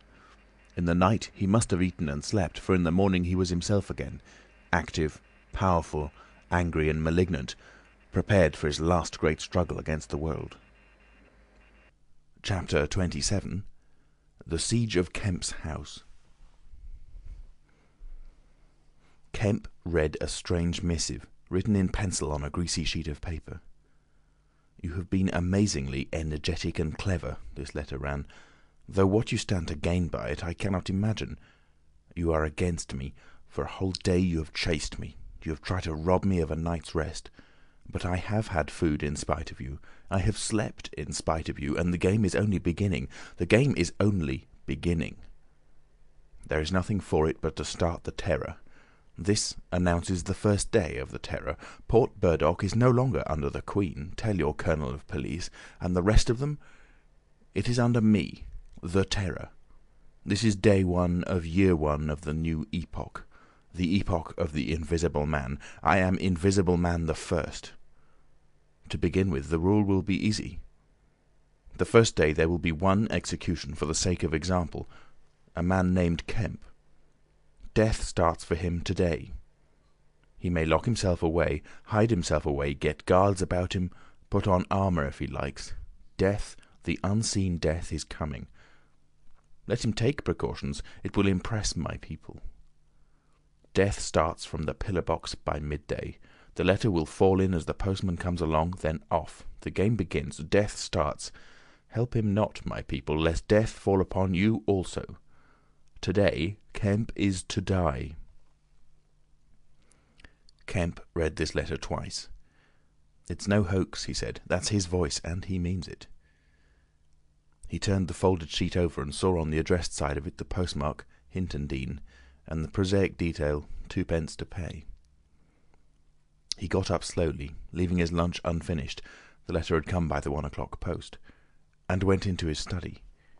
He rang for his housekeeper and told her to go round the house at once, examining all the fastenings of the windows and closing all the shutters. He closed the shutters of his study himself. From a locked drawer in his bedroom he took a little revolver, examined it carefully, and put it into the pocket of his lounge jacket. He wrote a number of brief notes, one to Colonel Adye, gave them to his servant to take, with explicit instructions as to her way of leaving the house. "There is no danger," he said, and added a mental reservation, "to you." He remained meditative for a space after doing this, and then returned to his cooling lunch. He ate with gaps of thought. Finally he struck the table sharply. "We will have him," he said, "and I am the bait. He will come too far." He went up to the belvedere, carefully shutting every door after him. "It's a game," he said, "an odd game, but the chances are all for me, Mr. Griffin, in spite of your invisibility.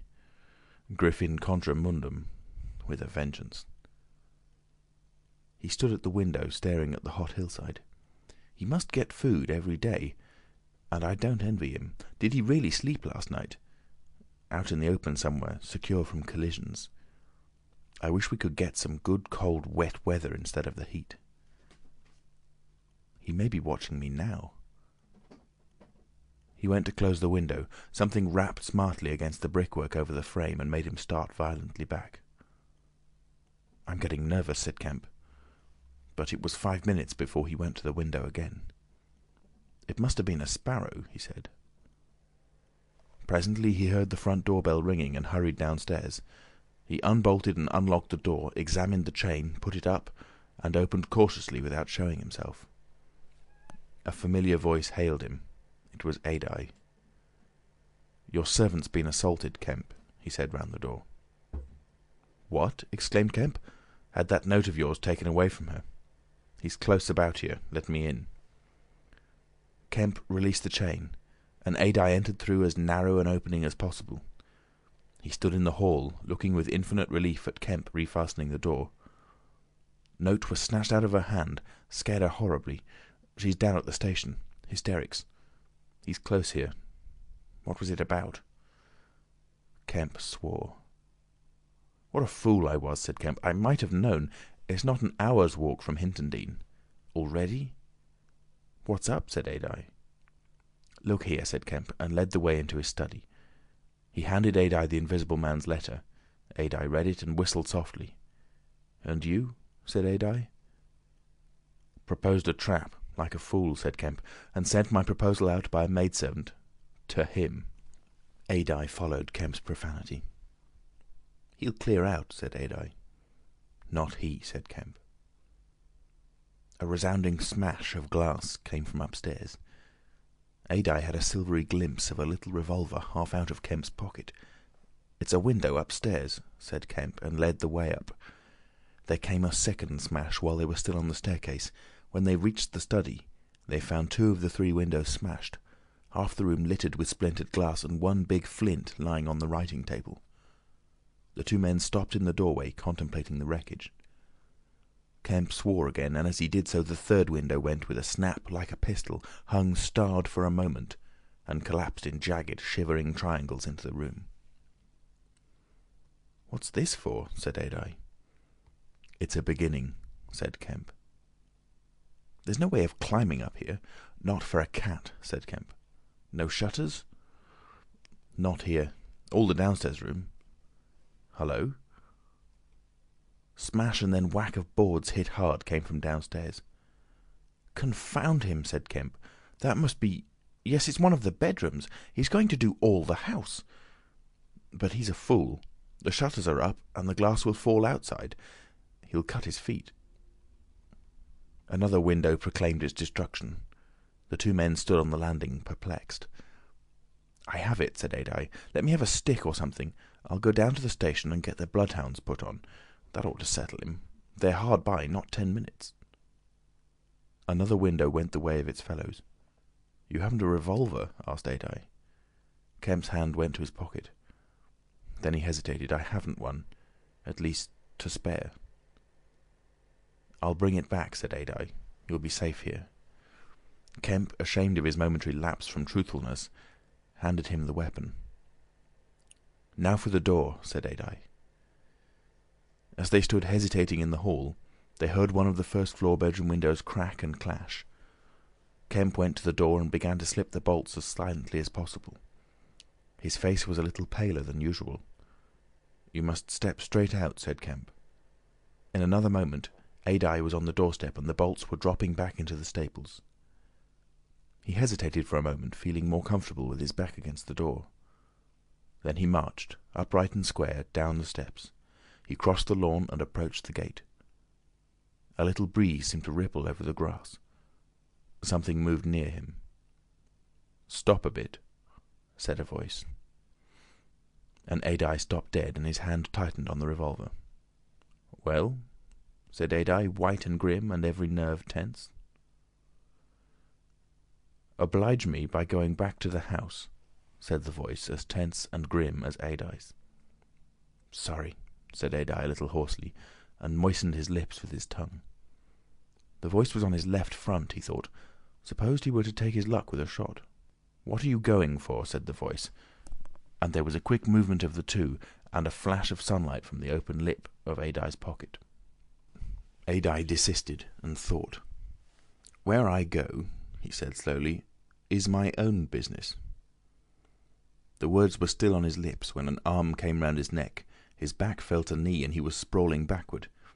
He drew clumsily and fired absurdly, and in another moment he was struck in the mouth, and the revolver wrested from his grip. He made a vain clutch at a slippery limb, tried to struggle up, and fell back. "Damn," said Adye. The voice laughed. "I'd kill you now if it wasn't the waste of a bullet," he said. He saw the revolver in mid-air, 6 feet off, covering him. "Well?" said Adye, sitting up. "Get up," said the voice. Adye stood up. "Attention," said the voice, and then fiercely, "Don't try any games. Remember, I can see your face, if you can't see mine. You've got to go back to the house." "He won't let me in," said Adye. "That's a pity," said the Invisible Man. "I've got no quarrel with you." Adye moistened his lips again. He glanced away from the barrel of the revolver and saw the sea far off, very blue and dark under the midday sun, the smooth green down, the white cliff of the head and the multitudinous town, and suddenly he knew that life was very sweet. His eyes came back to this little metal thing hanging between heaven and earth 6 yards away. "What am I to do?" he said sullenly.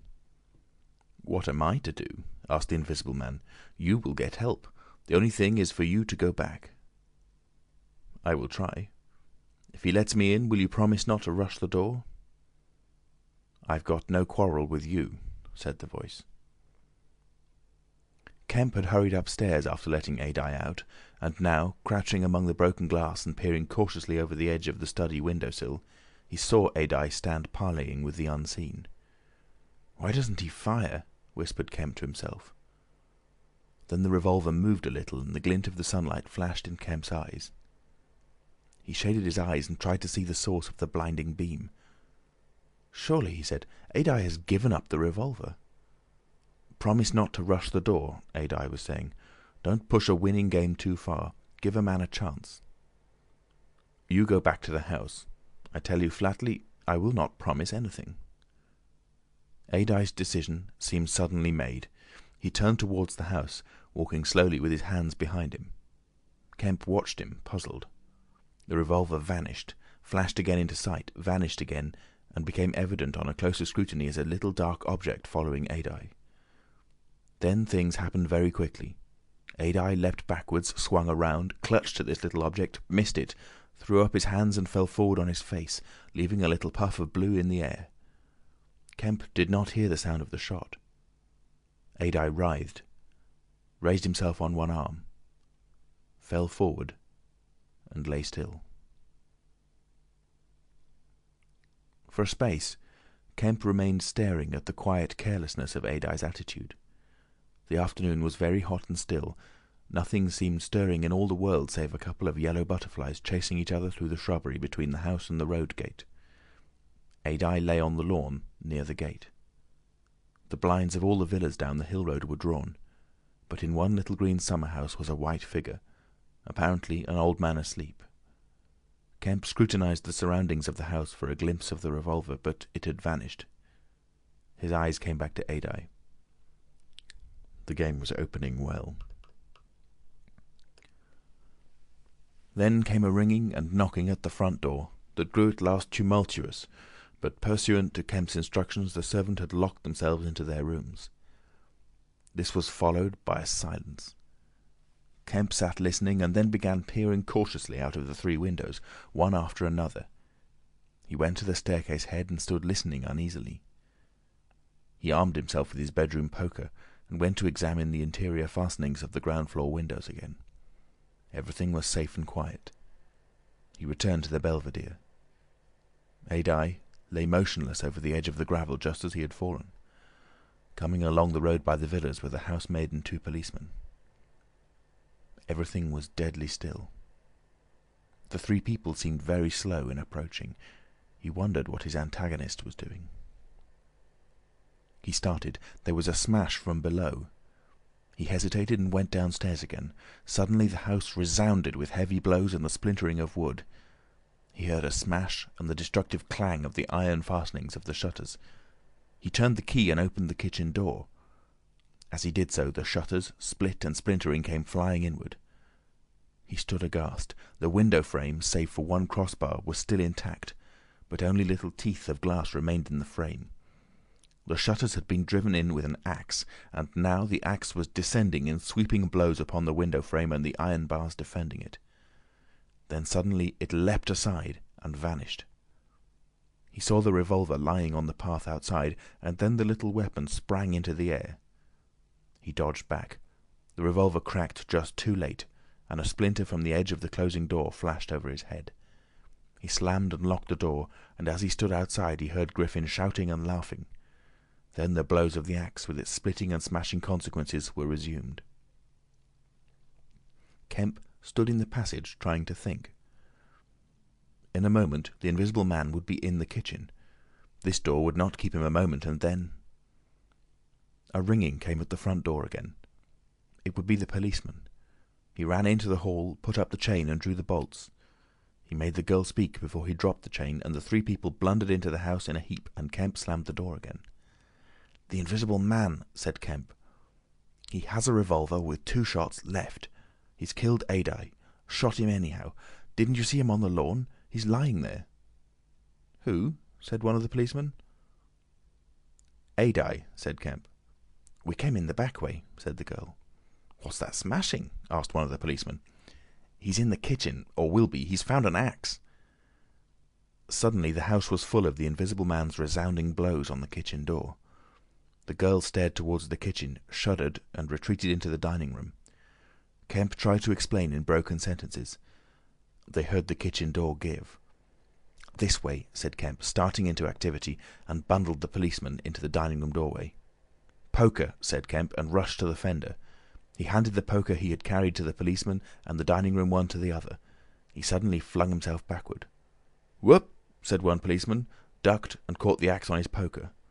The pistol snapped its penultimate shot and ripped a valuable Sidney Cooper. The second policeman brought his poker down on the little weapon, as one might knock down a wasp, and sent it rattling to the floor. At the first clash, the girl screamed, stood screaming for a moment by the fireplace, and then ran to open the shutters, possibly with an idea of escaping by the shattered window. The axe receded into the passage, and fell to a position about 2 feet from the ground. They could hear the Invisible Man breathing. "Stand away, you two. I want that man Kemp." "We want you," said the first policeman, making a quick step forward and wiping with his poker at the voice. The Invisible Man must have started back, and he blundered into the umbrella stand. Then, as the policeman staggered with the swing of the blow he had aimed, the Invisible Man countered with the axe. The helmet crumpled like paper, and the blow sent the man spinning to the floor at the head of the kitchen stairs. But the second policeman, aiming behind the axe with his poker, hit something soft that snapped. There was a sharp exclamation of pain, and then the axe fell to the ground. The policeman wiped again at vacancy and hit nothing. He put his foot on the axe and struck again. Then he stood, poker clubbed, listening intent for the slightest movement. He heard the dining room window open and a quick rush of feet within.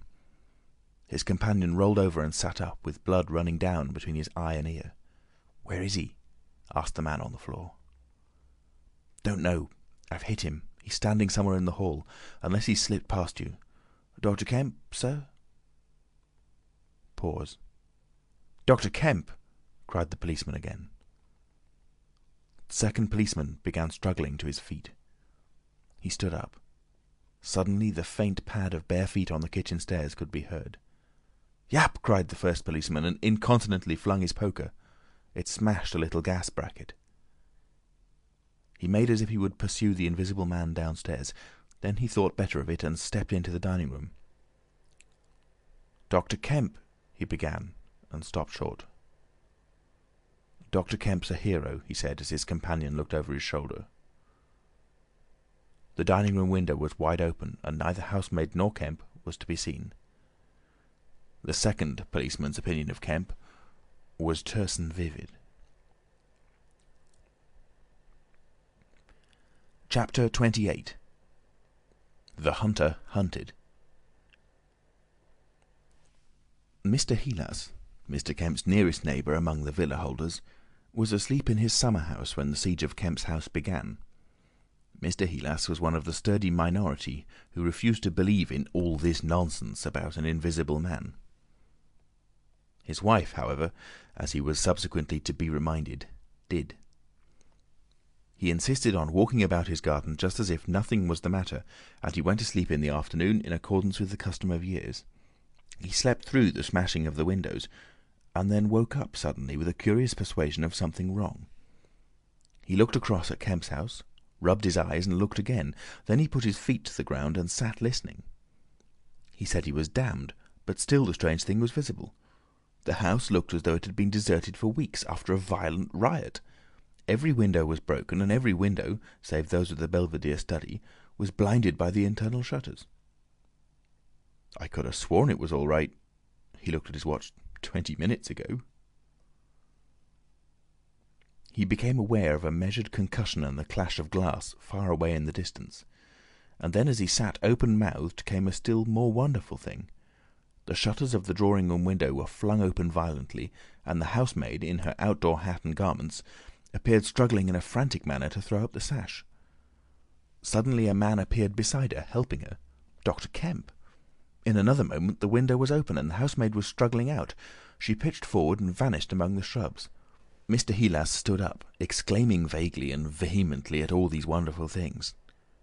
He saw Kemp stand on the sill, spring from the window, and reappear almost instantaneously, running along a path in the shrubbery and stooping as he ran, like a man who evades observation.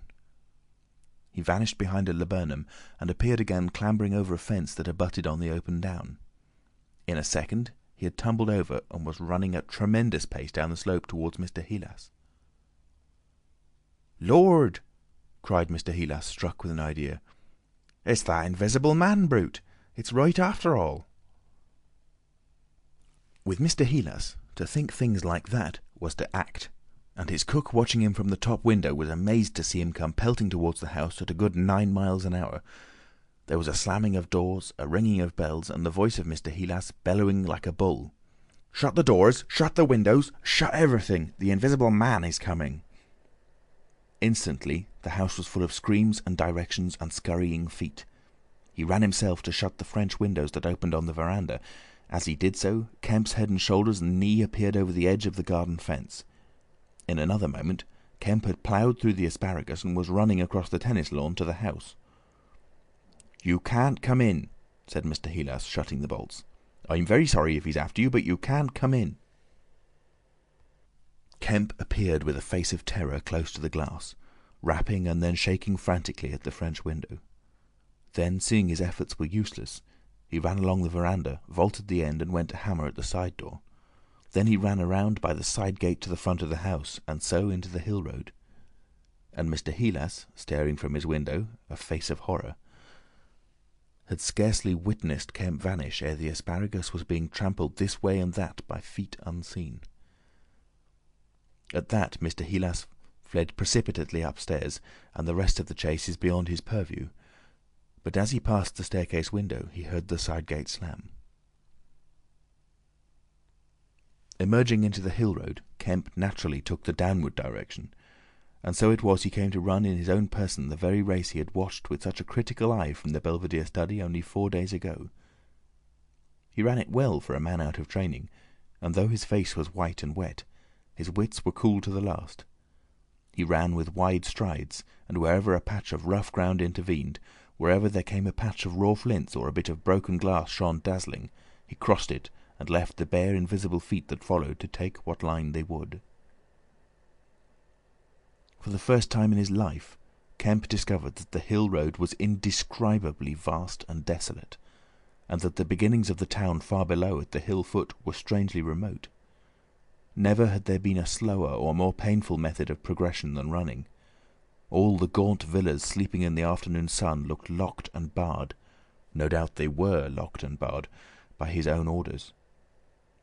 But at any rate they might have kept a lookout for an eventuality like this. The town was rising up now. The sea had dropped out of sight behind it, and people down below were stirring. A tram was just arriving at the hill foot. Beyond that was the police station. Was that footsteps he heard behind him? Spurt. The people below were staring at him. One or two were running, and his breath was beginning to soar in his throat.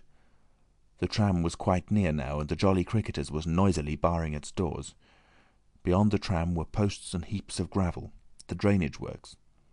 He had a transitory idea of jumping into the tram and slamming the doors, and then he resolved to go for the police station. In another moment he had passed the door of the Jolly Cricketers and was in the blistering fag end of the street, with human beings about him. The tram driver and his helper, arrested by the sight of his furious haste, stood staring with the tram horses unhitched. Further on, the astonished features of navvies appeared above the mounds of gravel. His pace broke a little, and then he heard the swift pad of his pursuer and leapt forward again. "The invisible man!" he cried to the navvies with a vague indicative gesture, and by an inspiration leapt the excavation and placed a burly group between him and the chase. Then, abandoning the idea of the police station, he turned into a little side street, rushed by a greengrocer's cart, hesitated for the 10th of a second at the door of a sweetstuff shop, and then made for the mouth of an alley that ran back into the main hill street again. 2 or 3 little children were playing here, and shrieked and scattered at his apparition, and forthwith doors and windows opened, and excited mothers revealed their hearts. Out he shot into Hill Street again, 300 yards from the tram line end, and immediately he became aware of a tumultuous vociferation and running people. He glanced up the street towards the hill. Hardly a dozen yards off ran a huge navvy, cursing in fragments and slashing viciously with a spade, and hard behind him came the tram conductor with his fists clenched. Up the street others followed these too, striking and shouting. Down towards the town men and women were running, and he noticed clearly one man coming out of a shop door with a stick in his hand. "Spread out! Spread out!" cried someone. Kemp suddenly grasped the altered condition of the chase.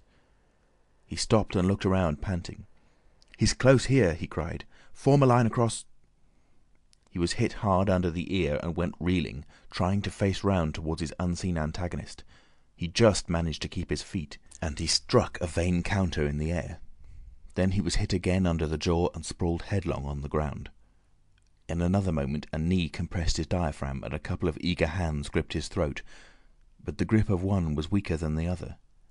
He grasped the wrists, heard a cry of pain from his assailant, and then the spade of the navvy came whirling through the air above him and struck something with a dull thud. He felt a drop of moisture on his face. The grip at his throat suddenly relaxed, and with a convulsive effort Kemp loosed himself, grasped a limp shoulder and rolled uppermost. He gripped the unseen elbows near the ground. "I've got him!" screamed Kemp. "Help! Help! Hold! He's down! Hold his feet!" In another second there was a simultaneous rush upon the struggle, and a stranger coming into the road suddenly might have thought an exceptionally savage game of rugby football was in progress. And there was no shouting after Kemp's cry, only a sound of blows and feet and heavy breathing. Then came a mighty effort, and the invisible man threw off a couple of his antagonists and rose to his knees. Kemp clung to him in front like a hound to a stag, and a dozen hands gripped, clutched, and tore at the unseen. The tram conductor suddenly got the neck and shoulders and lugged him back. Down went the heap of struggling men again and rolled over. There was, I am afraid, some savage kicking. And then suddenly a wild scream of "Mercy! Mercy!" that died down swiftly to a sound like choking. "Get back, you fools!" cried the muffled voice of Kemp, and there was a vigorous shoving back of stalwart forms. "He's hurt, I tell you. Stand back." There was a brief struggle to clear a space, and then the circle of eager faces saw the doctor kneeling, as it seemed, 15 inches in the air, and holding invisible arms to the ground. Behind him a constable gripped invisible ankles. "Don't you leave go of 'een," cried the big navvy, holding a blood-stained spade. "He's shamming." "He's not shamming," said the doctor, cautiously raising his knee, "and I'll hold him." His face was bruised and already going red. He spoke thickly because of a bleeding lip. He released one hand and seemed to be feeling at the face. "The mouth's all wet," he said. And then, good God. He stood up abruptly and then knelt down on the ground by the side of the thing unseen. There was a pushing and shuffling, a sound of heavy feet as fresh people turned up to increase the pressure of the crowd. People were coming out of the houses now. The doors of the Jolly Cricketers stood suddenly wide open. Very little was said. Kemp felt about, his hand seeming to pass through empty air. "He's not breathing," he said. And then, "I can't feel his heart. His side. Ugh!" Suddenly an old woman, peering under the arm of the big navvy, screamed sharply. "Looky there!" she said, and thrust out a wrinkled finger. And looking where she pointed, everyone saw, faint and transparent as though it were made of glass, so that veins and arteries and bones and nerves could be distinguished, the outline of a hand limp and prone. It grew clouded and opaque, even as they stared. "Hullo!" cried the constable. "Here's his feet a-showing." And, so slowly, beginning at his hands and feet and creeping along his limbs to the vital centres of his body, that strange change continued. It was like the slow spreading of a poison. First came the little white nerves, a hazy grey sketch of a limb, then the glassy bones and intricate arteries. Then the flesh and skin, first a faint fogginess and then growing rapidly dense and opaque. Presently they could see his crushed chest and his shoulders, and the dim outline of his drawn and battered features. When at last the crowd made way for Kemp to stand erect, there lay, naked and pitiful on the ground, the bruised and broken body of a young man about 30. His hair and brow were white, not grey with age, but white with the whiteness of albinism, and his eyes were like garnets. His hands were clenched, his eyes wide open, and his expression was one of anger and dismay. "Cover his face," said a man. "For Gord's sake, cover that face." And 3 little children, pushing forward through the crowd, were suddenly twisted round and sent packing off again. Someone brought a sheet from the Jolly Cricketers, and having covered him, they carried him into the house. And there it was, on a shabby bed in a tawdry, ill-lighted bedroom, surrounded by a crowd of ignorant and excited people, broken and wounded, betrayed and unpitied, that Griffin, the first of all men to make himself invisible, Griffin, the most gifted physicist the world has ever seen, ended in infinite disaster his strange and terrible career.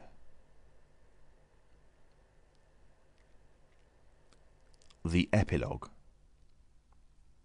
So ends the story of the strange and evil experiments of the Invisible Man.